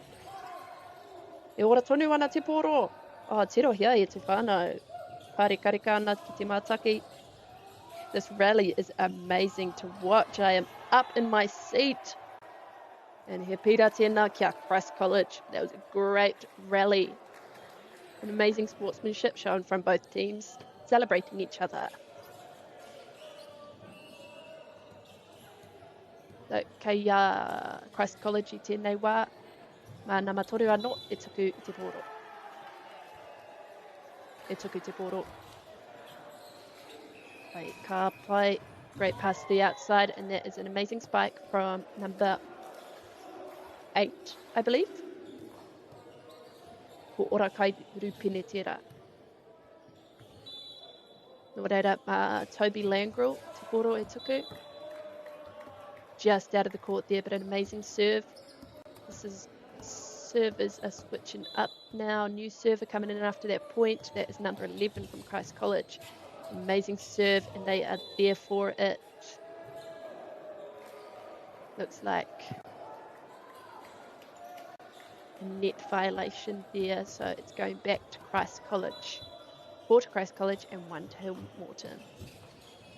Amazing serve there from number 11. Defense is up on Hillmorton.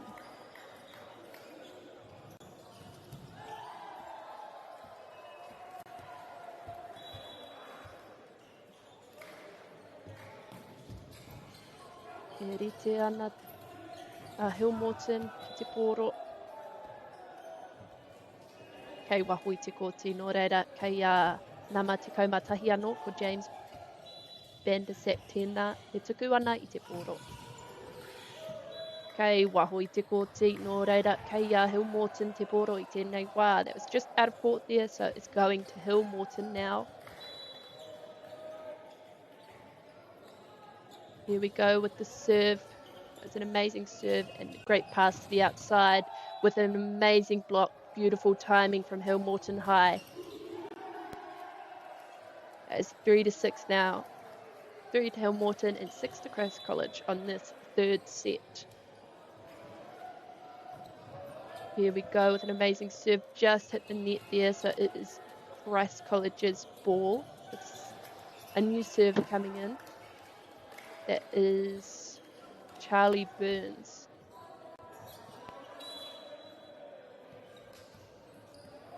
Here we go. E rere pai ana te pōro.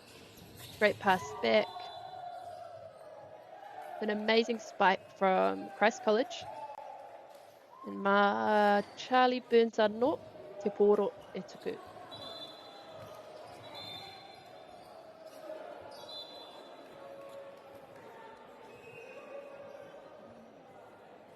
Nō reira e te whānau mātaki mai. Ko Charlie Burns tēnei e tuku ana i te pōro. 3 to Hill Morton and 8 to Christ College. E pai ana kia tuku i te pōro i tēnei wā. Ai, e ora ana. Great pass back to the outside. With a block from Christ College. So ka hoki atu kia Charlie Burns.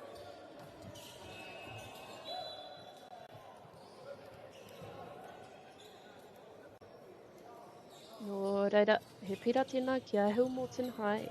Just hit the net there. We've got 4 for Hill Morton. Number 4 for Micah Langford. Nāna I tuku te pōro. It's a good pass there with an amazing block from Hill Morton High. That's 5 points for Hill Morton High, 9 points for Christ College. The serve is up from Micah Langford.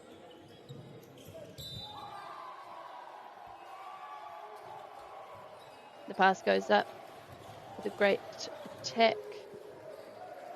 Pass goes up, great pass back. And it is Christ College's ball. New server coming in after that point. Ko ngā matikau mārua tēnā. For Sebastian Wynne Thomas.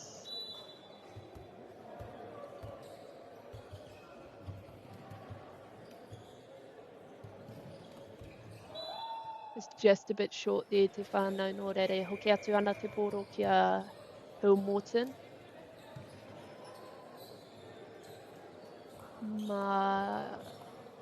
Kareau kiti ana i tāna nama. Engari, mā rātou te pōro e tuku. Kei waho i te kōti. Nō reira, new server coming in after that. And that is Thomas Seymour.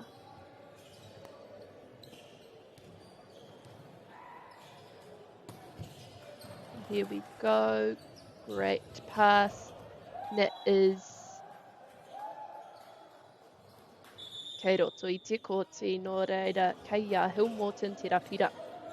7 to Hill Morton and 11 to Christ College. E whakatata mai ana ngā pira. Here we go with a great serve.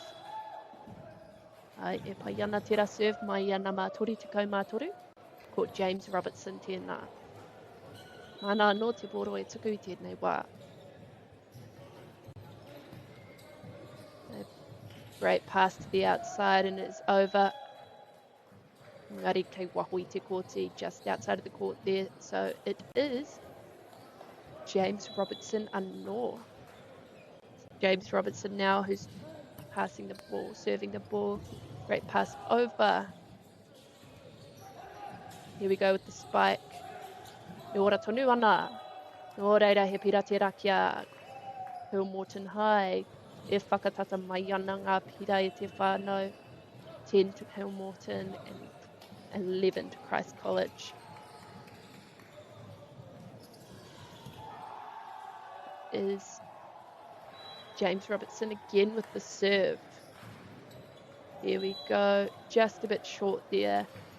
We've got a new server coming in after that point, and that is number 14, I believe, Luca Kenny.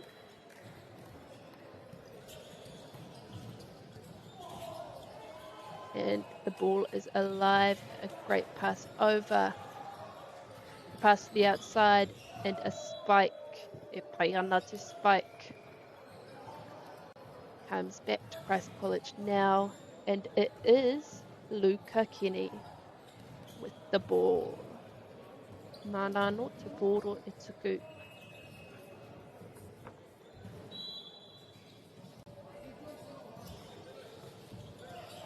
Just a bit short there, te whānau no reire hoki atu ana te poro kia Hamilton.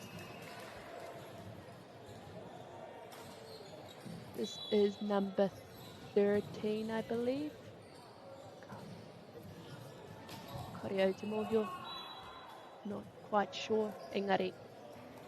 Kei Christ College that. Kei Christ College te rapira. It's 14 to Christ College and 11 to Hamilton.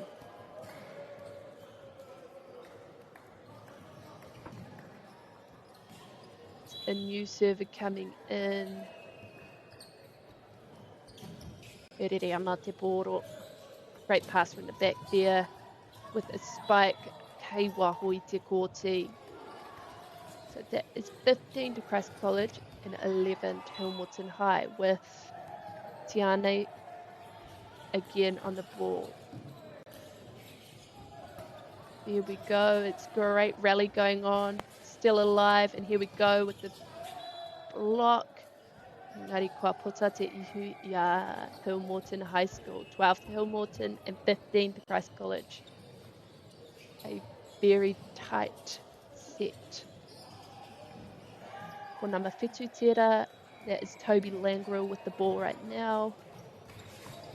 Here we go, and it's live. A great pass to the back. An amazing attack, and the ball is still alive.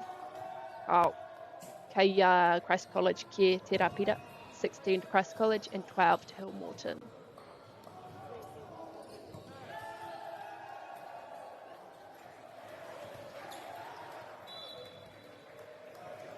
Number ono, Jack Howard. Great pass to the middle there with an amazing spike from number 8, ko Orakai Rupenetera.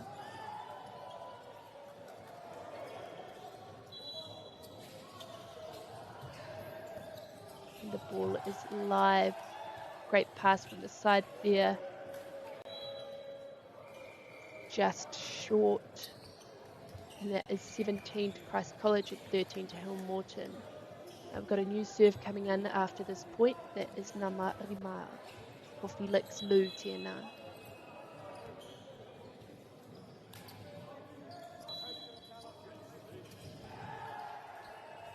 Erere pai ana te poro. Great pass from the back there to the side and blocks from Christ College. Looks like that was a net violation. Nō reira, kei Hamilton te poro i tēnei wā. Number 14, Micah Langford. It's 14 to Hamilton and 17 to Christ College. Great pass from the back there. Ne ora tonu ana te poro. Great pass. A rally going on here. E kaharawa ana tira. Spike. It's the weak bits, I'm telling you. That's 18 to Christ College and 14 to Hamilton High. And with the pass there, just a bit short there, so that's a point to Christ College. Hoki ana te poro ki a rātou, kei a rātou ko Christ College te poro.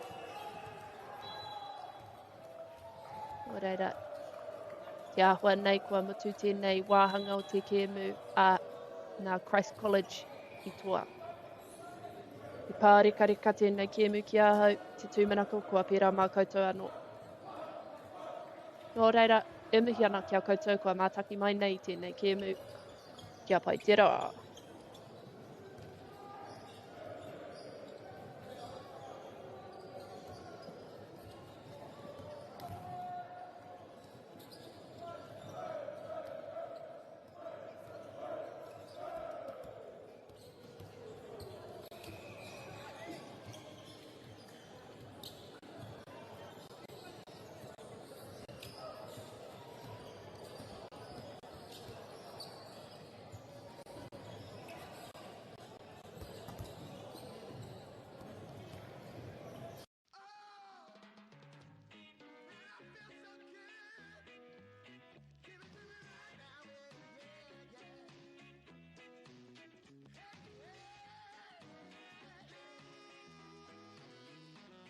Funding is a real challenge.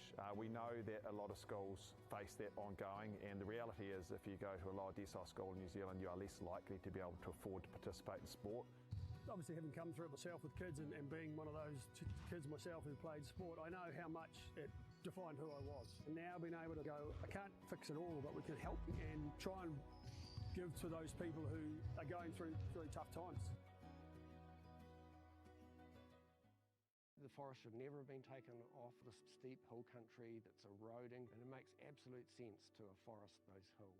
What we're doing here is using the exotics to help that process get established. We're looking at a managed transition process where those pines are progressively thinned as the native understory establishes. We're trying to do several things here. Soak up carbon, establish native forest, and we're trying to improve biodiversity. You're achieving an awful lot with one program of activity. Te hui ngā te tini, me te mana, kaupapa ahuri. Whakapiripiri mai, whakatatatata mai rā. ASB Polyfest 2026, ki Māori Plus, me whakaata Māori. What makes Bailey's altogether better? It's the energy we bring to every home, every commercial property, every investment, every development, and every farm. Because when the energy is right, you can feel it. Bailey's, altogether better. Want to catch a fuel bargain with Pumped at Caltex? Scan your Caltex app or AirPoints for 6 cents off per litre every day. And you can show your Super Gold card for an extra 2 cents off. Ah, feels good. Get the Māori Plus app. Download now on Google Play or the App Store with exclusive viewings and 100% ad-free. Quite like top tier. Watch us anywhere, anytime. Make Māori Plus your mate and stream now.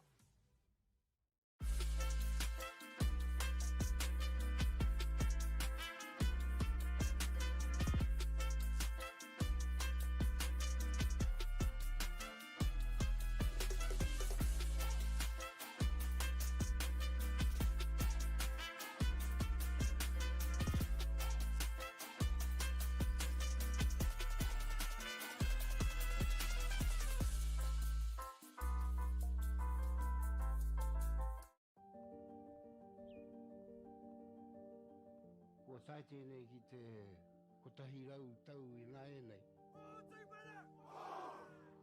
I raro I ngā waiwai o ngā tikanga Pākehā. E tahi o tātou te marike kei kona e noho tūpuhia I roto I tēnei aho te Māorita.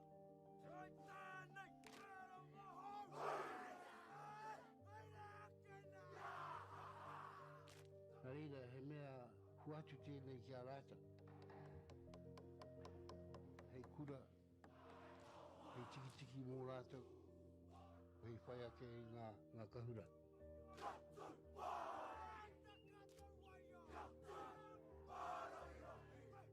Hei whai atu I o rātou hia, ke mōhia I rātou ko wai rātou.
Kia ora rā e te whānau nau mai hoki mai ki tēnei kēmu ko Gisborne Boys High School and Trinity College ngā pai whakataitai o tēnei kēmu. Nō reira, kurukuraki ki a rātou mā. Ai. Kare kore e whakarite ana rātou i ngā game plans. Kia rewa pai ai tēnei waka. Kia uu ai ki uta.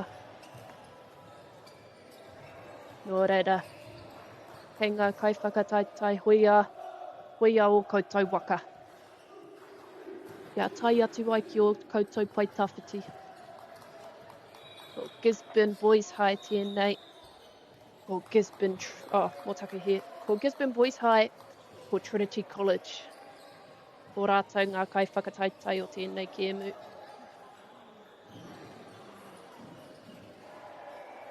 Nō reira i nāia nei. Whakarite noa ana mā wai e tīmata.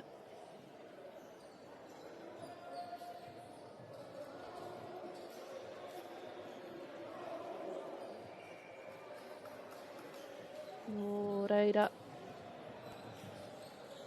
Kei a Trinity College.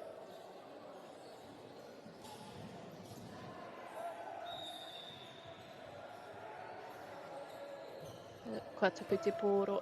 Great pass from the outside, back to the outside, an amazing spike. Ko Gisborne Boys High School tēnā, kei a rātou te pira. Nō reira kei a namatahi. Te pōro i tēnei wā.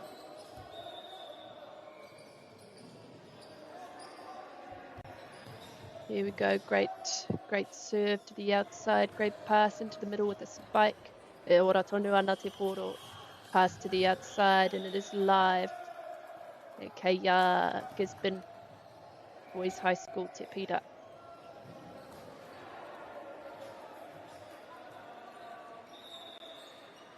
Nō reira, kei a namatahi anō. E rere pai ana te pōro. With the side, and here we go with the spike down. Great dive there. Ngāri awari ake kei a Trinity College te pōro i tēnei wā.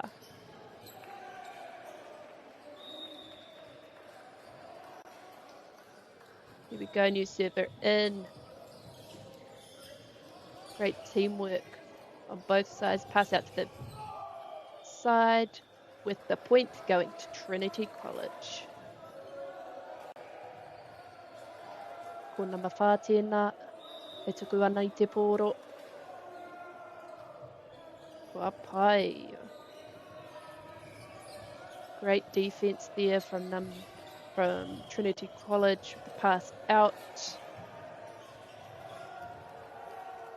Great attack from Gisborne High School. Great defense from Trinity. It's 2-2. E taurite ana ngā pira.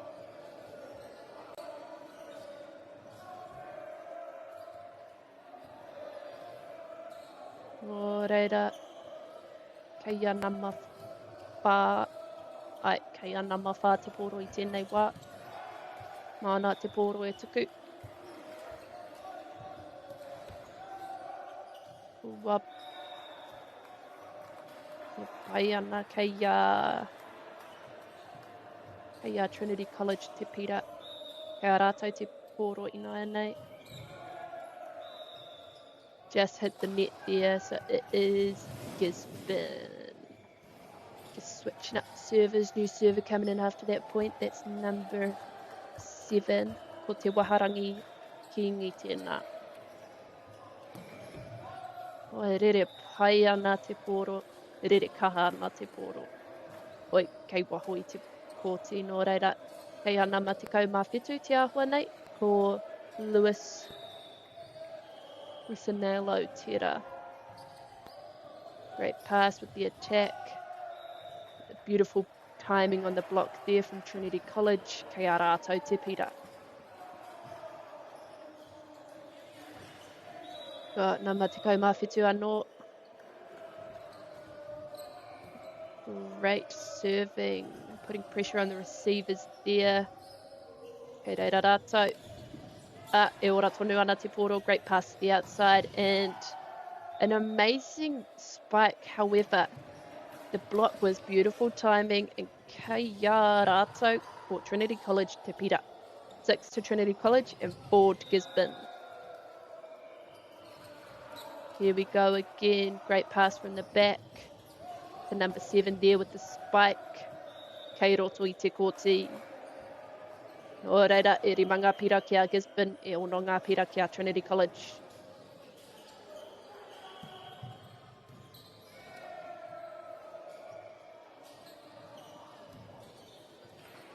Ko te kaumā toru tēnei, new server coming in. Ko Leonard Keelan tēnei, e tuku ana i te pōro, i te taha o Gisborne Boys High. E pai ana tērā.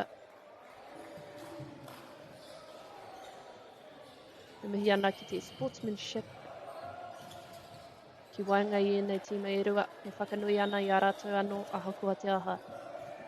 E rere pai ana te pōro. Ka hoki atu te pōro ki a rātou mā o Trinity College, ko te kaumā rima tēnei, ko Conrad Maka, e tuku ana i te pōro.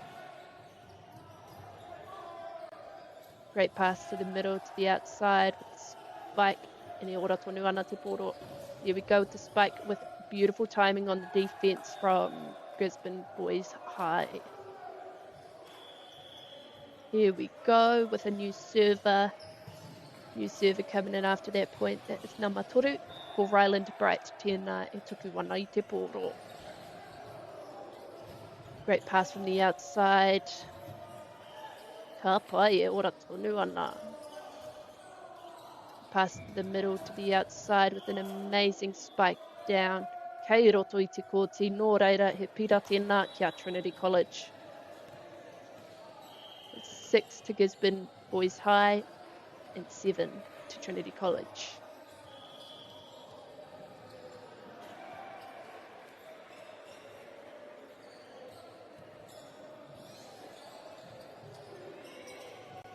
Nō reira ko kei a Trinity College i tēnei wā te pōro. Mā kore au ki te ana i tōna nama, engari māna e te pōro e tuku. E rere pai ana. Nice pass from the back to the middle there with great spike over. Great pass out to the outside. An amazing spike. Great defence on Trinity's side. That's 7 to Gisborne Boys High and 8 to Trinity College.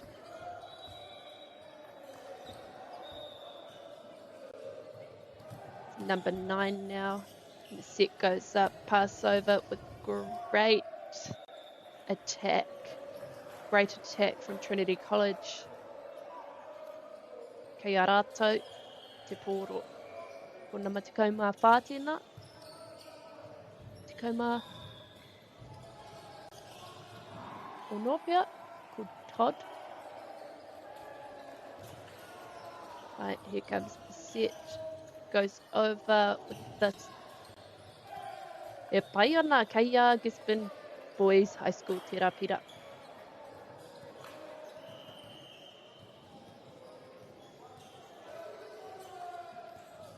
Looks like we've got a new server coming in after that point. Subs going off. Subs coming on, I mean. Nama tahi tēnā.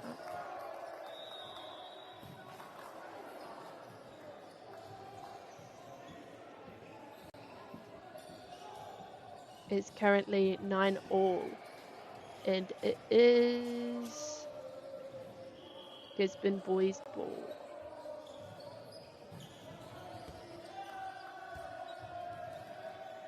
Nō reira. E pai ana ki te tuku te pōro I nāia nei. E rere pai ana. Ready for it. Set goes up. With the amazing hit. It's just hit the net there. And it is Gisborne Boys High. Kei ana matahi anō te pōro. Te kau ngā pira kia Gisborne.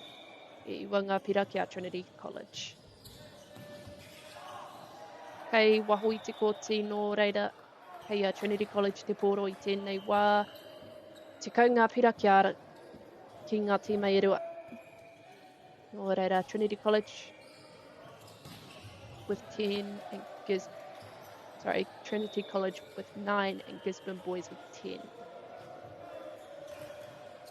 Set goes up with an amazing spike, block back over. Here we go with the spike. Kei wahui te kōti nō reira, kei Trinity College tēnei pira. Kei a rātou te poro I tēnei wā.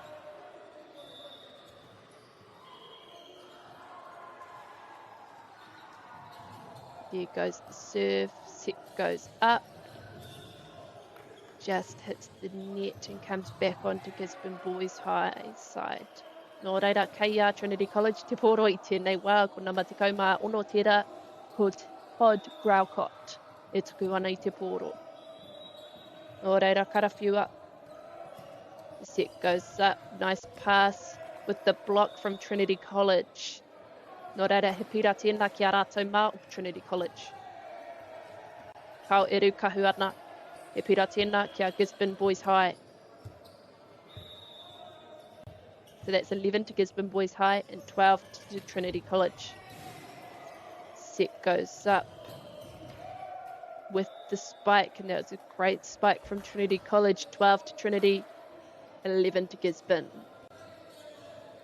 We've got a new server in after that point.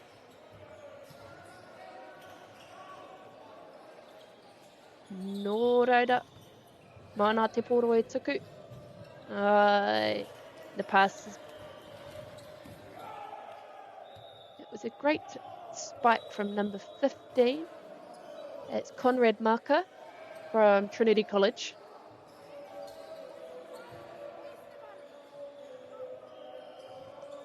Kei Trinity anō te poro. With the amazing pass, it's over the net. Great pass from the back. And we're in it again. A great rally coming on with the spike from Gisborne High. And he pira tēnā ki a Gisborne High. Nō reira, te kaumārua ki a Gisborne Boys High I tēnei wā, te kaumawha ki a Trinity College.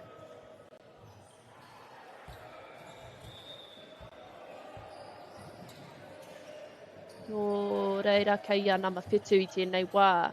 Kei waho I te kōti, nō reira, hoki atu ana te poro ki a Trinity College. 15 to Trinity, 12 to Gisborne. Here we go. Just a bit short there. Right, kāpai. Nō reira, kei a Gisborne Boys High tēnei wā. Te ahua nei, he server hou kei te haere. We've got number 13 in. Ko Leonard Keelan tēnā. Mana te poro e tuku. Here we go, and it's flying. Great pass. E ora tonu ana, ka ora nei, ka.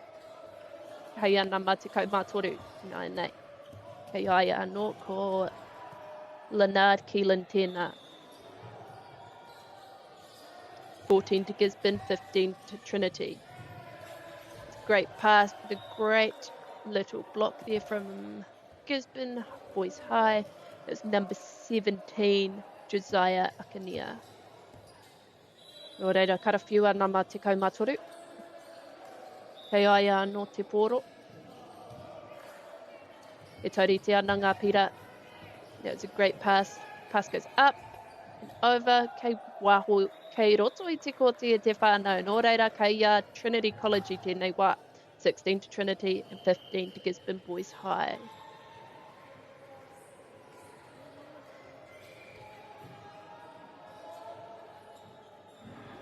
Here we go e te whānau.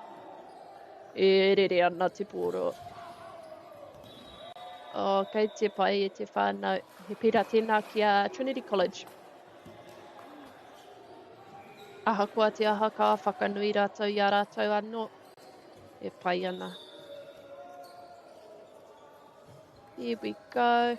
Set goes up. And an amazing spike from Gisborne Boys High. What a great spike. Nō reira. We've got 17 to Trinity and 16 to Gisborne Boys High. The Mānama Toru o Ryland Bright tēnei e tuku ana I te pōro. Nice pass and the set goes up. Kei roto, kei waho I te kōti. Nō reira, kei Gisborne tēnei pira. It's 17 all.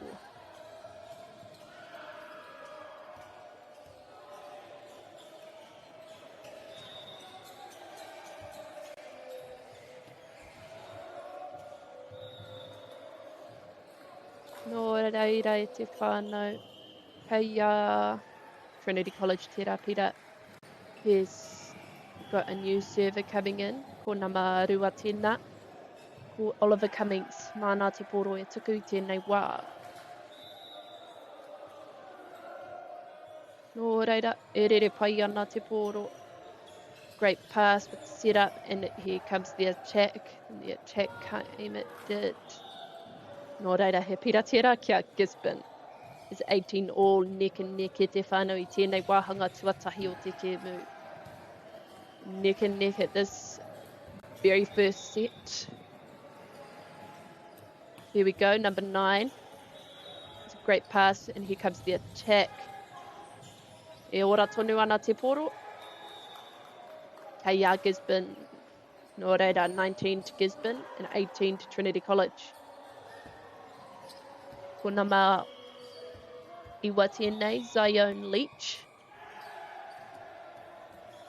Ka pai. Kei wahui te kōti nō reira he pira tēnā kia Trinity College 19 all I tēnei wā. For number 16, that's number 16, Todd Graucott. Just flicked off the fingers there nō reira he pira tēnā kia Trinity College. E kaha tonu ana e nei tīma e rua, ahakoa tata toru karakatatai.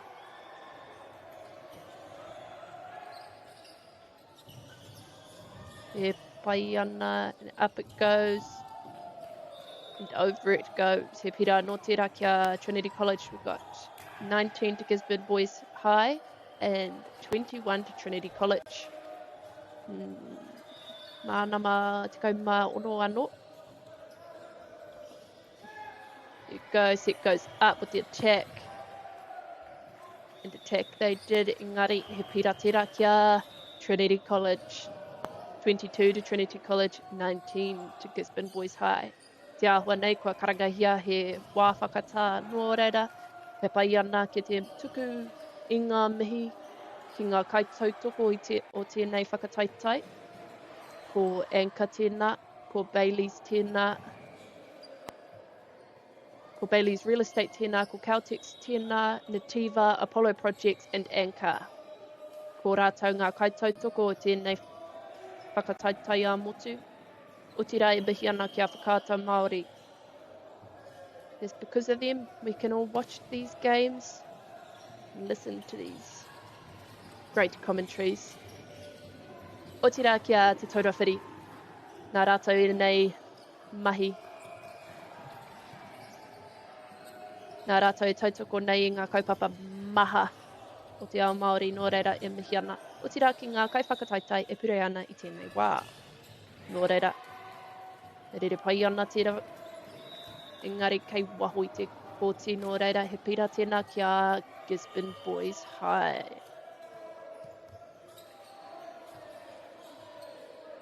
So, kei wai te poro I tēnei wā, kei ana matahi. Serve is up. And rere ana te poro, a strong overarm from our server number 1. Here we go, the ball is up, great pass from the back. To the side, over it goes. A rally is going on now I te whānau. With a great spike there from number 17. Kua whiwhi pira Trinity College. That is 22 to Trinity College. And 20 to Gisborne High. Still neck and neck e te whānau.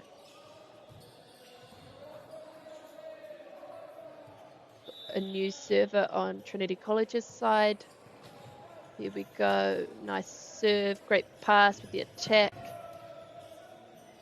Nice pass with the attack now. Great defence. Hei wahui te kōti nō reira. He piratere kia Trinity College. 24 to Trinity College now and 20 to Gisborne.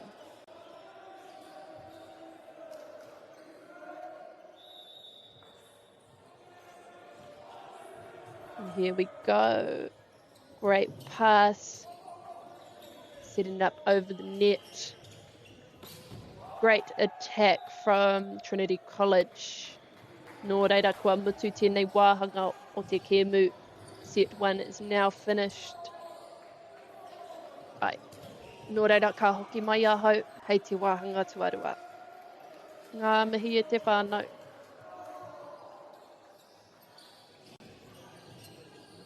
Funding is a real challenge. We know that a lot of schools face that ongoing, and the reality is if you go to a lower decile school in New Zealand, you are less likely to be able to afford to participate in sport. Obviously, having come through it myself with kids and being one of those kids myself who played sport, I know how much it defined who I was. And now being able to go, I can't fix it all, but we can help and try and give to those people who are going through really tough times.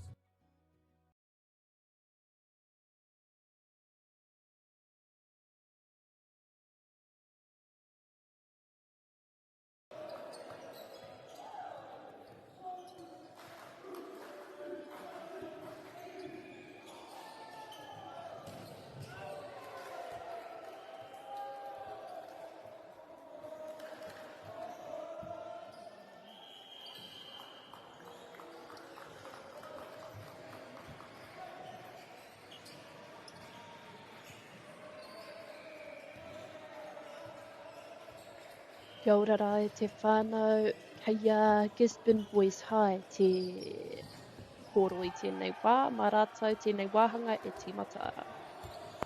O reira mā takina mai. O nā mā iwa tēnā. Ko Sion Leach. Ai, ka pai. Great set with the attack. Great defence on Gisborne Boys High side.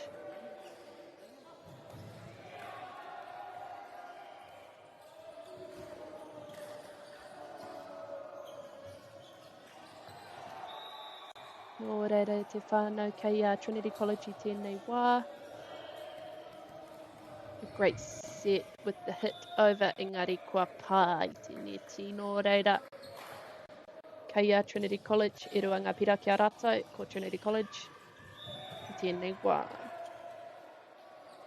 The serve is up, great pass with the set, and the attack is good. Nō reira, he pira tēnā kia Gisborne Boys High School. Kei ana matahi te poro i tēnei wā.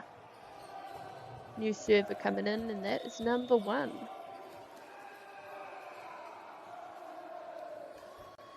Here we go, just a bit short there, it's hit the net. Nō reira, hoki atu ana te poro. Kia rātou mā o Trinity College, got 3-1. Ina tonu nei e te whānau. New server there, it goes up.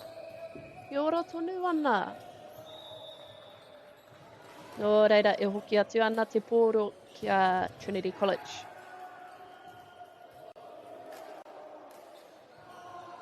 Nā te poro e tuku. E pai ana ki te tuku i nai nei. Ka pai, nice pass with the great block. Engari, kei a Trinity College te rāpira. That is 5-1, and we've got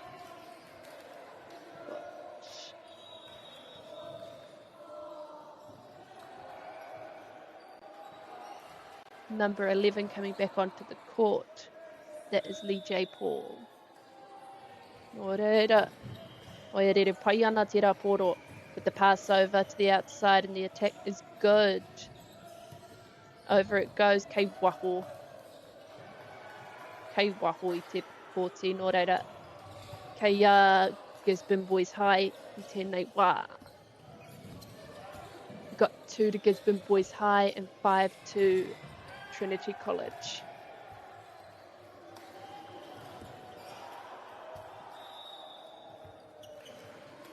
Nō reira, kei ana mawhai tēnei wā.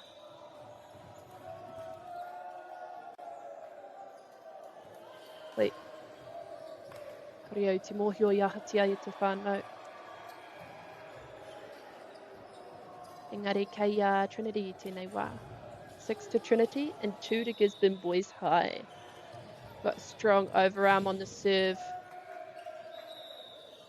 which has won them a point. E kaha tonu ana ngā kaiwhakataitai tēnei wā, ahakoa te roanga o tēnei wiki. Nō reira e mihi ana ki a koutou mā. Great pass with the set and the spike over attack is good. However, kei waho I te kōti, it is out of court. Nō reira, kei Trinity College te rapira. We've got 7 to Trinity, 8 to Trinity, 2 to Gisborne Boys High.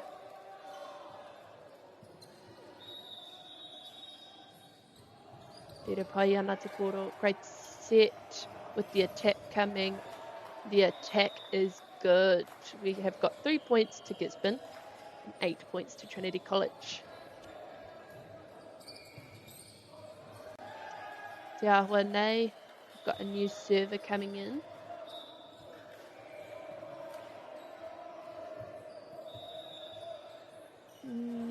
Ai, ko ngā mawhitu tēnā. Great serve there, with Gisborne winning that point. Ka hoki atu te poro ki ana mawhitu, ko te waharangi kingi. The serve is good. Look at that setup. The ball is over, pass is good with the set. Here comes the attack. Great defense from Trinity College. The pass over. The ball is over. It is a rally that's happening right now with an amazing spike from Trinity College. Just went out of the court there from Gisborne. Nō reira, he pira tēnā ki a Trinity College. We've got 9 to Trinity, 4 to Gisborne. Number 15 on the ball right now, Conrad Marker. Mana te poro e tuku. He kai tuku ia I tēnei wā. Some great kaha my Trinity College. Pai anō, kei waho I te kōti.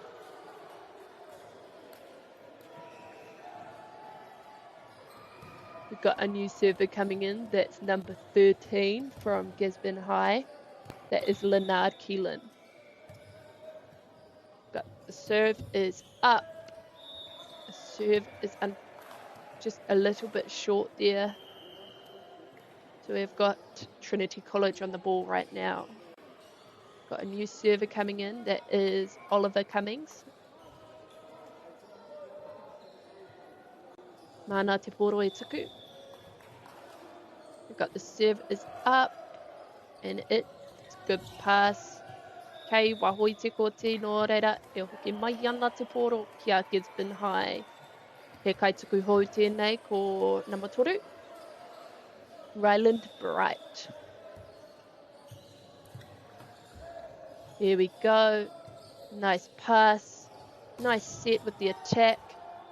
The attack is unfortunately it's out of the court, he te whānau. We've got number 3 up on serving duties again. Here we go. Great serve with the pass. And an amazing whakaora tonu I te poro. Great save of the ball. It's an amazing pass. It's a great rally from both teams. Kua whiwhi pira Trinity College. So we've got Trinity College on 11 points, Gisborne High on 7.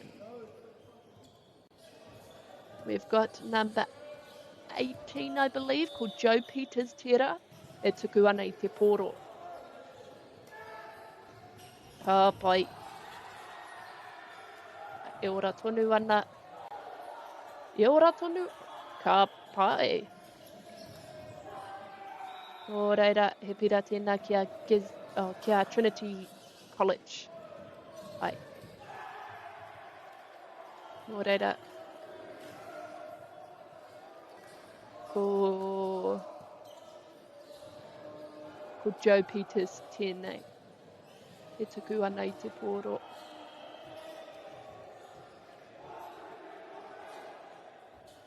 I tēnei wā e tuka ana ki te tuku I ngā mihi ki ngā tīma nei. E pūrei kaha ana, e takaro kaha ana. O reira, kei Trinity College te pōro I tēnei wā. Ka pai tērā. Great set with the attack coming. Great passes to the... Ka pai. That is a point for Trinity College. We've got 13 for Trinity, 7 for Gisborne. Serve is up from Joe Peters. Here we go. Nice pass there. The set is up with a great spike from number 7, I believe. Yeah, te waharangi tingi. Nō reira, he kaituku hou tēnei ko LeJ Paul. Ka pai, karawhiua. Great pass, kaharawa. E kaharawa nā tērā. Such thing as... Ai. Nō reira, kei te kaumatahi anō ko LeJ Paul. Ka pai tēnā. There's an amazing block, beautiful timing from Gisborne Boys High School. Nō reira, hoki atu ana te pōro ki LeJ Paul. E ora tonu ana te pōro. Ka pai. Amazing setup, an amazing spike from the mid there. And that is 11 to Gisborne High and 13 to Trinity College. Kei nama te kaumatahi anō. Great serve. Great setup. And we've got it over the... Here we go. E ora tonu ana te pōro. E ora tonu ana. A great block and a great keeping it alive e te whānau. And we've got Trinity College with the point. It's an amazing rally.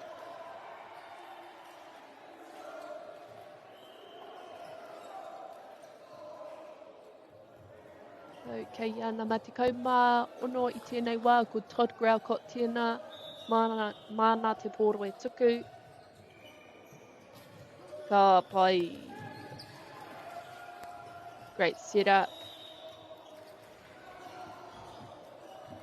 Kei awai te pōro I tēnei wā.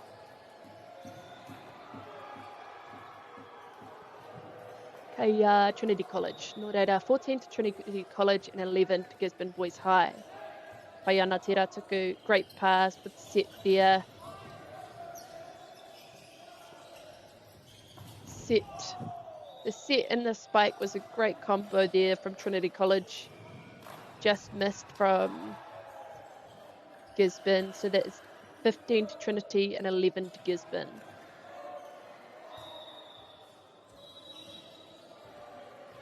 Here we go again. We've got Trinity College with the point. We've got 16 for Trinity College and 11 for Gisborne Boys High.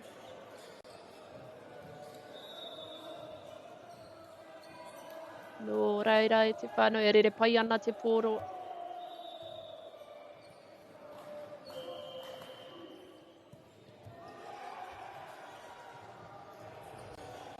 Nō reira kei Trinity College te pōro I tēnei wā mā rātou. Te pōro e tuku. Ka pai. Ka pai tērā pass. with the attack coming, and the attack is on from number 7.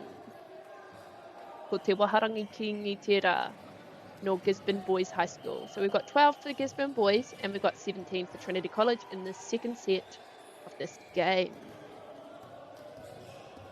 I've got number 1 back up for the Kaituku as a Kaituku. Here we go, and this passes up. Great set with the attack, and the attack is good. Got attack from Trinity College with Trinity College at 18 and Gisborne at 12.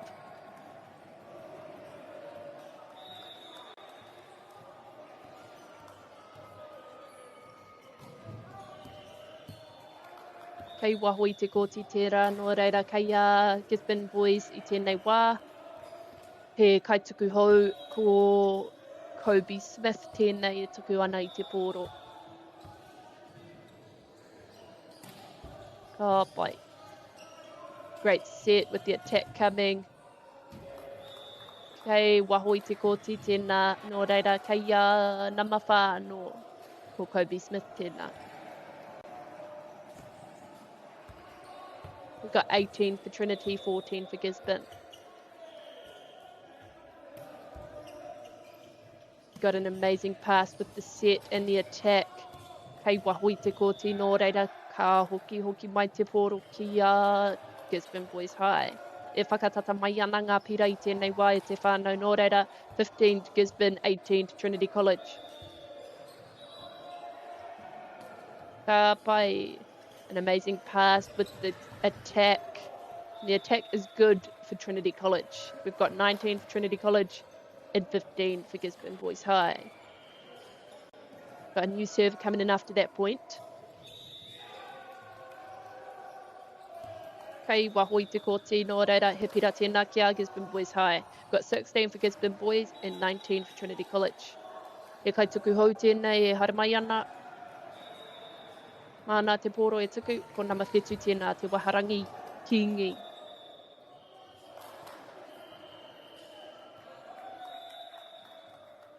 Te āhua nei kua karangahia he wā whakata. Nō reira ka hoki mai ahau, a kua nei.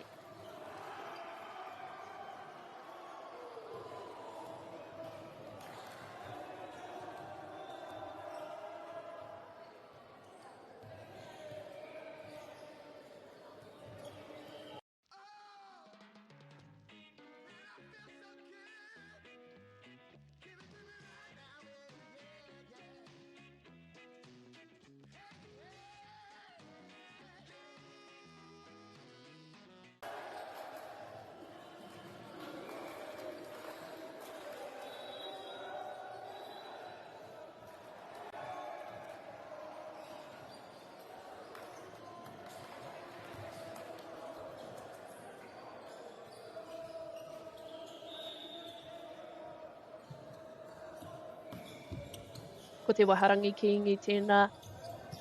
We've got the ball heading up. Great pass with the attack over.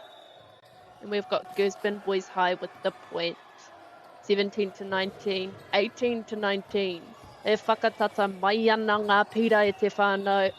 Mā takina mai. Ko te Waharangi Kingi tēnā no. He pira tērā kia Trinity College. Ko nama tekau marima tēnei, ko Conrad Marker no Trinity College. Mana te pōro e tuku.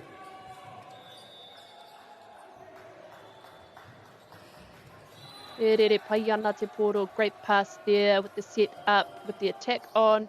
The attack is on, pass again. Kei wahui te kōti nō reira kua whiwhipira a Gisborne Boys High.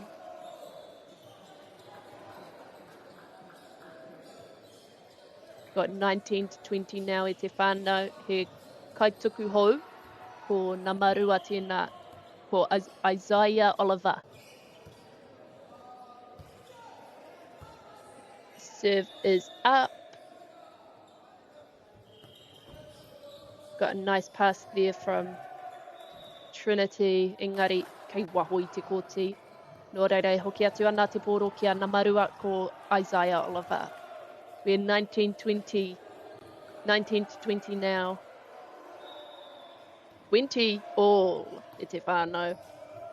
That was a great serve with a great pass there. It's just over the set up. Kei roto I te kōti, nō reira, we've got 21 to Gisborne and 20 to Trinity College. Nā mā Isaiah Oliver anō te pōro e tuku I tēnei wā.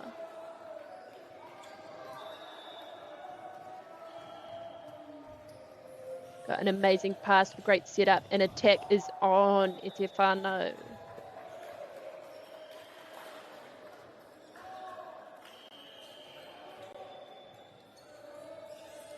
Aha koe te aha e whakanui ana rātou I a rātou anō, me pēnei tātou katoa. Me whakanui ka ataka. Nō reira ko Oliver Cummings tēnei e tuku ana I te pōro. Great pass with the set and the attack. Kua pai tera he pira tera ki a Gisborne Boys High School. Nō reira kei ana matoru I tēnei wā, ko Ryland Bright, ko ia te kaituku.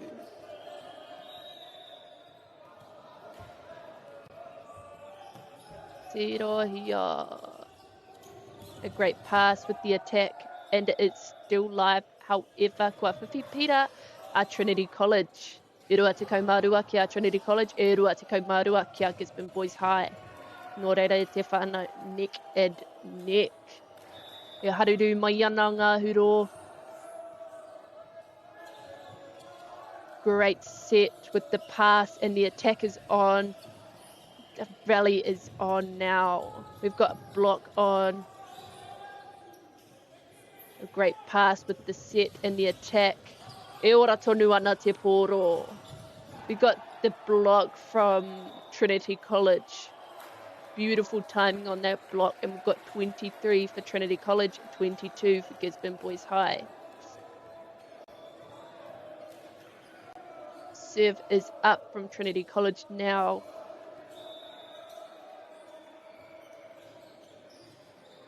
Here we go. A great pass with the set up, and over it goes. We've got another set. He pira tēnā ki a Trinity College. We've got 24 for Trinity College, 22 for Gisborne Boys High. Mā nama te kaumāwaru ko Joe Peters e tuku ana I te pōro. Ka pai. Kei waho I te kōti nō reira he pira tēnā ki a Gisborne Boys High. He kaituku hou I tēnei wā ko nama te kaumātahi ko Lee J. Paul. Mana te pōro e tuku. Ka pai. Great pass there with the serve. And the block. Mai ana mawha. A beautiful timing for that block. We've got 23 for Gisborne, 24 for Trinity College. Mana te kaumātahi anō. Te pōro e tuku. Ka pai. Great pass there with the set up. Kua pai. Nō reira he pira tēnā ki a Trinity College.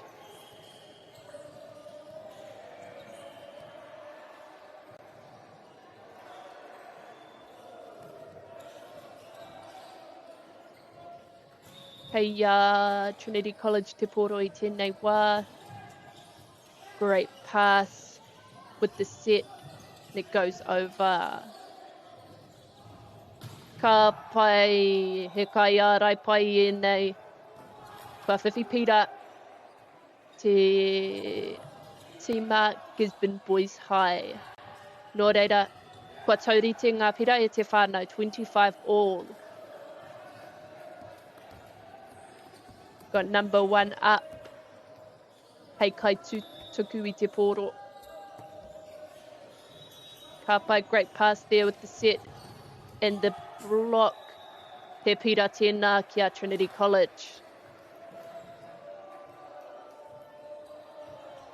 got number 12, Mana McComb up.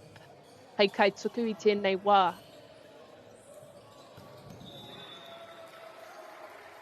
Ka pai. A great pass there. It's over. It is live. An amazing block from Gisborne High. Beautiful timing for that block. Got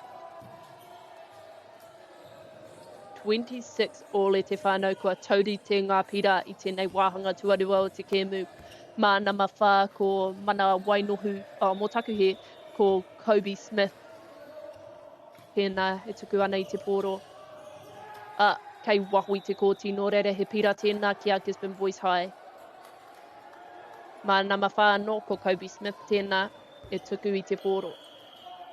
Mā Kobe Smith te pōro e tuku. Te āhua nei kua tauri te.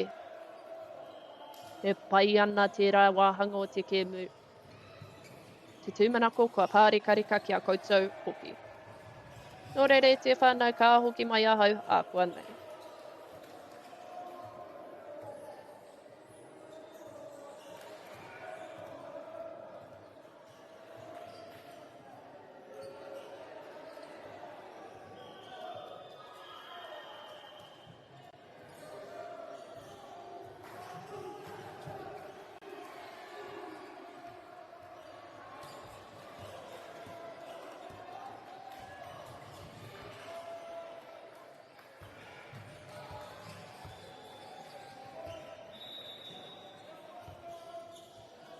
Kei a Gisborne te pōru I nāia nei e pai ana te rā tuku. Kei a Gisborne High te pira. 27-26 now.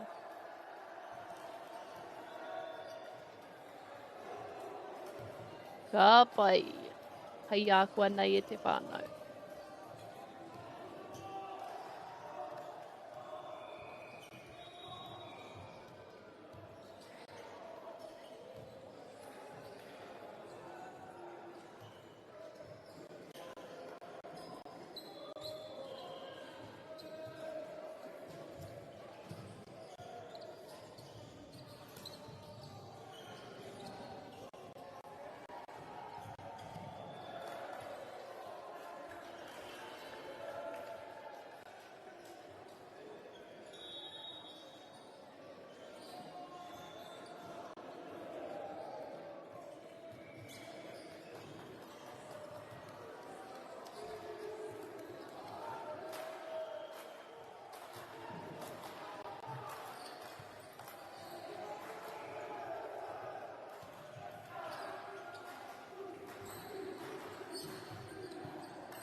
Nau mai hoki mai e te whānau te āhua nei, kua kā te ahi ki roto I nei te mai erua.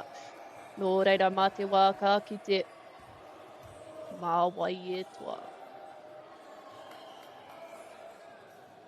Ākua nei te mata ai te wāhanga tuatoru o tēnei kēmu. E taurite ana ngā scores. 1 set to Gisborne High, 1 set to Trinity College.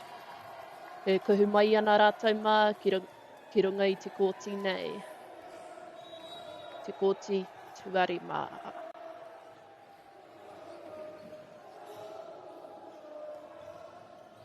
Kei a wai te pōro. Kei a Trinity College. Mana ma. Te kau mā ono pia. Ko ia tēnā. Mo Todd Graucott. Amazing pass with the set and the attack is on. He pira tēnā kia Gisborne Boys High. Kei ana matahi tēnei wā. Mana te pōro e tuku.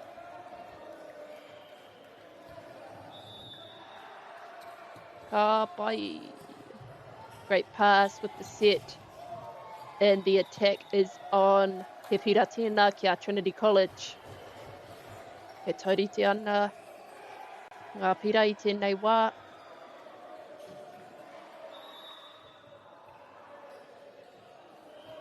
Ka pai.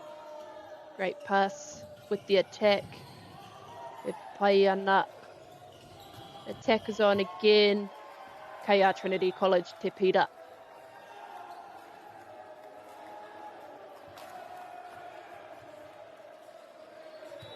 Nama te kauma ono. Ko Todd Graucott tēnā mana te poro e tuku. Ka pai, kei roto kei waho rānei te koti, kei waho no reira he pira tēnā ki a Trinity College. 3-1 now. Ma Todd te poro e tuku. Ka pai, amazing pass there with the set, and the attack is on. Kei Trinity College te rapira. Attack was on e te whānau, defence was also on. Mā tora no. Ka pai. Great pass there with the attack on. He pira tēnā kia Gisborne boys high.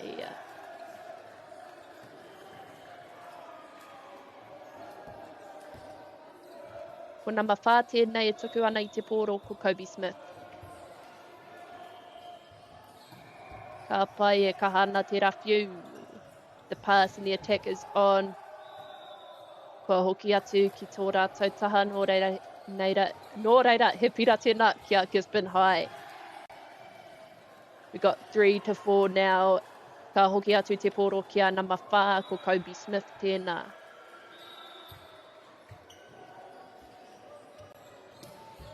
They're ready for it. Great pass with the set and the attack is on. An amazing time for those blocks. The rally is going. The pass cross court. Great defense. Beautiful timing from Trinity College. Kei a rātou te pira. E rima ngā pira ki a Trinity College e toru ngā pira ki a Gisborne.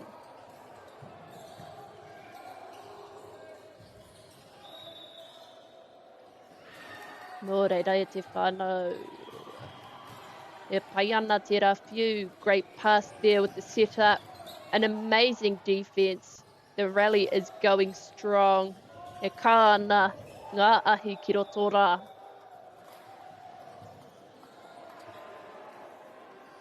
We've got 4 points to Gisborne, 5 points to Trinity.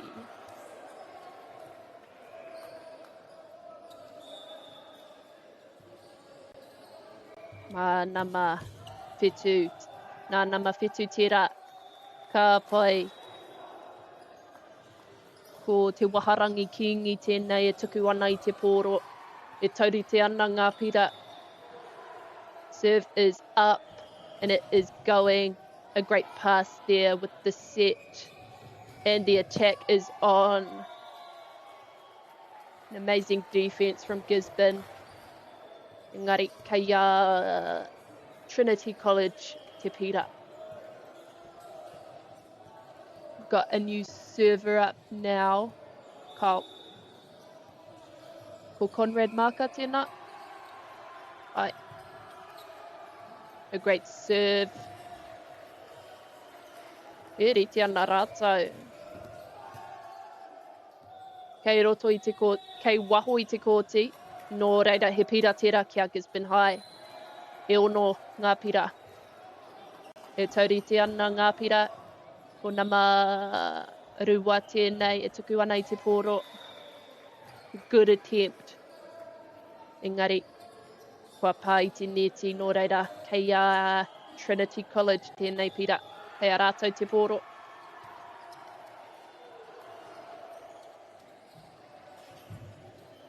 E rukahu ana ahau. Kei a Gisborne ke te poro I tēnei wā.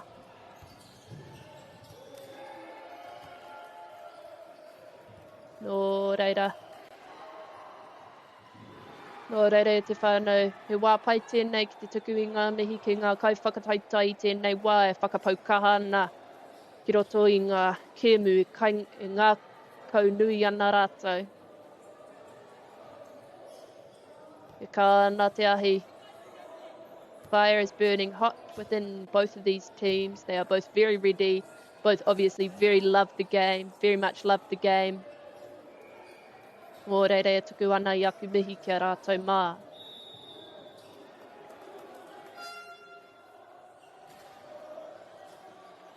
E tīmata ana te kēmu. Pau. E tū ana te kēmu.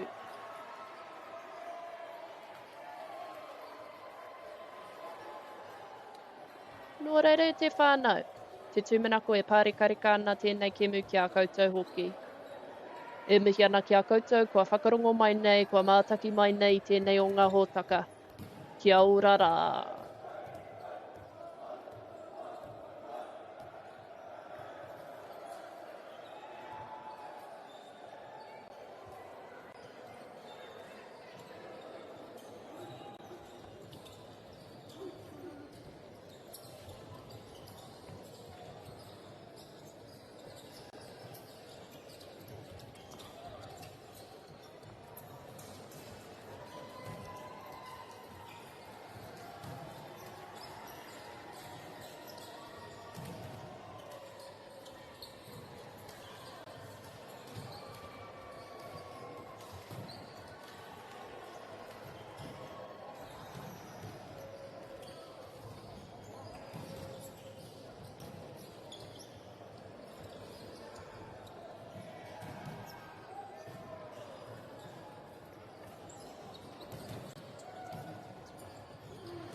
Funding is a real challenge.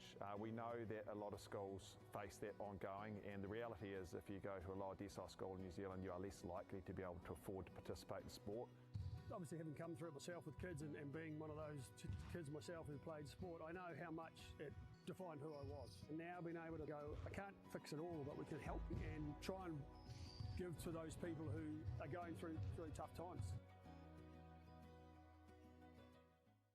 The forest should never have been taken off this steep hill country that's eroding, and it makes absolute sense to afforest those hills. What we're doing here is using the exotics to help that process get established. We're looking at a managed transition process where those pines are progressively thinned as the native understory establishes. We're trying to do several things here. Soak up carbon, establish native forest, and we're trying to improve biodiversity. You're achieving an awful lot with one program of activity. Te hui ngā te tini, me te mana, kaupapa ahuri.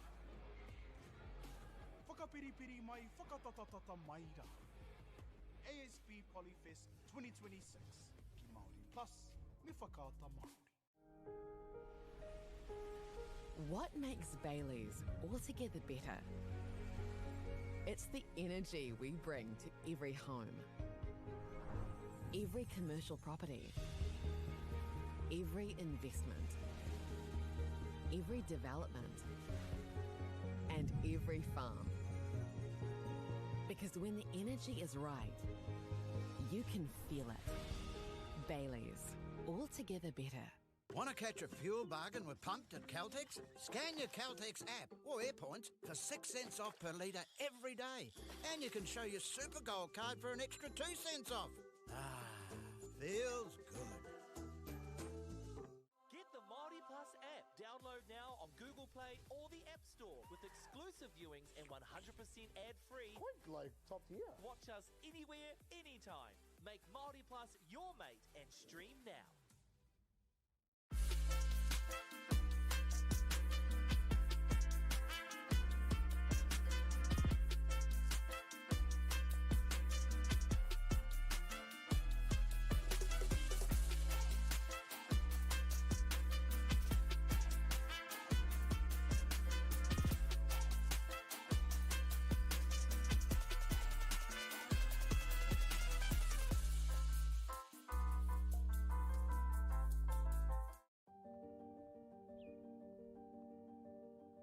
Ko tai tēnei ki te kotahi rau tau I nā e nei. I raro I ngā waiwai o ngā tikanga Pākehā. E tahi o tātou te marike kei kona e noho tūpuhia I roto I tēnei aho te Māorita.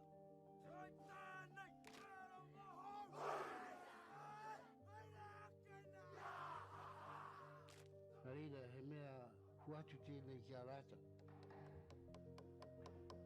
Hei kura, hei tiki mō rātou, hei whai ake I ngā kahura.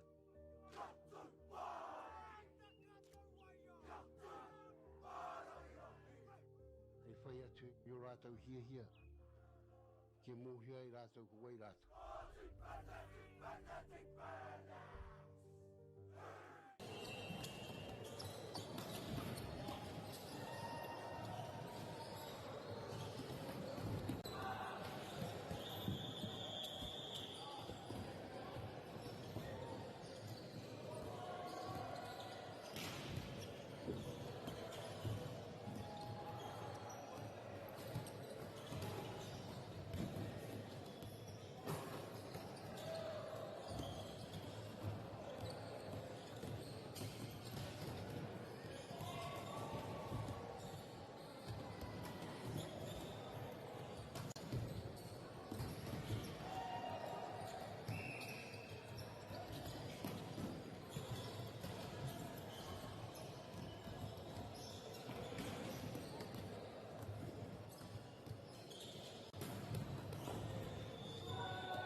Kia ora rā e te motu whānui nau mai hoki mai ki tēnei o ngā hōtaka ki whakaata Māori. Ko tēnei te kēmu whakamutunga o tēnei rā ki tēnei kōti. Ko John McGlashans, ko te kaupata, ngā kura e whakataitai ana i tēnei rā. Nō reira, mātaki mai. Ākua nei tātou ki te ai, māwai e tīmata. Māwai tēnei wāhanga tuatahi e tīmata.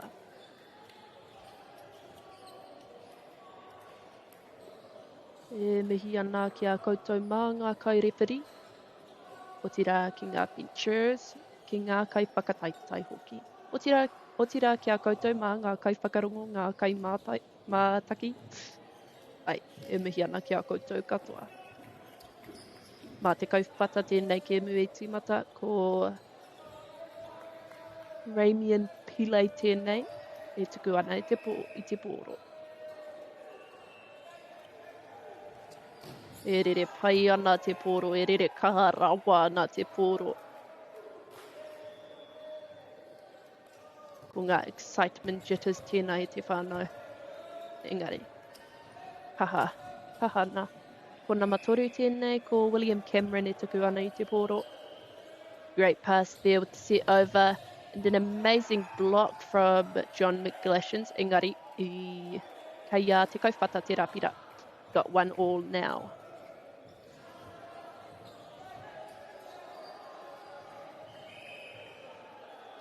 Here we go e te whānau. Kia hoa nei, kei roto i te kōti nō reira he piratira kia te kaupata. Mā na mati rua tikau mā toru. Ko Arf Batolam tēnā. Kua pai. Omo taku he ko Isaiah Kaiwai tēnā. Nō reira, ko te kaituku hou i tēnei wā, ko ngā matikau mārima, ko Ezra Harris. E tuku pai. Amazing pass there with the set, and the attack is on. Attack. Kei roto i te kōti. Nō reira, he pira tēnā kia te kauwhata.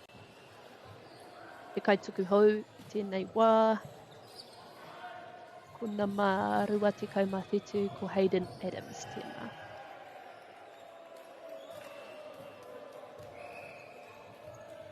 Serve is up. Got a strong overarm, putting pressure on the receivers. Ka pai he pira tēnā kia te kaupata.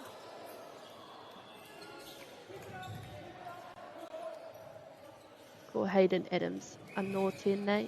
E tuku ana i te pōro.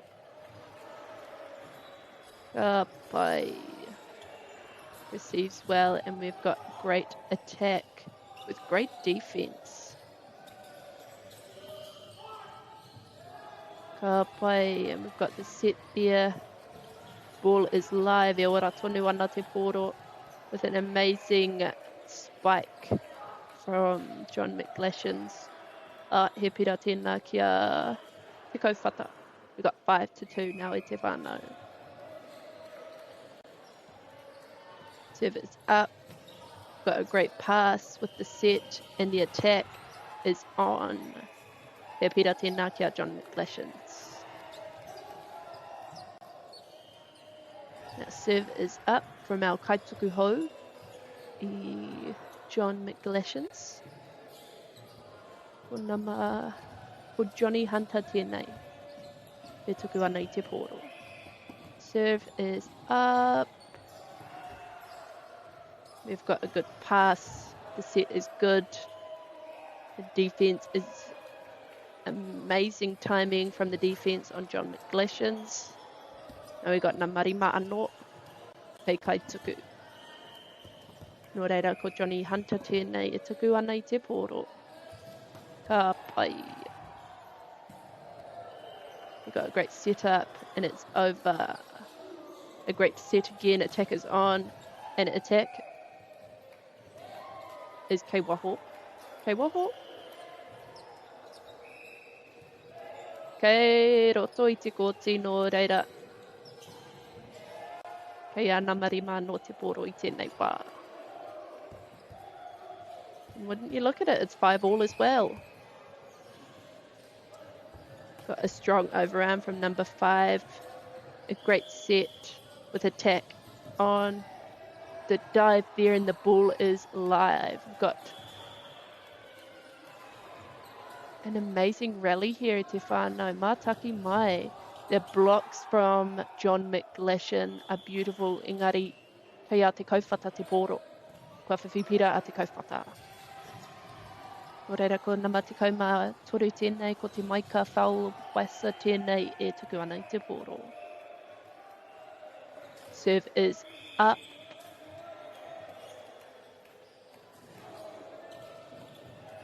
There we go, an amazing pass, great set. It is over. With the attack on, the defense is up. Amazing block there from te kauwhata. E haere tonu ana te poro, e ora tonu ana te poro. Nō reira, e te whānau, he pira tēnā ki te kauwhata. You got 7 for te kauwhata, 5 for John McGlashan.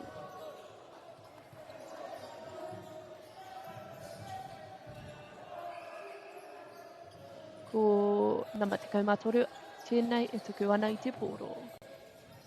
Great pass with the set, an amazing block from te kauwhata. Got it passed out to the side. Amazing pass to the side there. Over it goes. Kotahi. Ka pai, e ora tonu ana te poro. Nō reira, e hoa mā taki mai a rātou. E takaro kaha nei.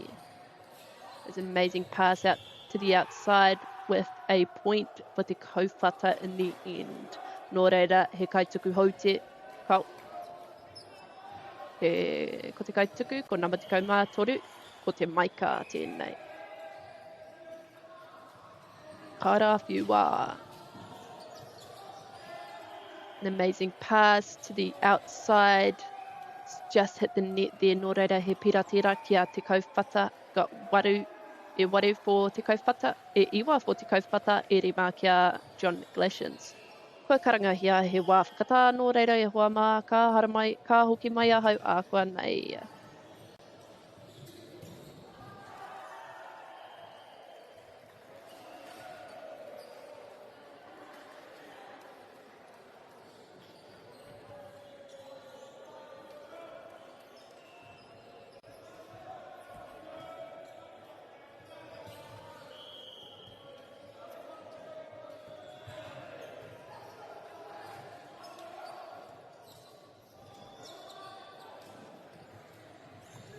E hoki mai ana ngā kaiwhakataitai. E rima ngā pira kia John McGlashan. I tēnei wā e iwa kia te kauwhata. Nō reira, kei a te maika whauwasa I tēnei wā. Serve is up. Serve is good. Serve is good. Unfortunately, it does hit the net, so the ball goes to John McGlashan. Ko nā marua tēnei, nā marua tēnei e tuku ana I te poro. Ko Yoko Fuji. Ka pai amazing attack, engari kei waho I te kōti nō reira he pira tērā kia John McGlashan's. E whakatata mai ana ngā pira, it's 6-7 to 9 I nai nei e te whānau. Got a strong overarm there. An amazing set. Amazing blocks from John McGlashan. Amazing timing from our blockers there. That gives John McGlashan another point. We're 8 for John McGlashan, 9 for te kauwhata.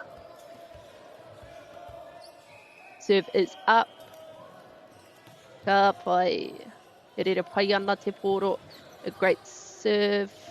A great rally coming on. kei John McGlashan I tēnei wā, kei a rātau te pōro. It is 9-all, e taurite ana ngā pira. Nō reira. He kaituku hou kei te haere.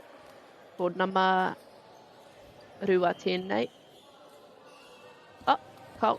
Ko ia te kaituku I mua. Nō reira. Nau mai hoki mai. Ko Yoko Fuji tēnei.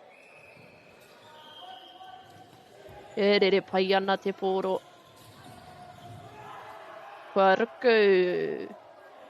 Ki te taki te pōro engari auare ake. Kei te kauwhata te pira. E pai ana te raruku. It's a good dive. He kaituku hou tēnei no te kauwhata. Ka pai. Nō reira, kua whiwhi pira a te kauwhata. We are at 11 now for te kauwhata, and we are 9 now for Josh McGlashan. Nō reira ko...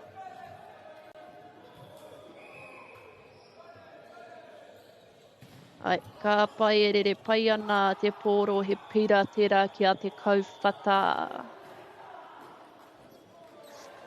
Hei ai anō, ko nama rua te kaumatoru. Ko Bartolom tēnei e tuku ana I te pōro I te whanau. Ka pai e rere pai ana te pōro. A great setup there. The ball is over. He rally kei te haere. A great pass to the outside there. Defense is block is on. An amazing block from te kauwhata, and the ball is live. A set up there to the outside. Got the diagonal pass, which wins te kauwhata a point. We are currently 9-12, 9-13 in this game. Ka pai kei waho I te kōti e kaharawa ana tērā. Too strong e te whānau. Engari, e pai tonu ana tērā whiu. Tērā maka.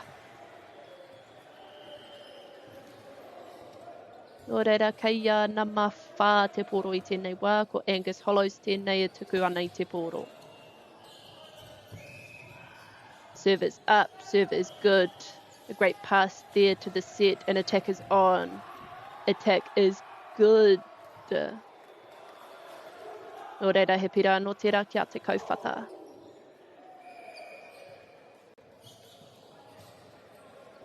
Kei te kauwhata te pōro I tēnei wā.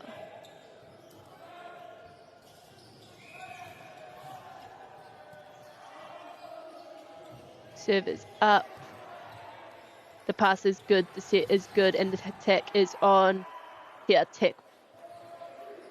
Pai tēnā engari he pira tēnā ki a te kauwhata. We've got 15 for te kauwhata, 9 for John McGlashan. Serve is up. Got the strong overarm. Too strong. He pira tērā ki a John McGlashan. We got 11 for John McGlashan and 15 for te kauwhata.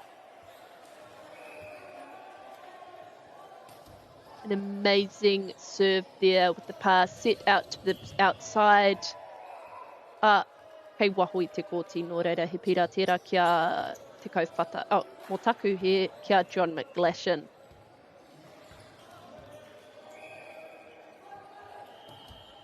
Ka pai. Set is up. Attack is up. He pira tērā ki a te kauwhata.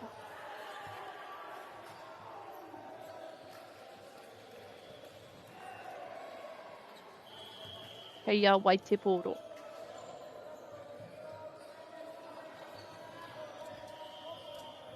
Ko rua te kaumātahi tēnei. Raimi and Pile tēnei e tuku ana I te pōro. Ka pai. Kei waho I te kōti nō reira. Kei nama toru I tēnei wā ko William Cameron tēnei e tuku ana I te pōro. It's currently 13-16. Te kauwhata's at 16, McGlashan is at 13. Got an amazing set with the attack. The attack pai mai te kauwhata nō reira. We got 17 to te kauwhata, 13 to John McGlashan. He kai tuku hou tēnei.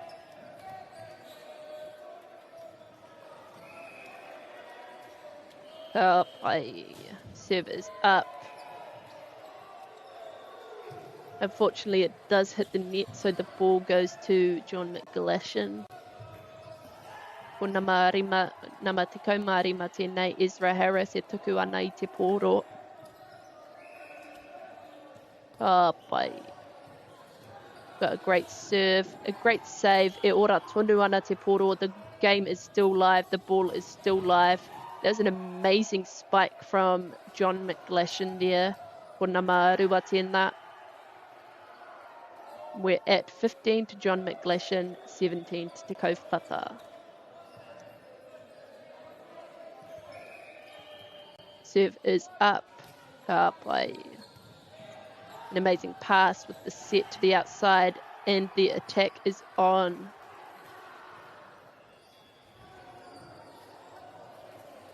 Nō reira, kei a te kauwhata te rapira, 18 to te kauwhata, 15 to John McGlashan. Ko Hayden Adams tēnei e tuku ana I te pōro. Kei waho I te ko te ngari e ora tonu ana te pōro. Ka pai. E pira tēnā kia John McGlashan.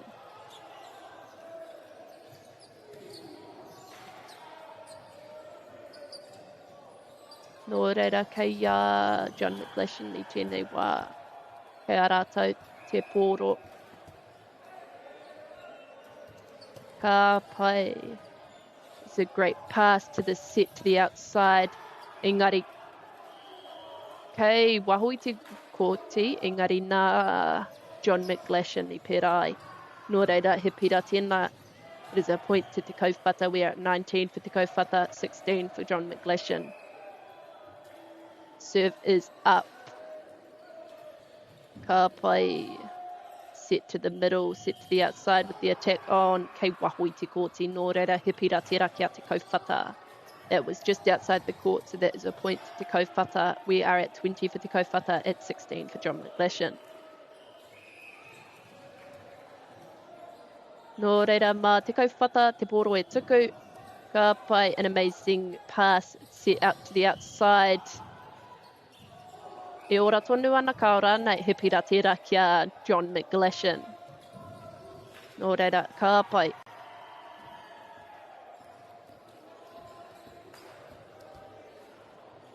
Ko na marua tēnei, Yoko Fuji e tuku ana I te pōro. Ka pai, great pass there with the set to the outside. Attack is on, game is still live, ball is still live. Pass diagonal. And it is still live to the outside, and there is attack on. The block from te kauwhata was amazing timing from the blockers. Nō reira, he pira tēnā ki te kauwhata. We've got 21 for te kauwhata, 17 for John McGlashan. E kai tuku hou. Ka pai, amazing pass there, set is up. And he pira tērā kia John McGlashan. E whakatata mai ana ngā pira, 18 for John McGlashan, 21 for te kauwhata. Score is getting closer and closer. Nō reira, ko na mawhā tēnei Angus Hollows, māna te pōro e tuku.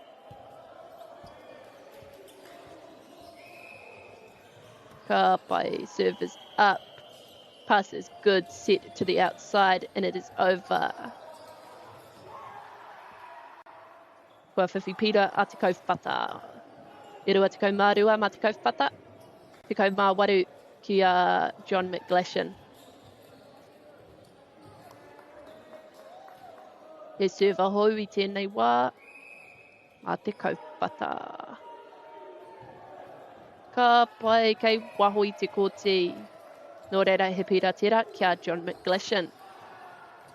Ko nama waru tēnei William Ross, māna te pōro e tuku. We've got a strong overround, putting pressure on the receivers. He pira tira kia John McGlashan.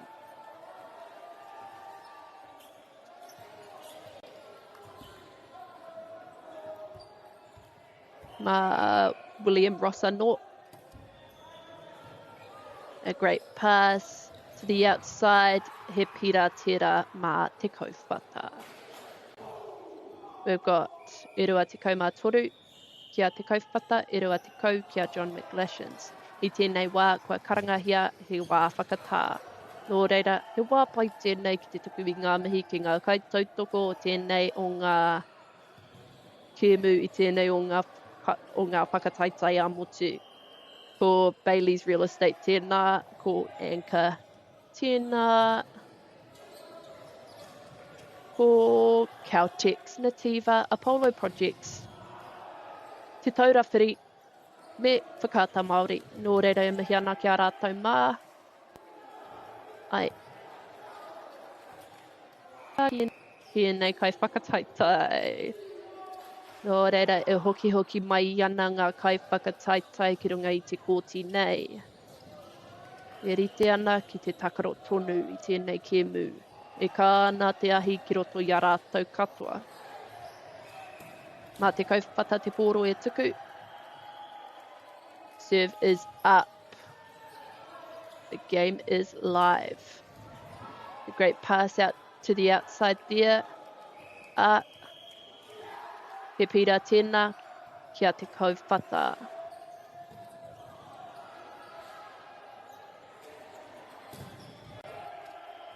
Nō reira. Mā Ramian Pilei anō te pōro e tuku. He pira tēnā kia te kauwhata te āhua nei kua toa rātou i tēnei wāhanga tuatahi. Nō reira, the set 1 was won by te kauwhata. Hoki mai ki te wāhanga tuarua, i te kite mā Waitera wāhanga e toa. Hai a koa nei e te whānau.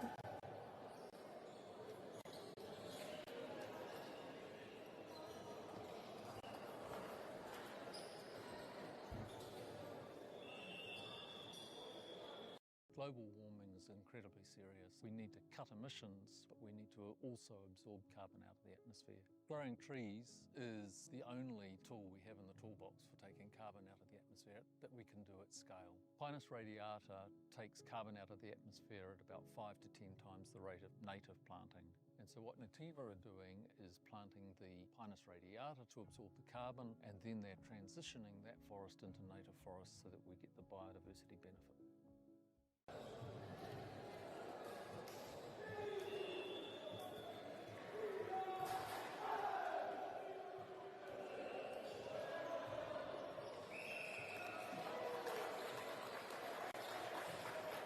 Nō reire, hoki mai ana ngā tima e rua ki te pūra i tēnei wāhanga o te kēmu, ko te wāhanga tuarua. Nō reira, i te mea nā wai tīmata te wāhanga tuatahi. Kore au te maumahara, nō reira, mā wai te kēmu, e tīmata i tēnei wā. Mā John McGlashans ko nama waru tēnā e tīmata ana i tēnei kēmu. Ko William Ross tēnā. Serve is up, pass is good, set is up to the outside, and it is kept alive. Engari, kei waho i te kōti, nō reira he pira tera kia te kauwhata.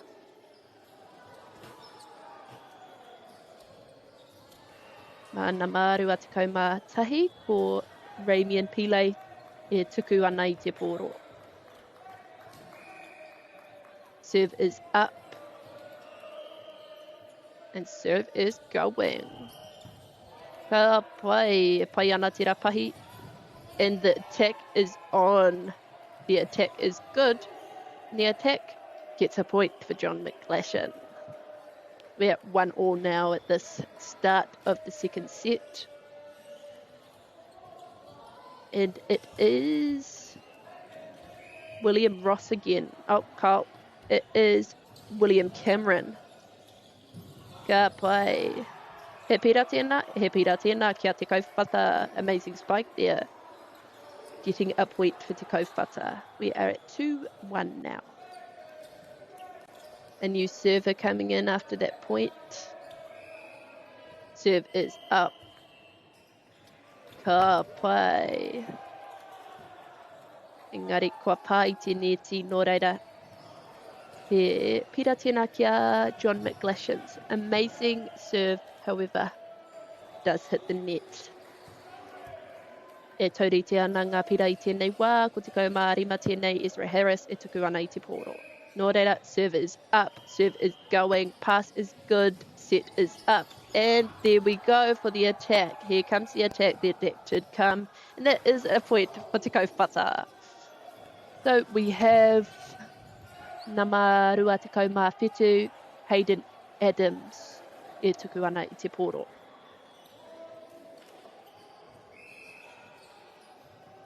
We have serve is up. Serve is coming. Serve. Serve is up.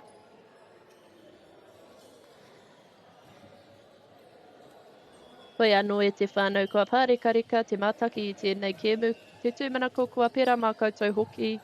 Ai.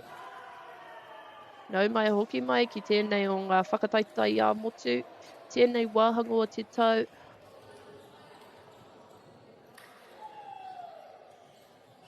Kare au mo te pahupahu e pāna ki te huarere. Engari, mā turuturu mai ana te ua. Te āhua nei ka pērā ki Palmerston North hoki.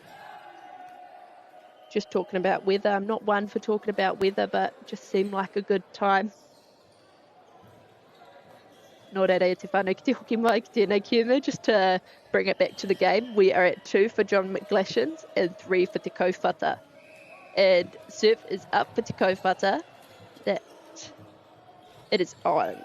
A great pass there from number 3. Pass to the outside. Set and spike is on. Amazing spike.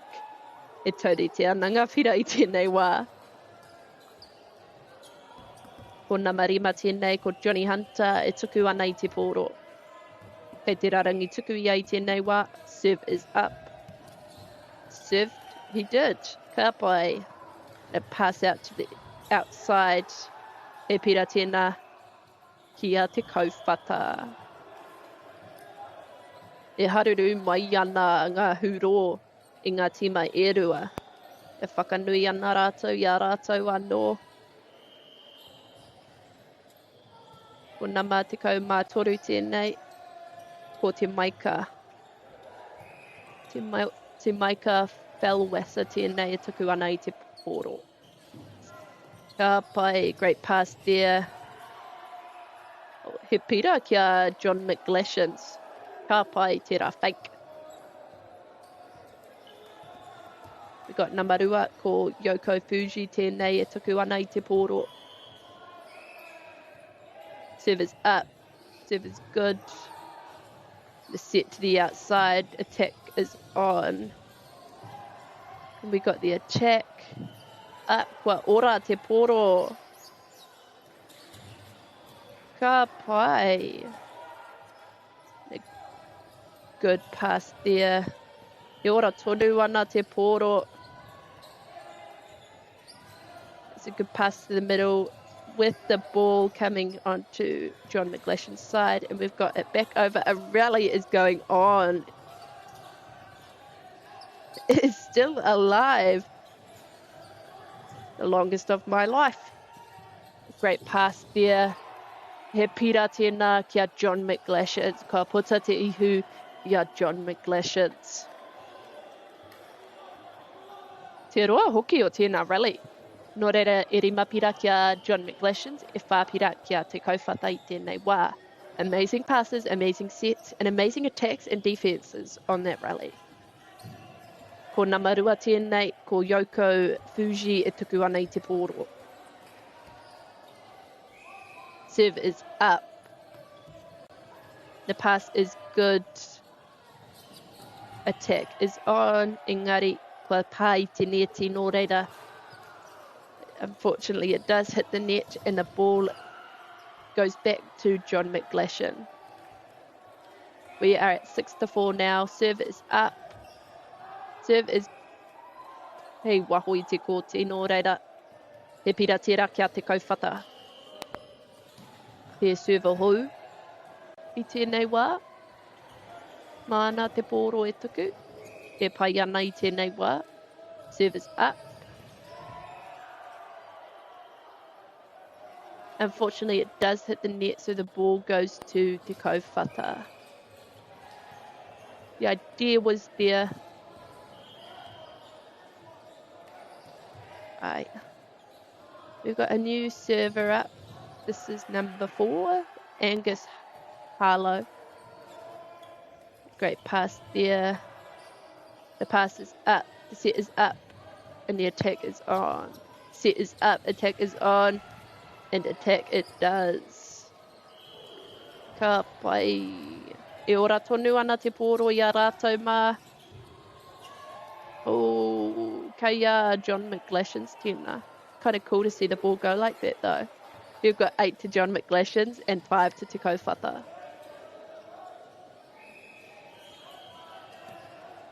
Ka pai, a great pass there. We've got it back over.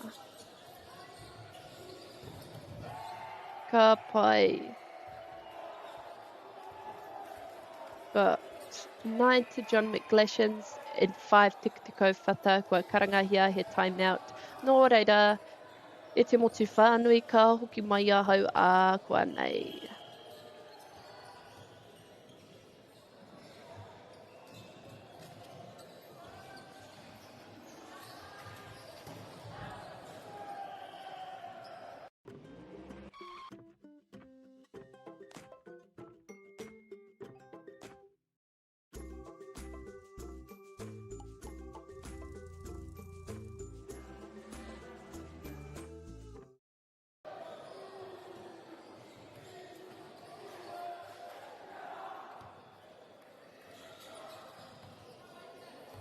E hoki mai ana ngā tima nō reira kua hoki mai ahau. Kei a John McGlashan's te pōro I tēnei wā, mā Angus Hollows e tuku. Pass is good. Engari kei waho I te kōti. Nō reira e hoki atu ana te pōro ki a John McGlashan's. Mā Angus anō te pōro e tuku. Kua pā I te neti nō reira e hoki atu ana kia te kauwhata I tēnei wā. It's a good run from Namawha. We've got a new kaituku up. We've got a new server up. Serve is up. Inaia tonu nei. Yep. Good pass there. E ora tonu ana. Kaia te kauwhata ke te pōro I tēnei wā. We've got 10 for John McGlashan's and we have got 7 for the kauwhata. Ka pai. Kua whiwhipira a te kauwhata.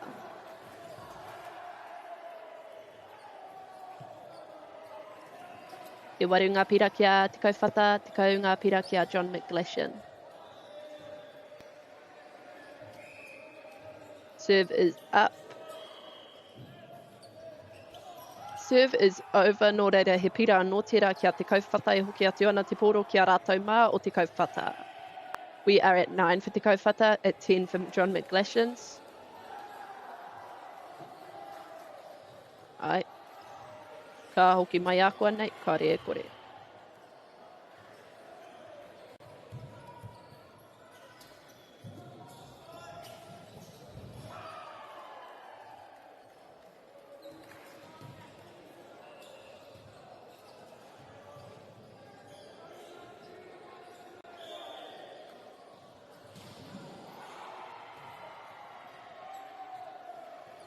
Ara, kua hoki mai tātou. Kua hoki mai rātou, kua hoki mai ahau. Nō reira mā te kauwhata, mā nama whetū ko Siale Palu. Te poro e tuku. Ka pai re pai ana te poro. Nice pass to the outside. An attack is on. Ball is still live. A set to the outside. And the ball is still live. Good pass over there. Ka pai. I rite ana rātou katoa. Ka pai. A good set there. And over the ball goes. And a rally is happening. I te motu. Ka pai. Set to the outside. And Kua spiked. Tērā poro. Nō reira, e hoki atu ana te poro kia John McGlashans, ko nama waru tēnei William Ross, e tuku ana I te poro. Serve is up, serve is going, a good pass, a good set to the outside. Kua whiwhi pira, John McGlashans. That was really good timing from John McGlashans on those blocks. Hei ana mawaru anō te poro.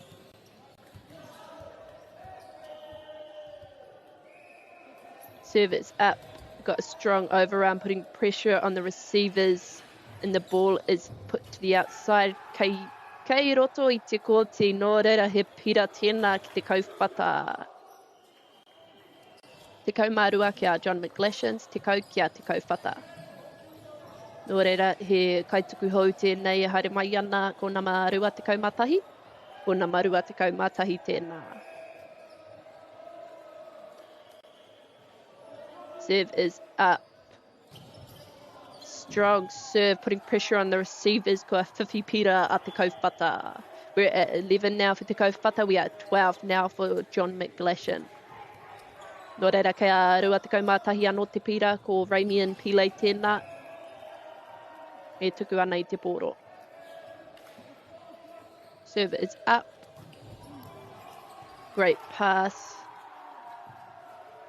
Engari, kei waho I te kōti nō reira kua whiwhipira te kauwhata e taurite ana ngā pira I tēnei wā, te kaumārua kia John McGlashan, te kaumārua ki te kauwhata I tēnei wā. Kei a rua te kaumatahi anō te pōro. Serve is up now.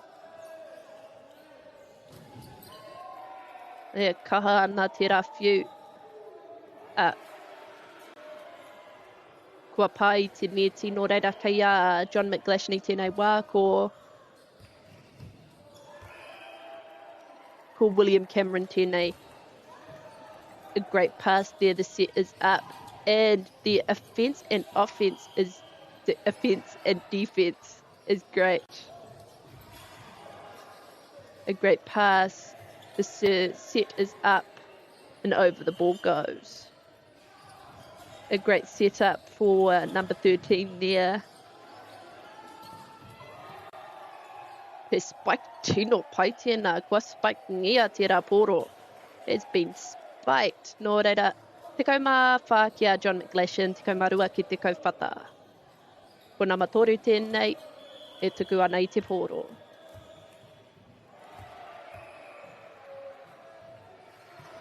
Ka pai re pai ana te poro, great pass there, set is up to the outside and it is still live. Great dive there from number 10 and the ball is still live. We've got it back to the outside, he pira tera ki te kauwhata.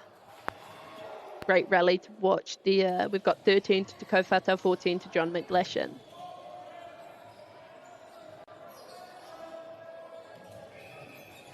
Serve is up.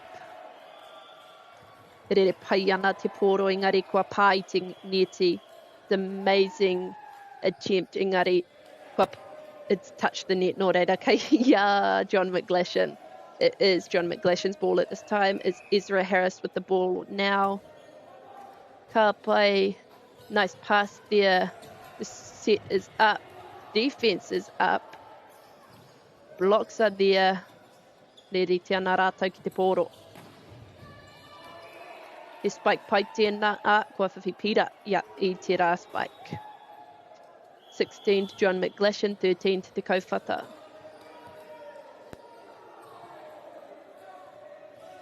Serve is up. Nice pass there with the set up. He spike pai tēnā. Kua whiwhi pira. 16 to John McGlashan, 14 to Te Kauwhata I tēnei wā. Serve is up. Kua pai. And the set is good.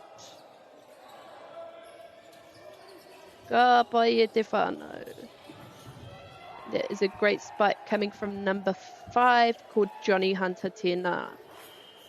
We've got 17 for John McGlashan, 14 for Te Kauwhata.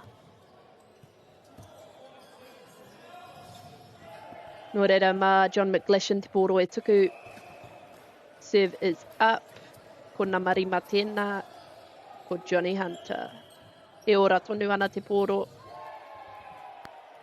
E pai ana tērā engari kua pai te neti nō reira he pira tērā kia John McGlashan's. 18 to John McGlashan, 14 to Te Kauwhata. Mā Johnny Hunter anō te pōro e tuku. Is nice pass there. Set is up to the outside. E ora tonu ana te pōro. Ka pai e te whānau he pira tira kia John McGlashan's. We've got 19 for John McGlashan's, 14 for Te Kauwhata. Both teams are playing really well with each other. They know where each other is going to be and are there for each other too. Nō reira, he koe karangahia, he wā whakata. Nō reira, ka hoki mai ahau a kua nei.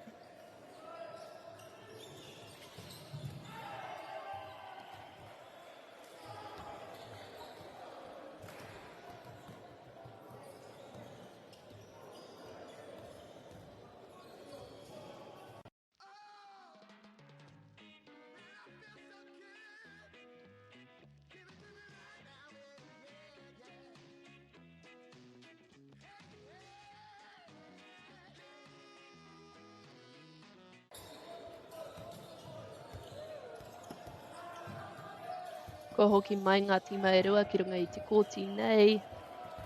Mā John McGlashan's e tīmata. Serve is up. Set is good. The spike is good. Nō reira he pira tira kia John McGlashan's. We've got a strong overarm from number 5 here.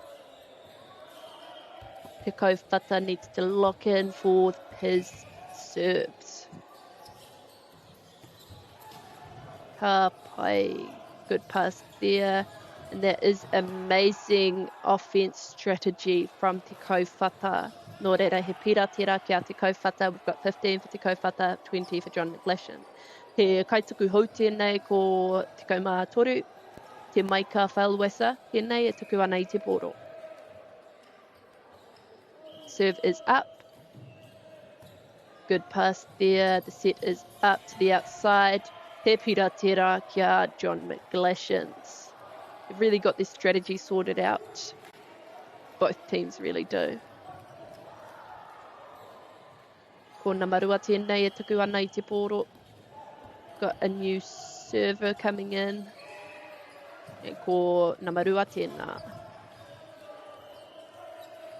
Ka pai. Got the strategy zone. Nice set to the outside. Amazing defense. Kua whiwhi pira a John McGlashan's. Ko nā marua tēnei e tuku ana I te pōro. Ko Yoko Fuji tēnei. Serve is up. Kua pai. Rere pai ana. Great set. And it goes over. Aha kua te pai o ngā kai ārai. Kua whiwhi pira a Te Kauwhata.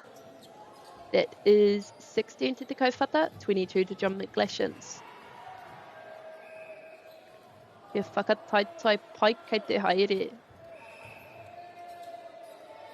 Kei John McGlashan's te pira I tēnei wā. We've got a new server coming in for number 14, Angus Hollows.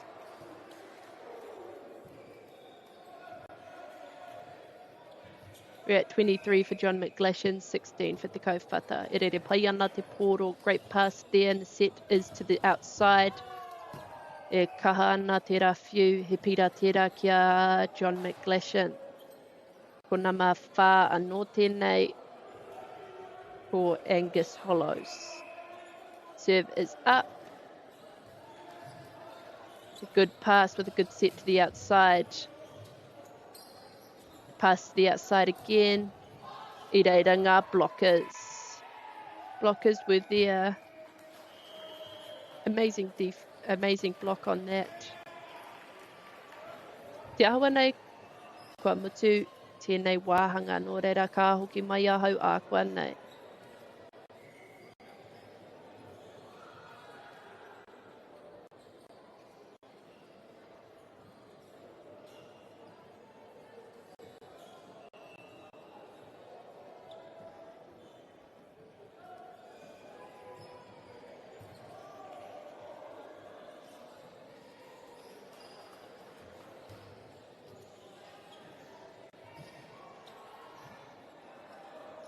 Nō reira e te whānau I tēnei wā, kei a John McGlashan's tētahi set, kei a te Kaupata tētahi set hoki. Nō reira, we're at 1-1. Mā tēnei wāhanga e mōhio ai tātou, mā wai e toa tēnei o ngā kēmu. A koa nei hoki mai ngā tīma e rua, ki runga I te kōti nei, ko nama rima tēnā. E mihi ana kia rātou mā, kua whakapaukaha. Ki runga I tēnei kōti. E hoki mai ana rātou I tēnei wā. E rite ana rātou. I te whakataitai kei te haere.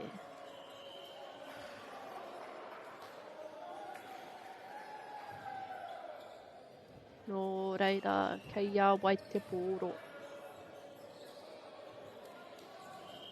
Ko tēnei te kēmu whakamutunga ki tēnei koti, tēnei rā. Nō reira. Karawhiua. Mā te kauwhata e tīmata ko nā mārua te kaumatahi tēnei ko Raymond Pile. Ramian mō taku he. Ka pai. A great set to the outside and the spike is there. We are at 1 for John McGlashan. Hei ana matoru for William Cameron tēnei te pōro. Ka pai. A great pass there. Great set to the outside. A e ora tonu ana te pōro. Kei a te kauwhata tēnei pira. Ka pai e kamama.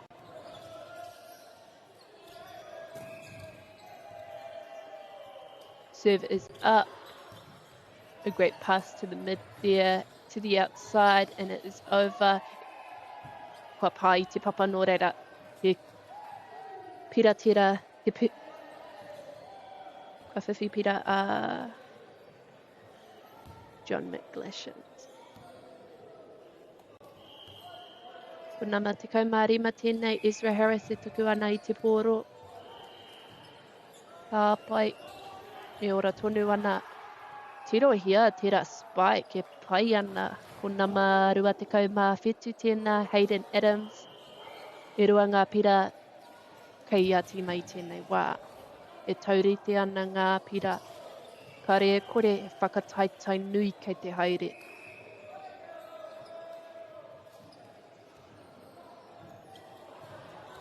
Serve is up, pass is good. Set is up to the outside. It's just hit the net there. Nō reira he pira tērā kia John McGlashan. Ko nā marima tēnei, ko Johnny Hunter e tuku ana I te pōro. Serve is up. Ka pai.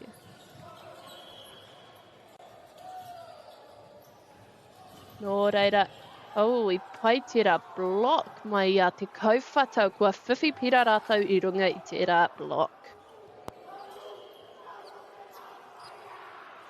He haruru mai ana ngā hūro, he taurite ana ngā pira I tēnei wā e turu kei ia tima.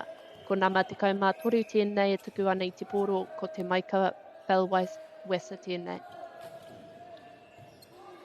Nice pass to the middle there, out to the outside. Wa ora tonu te poro I a rātou mā. To the outside there, kua whiwhi pira a te kauwhata.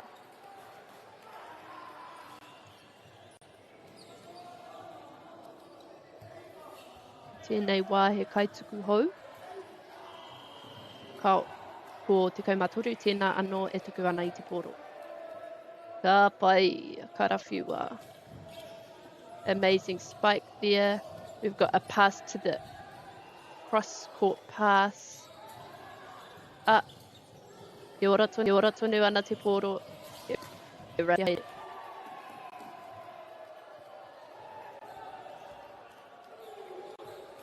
Just some technical difficulties there, te motu whānui. Sorry about that. Kei ia John McGlashan's te pira.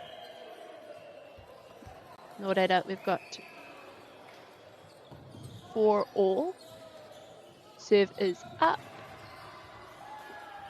Block is there. Oh, e ora tonu ana te poro.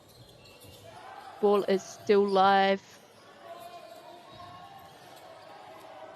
And we've got a set out to the outside. Set to the outside again. This rally is going good. He pira tēnā kia te kauwhata nō reira e rima kia te kauwhata e whā kia John McGlashan.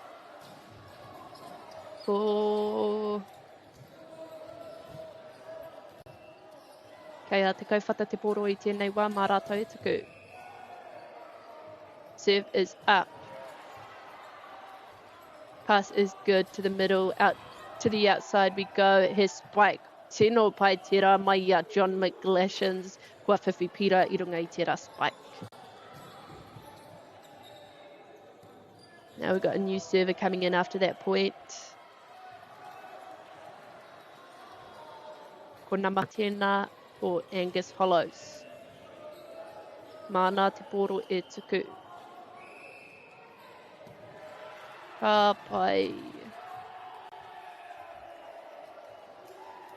Nā he pira tērā kia John McGlashan's.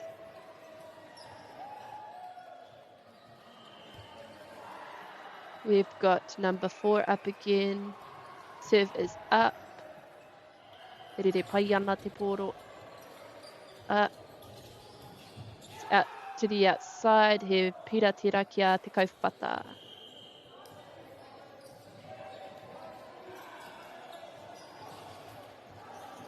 Ka pai ko nama whetū tēnei, ko Siale Palu tēnei e tuku ana I te poro. Ka pai. We've got a cross-court pass. Kei wahui te kōti nō reira, kei John McGlashan's te rapira. Ko nama waru tēnei, William Ross e tuku ana I te poro. Ka pai. E ora tonu ana, kei wahoi te kōti nō reira, kua whiwhi pira John McGlashan's. Nō reira te whānau kua mutu tēnei kēmu nā John McGlashan's I toa. He kēmu tino pai tēnei, pari a rika ku mihi ki a rātou mā, kua purei, kua takaro I tēnei kēmu, e kaingako, e ngākau nui ana rātou. Nō reira, e te motu whānui, ko tēnei te kēmu whakamutunga ki tēnei kōti. Nō reira, ko ti a mātou mahi I tēnei rā, ki ngā kaiwhakahaere me ngā kaiwhakataitai. Kia haumaru te haere, kia haumaru te hoki atu. Tēnā koutou katoa kua tūhono mai ki tēnei hōtaka. Noho ora mai e te whānau, mā te wā.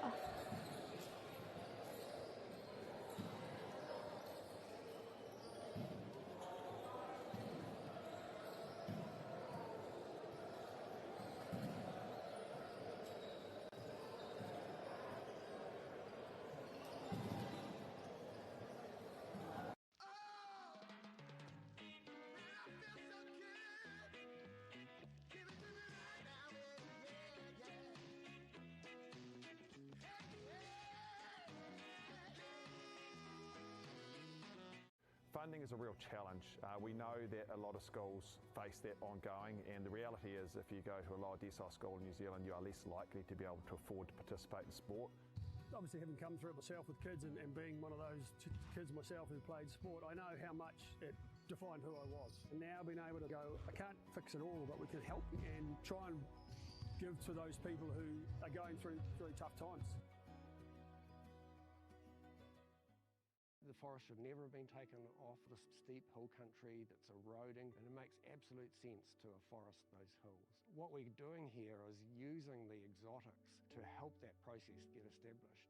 We're looking at a managed transition process where those pines are progressively thinned as the native understory establishes. We're trying to do several things here. Soak up carbon, establish native forest, and we're trying to improve biodiversity. You're achieving an awful lot with one program of activity. Te hui ngā te tini, me te mana, kaupapa ahuri. Whakapiripiri mai, whakatatatata mai rā. ASB Polyfest 2026, ki Māori Plus, me whakaata Māori. What makes Bailey's altogether better? It's the energy we bring to every home, every commercial property, every investment, every development, and every farm. Because when the energy is right, you can feel it. Bailey's, altogether better. Want to catch a fuel bargain with Pumped at Caltex? Scan your Caltex app or AirPoints for 6 cents off per litre every day. And you can show your Super Gold card for an extra 2 cents off. Ah, feels good. Get the Māori Plus app. Download now on Google Play or the App Store with exclusive viewings and 100% ad-free. Quite like top tier. Watch us anywhere, anytime. Make Māori Plus your mate and stream now.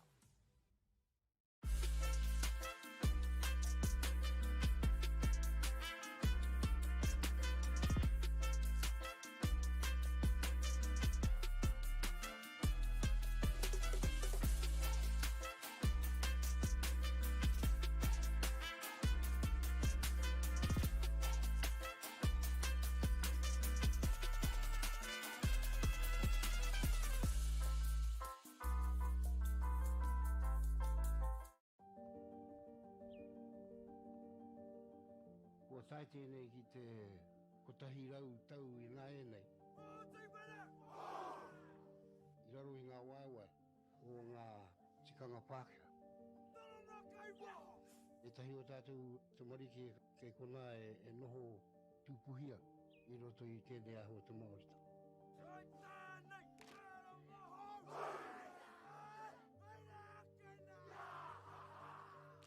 Nā reira, he mea huatu tēnei ki a rāta.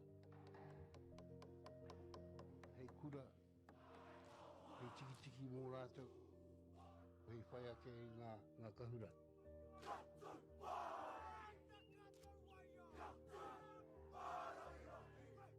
Hei whai atu I o rātou hia, ke mōhia I rātou ko wai rātou.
Funding is a real challenge.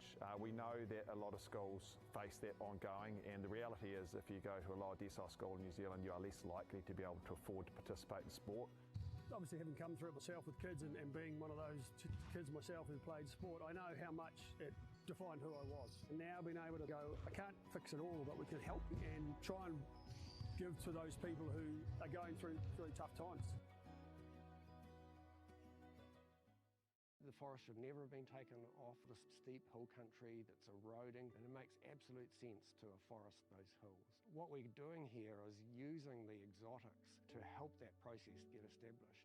We're looking at a managed transition process where those pines are progressively thinned as the native understory establishes. We're trying to do several things here. Soak up carbon, establish native forest, and we're trying to improve biodiversity. You're achieving an awful lot with one program of activity. Te hui ngā te tinu, me te mana, kaupapa ahuri. Whakapiripiri mai, whakatatatata mai rā. ASB Polyfest 2026, ki Māori Plus, me whakaata Māori. What makes Bailey's altogether better? It's the energy we bring to every home, every commercial property, every investment, every development, and every farm. Because when the energy is right, you can feel it. Bailey's, altogether better. Want to catch a fuel bargain with Pumped at Caltex? Scan your Caltex app or AirPoints for 6 cents off per litre every day. And you can show your Super Gold card for an extra 2 cents off. Ah, feels good. Get the Māori Plus app. Download now on Google Play or the App Store with exclusive viewings and 100% ad-free. Quite like top tier. Watch us anywhere, anytime. Make Māori Plus your mate and stream now.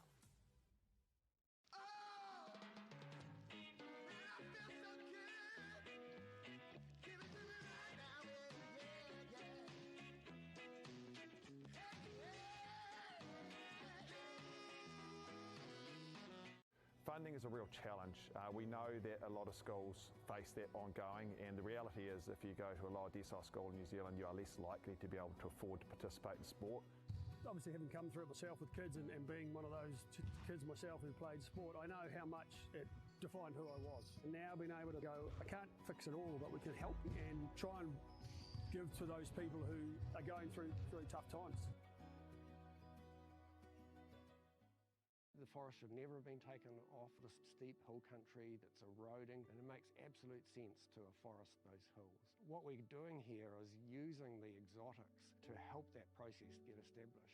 We're looking at a managed transition process where those pines are progressively thinned as the native understory establishes. We're trying to do several things here. Soak up carbon, establish native forest, and we're trying to improve biodiversity. You're achieving an awful lot with one program of activity. Te hui ngā te tinu, me te mana, kaupapa ahuri. Whakapiripiri mai, whakatatatata mai rā. ASB Polyfest 2026, ki Māori Plus, me whakaata Māori. What makes Bailey's altogether better? It's the energy we bring to every home, every commercial property, every investment, every development, and every farm. Because when the energy is right, you can feel it. Bailey's, altogether better. Want to catch a fuel bargain with Pumped at Caltex? Scan your Caltex app or AirPoints for 6 cents off per litre every day. And you can show your Super Gold card for an extra 2 cents off. Ah, feels good. Get the Māori Plus app. Download now on Google Play or the App Store with exclusive viewings and 100% ad-free. Quite like top tier. Watch us anywhere, anytime. Make Māori Plus your mate and stream now.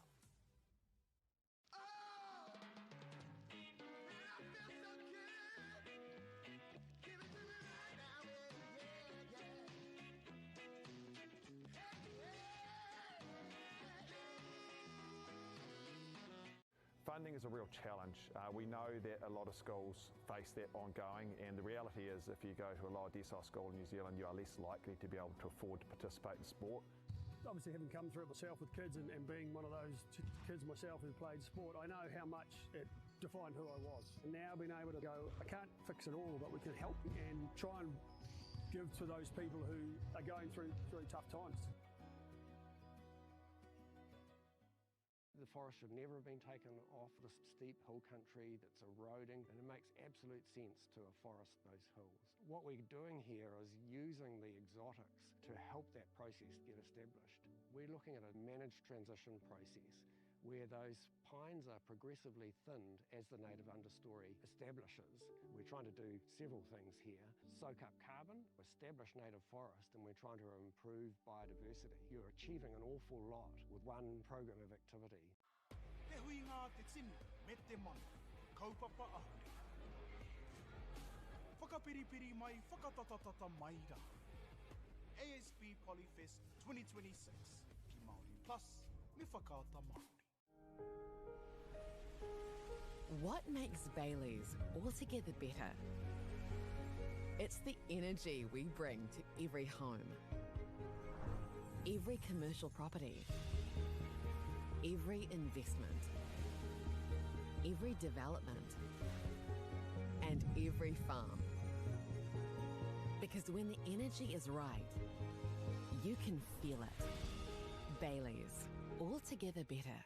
Want to catch a fuel bargain with Pumped at Caltex? Scan your Caltex app or AirPoints for 6 cents off per litre every day. And you can show your Super Gold card for an extra 2 cents off. Ah, feels good. Get the Māori Plus app. Download now on Google Play or the App Store with exclusive viewings and 100% ad-free. Quite like top tier. Watch us anywhere, anytime. Make Māori Plus your mate and stream now.